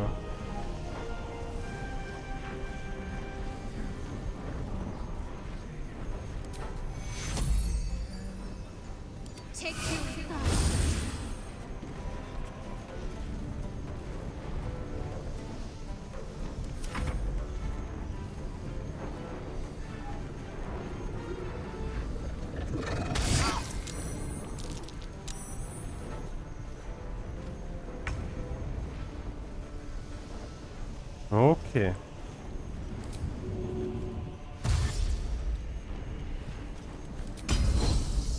Zeichen des Jägers könnte ich auch machen, aber egal. Habe ich keinen Schlag mehr, glaube ich.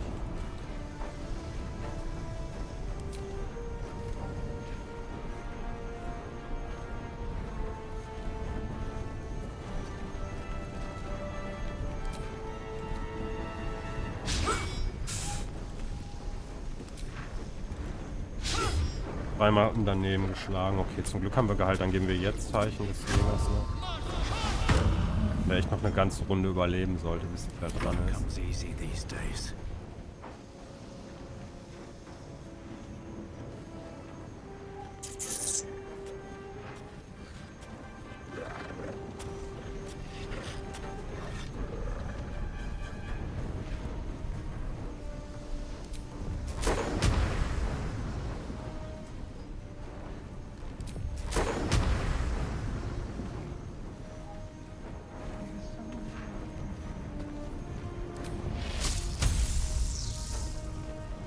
Ah, zu viel AOE, wir stehen hier super eng.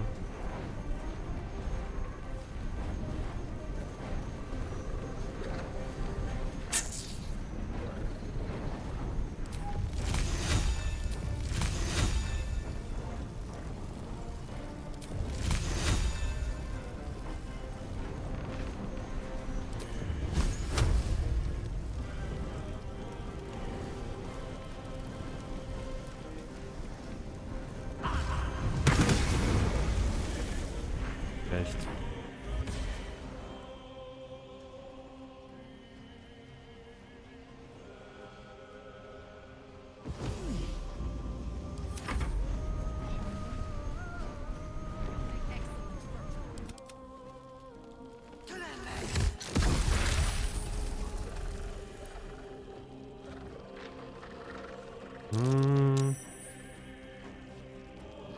Wie weit ich bin, das ist jetzt der zweite Akt, so ziemlich der Anfang. Als wir in dieses Gebiet gekommen bin, hatte ich den Erfolg halt für den Akt.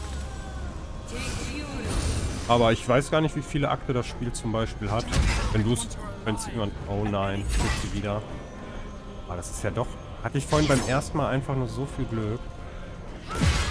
Mal die Reihenfolge vielleicht haben. Noch 6 HP. Das mag sein. 5 Kapitel.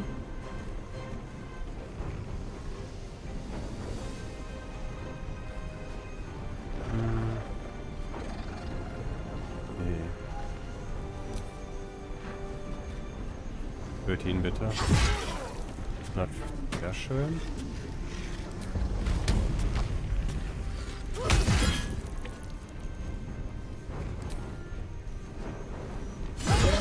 Ah, sie ist so gut. Oh, jetzt rein.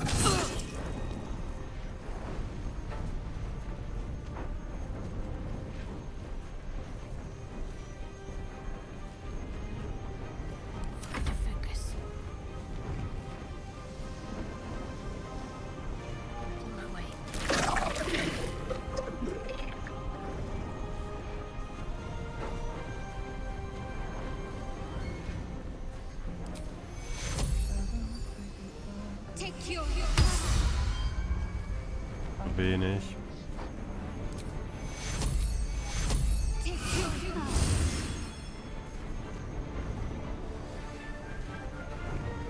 Yep.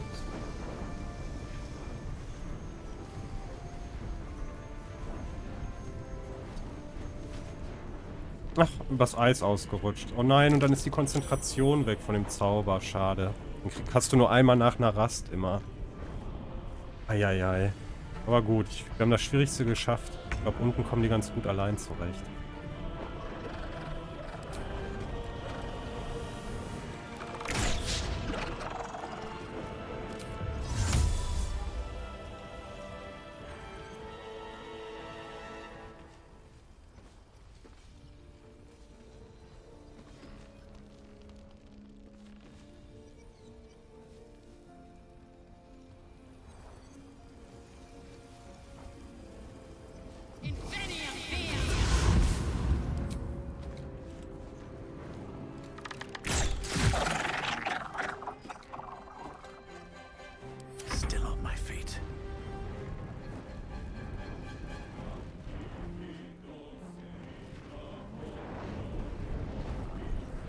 Ich denke halt, die rutschen jetzt alle aus.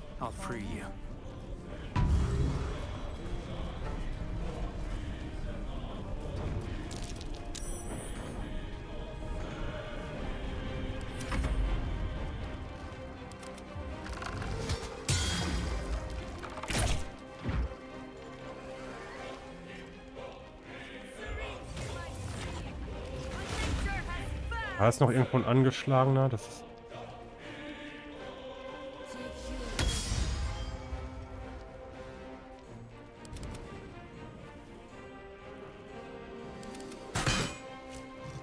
Ah, 2 Stück noch.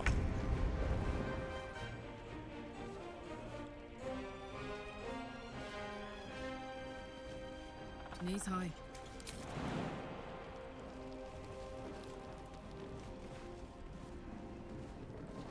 Handy.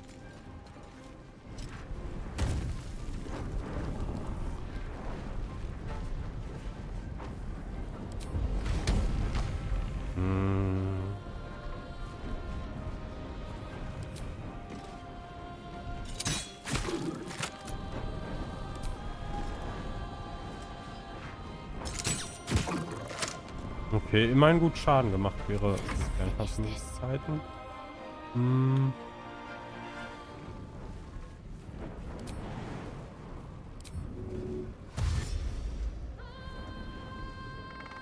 Okay, kriegen wir den oben vom Balkon? Boah, übel. Onward.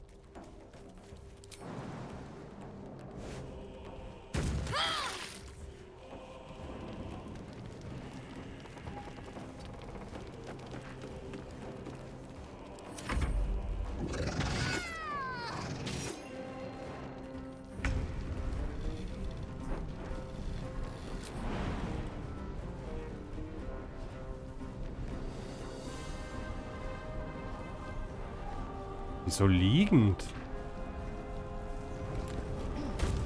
Da geht's. Taking position.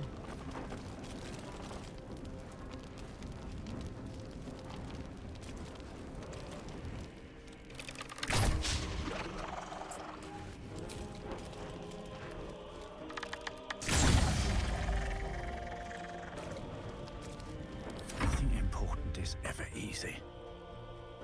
Light on my feet.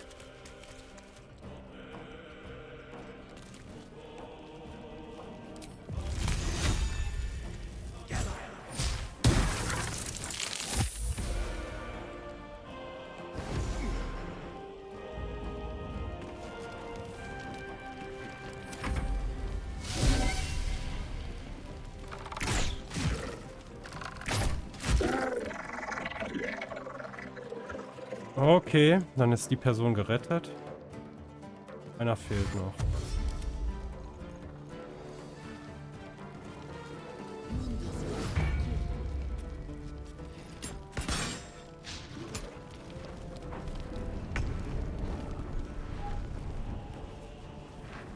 Gestotter.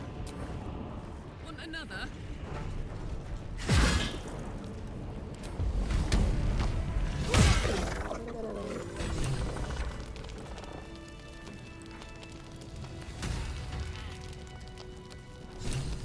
Geht eigentlich mit Level Up? Das war letztes Mal, als ich geguckt habe, Vierter. Boah, was, ey? Dauert noch richtig lange.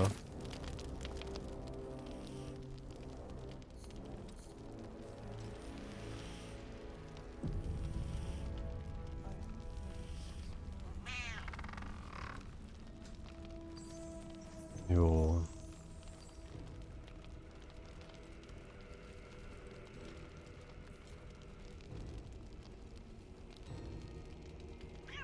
Ich würde sagen, wir labern noch kurz mit denen und dann reicht das auch. Das Spiel beruhigt sich halt nicht. I don't know, guys. It's fine. Wo ist denn Jahira? Even if she did, it doesn't matter. Mole needs us. I know, but we need a plan. Versammeln die sich da jetzt direkt am Tor und wollen sofort einen Gegenschlag starten? With haste.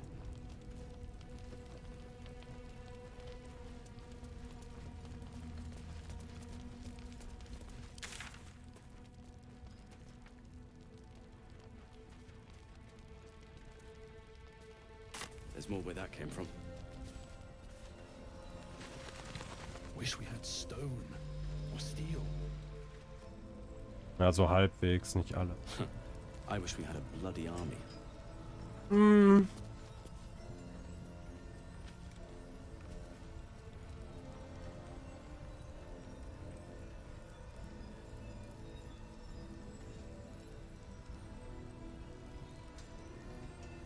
Keine Ahnung, Leute. Ich glaube, wir hören heute mal um 12 auf. Ich starte das nächste Mal mit der Vulkan-Engine. Vielleicht läuft das dann besser. Ich habe voll oft den Verdacht, es liegt an so Fackeleffekten und sowas. Hm. Wir sind sogar nur auf hoch.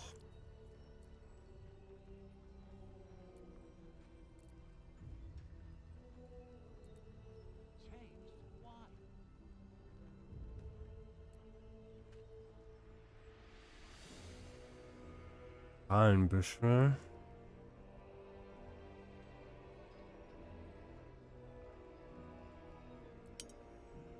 It's for a good cause.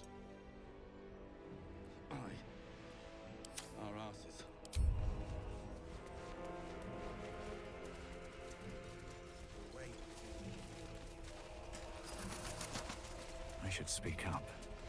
Nee, nicht so richtig, ne? Nee, klappt nicht so cool.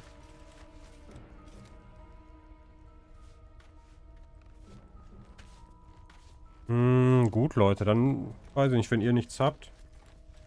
Bedanke mich nochmal für den Raid. Immer eine Freude. Und Wolf, ich wünsche euch auf jeden Fall richtig Spaß auf der Gamescom.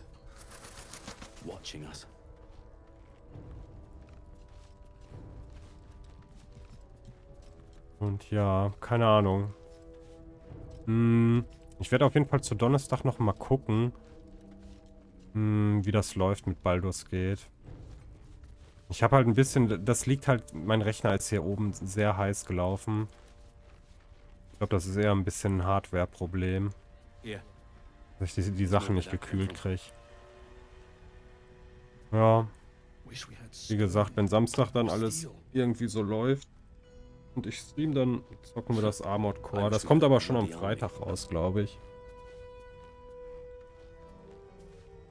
Gut, liebe Leute. Jetzt ist auch noch so früh, da kann ich auch noch was essen eigentlich. Das finde ich ganz gut.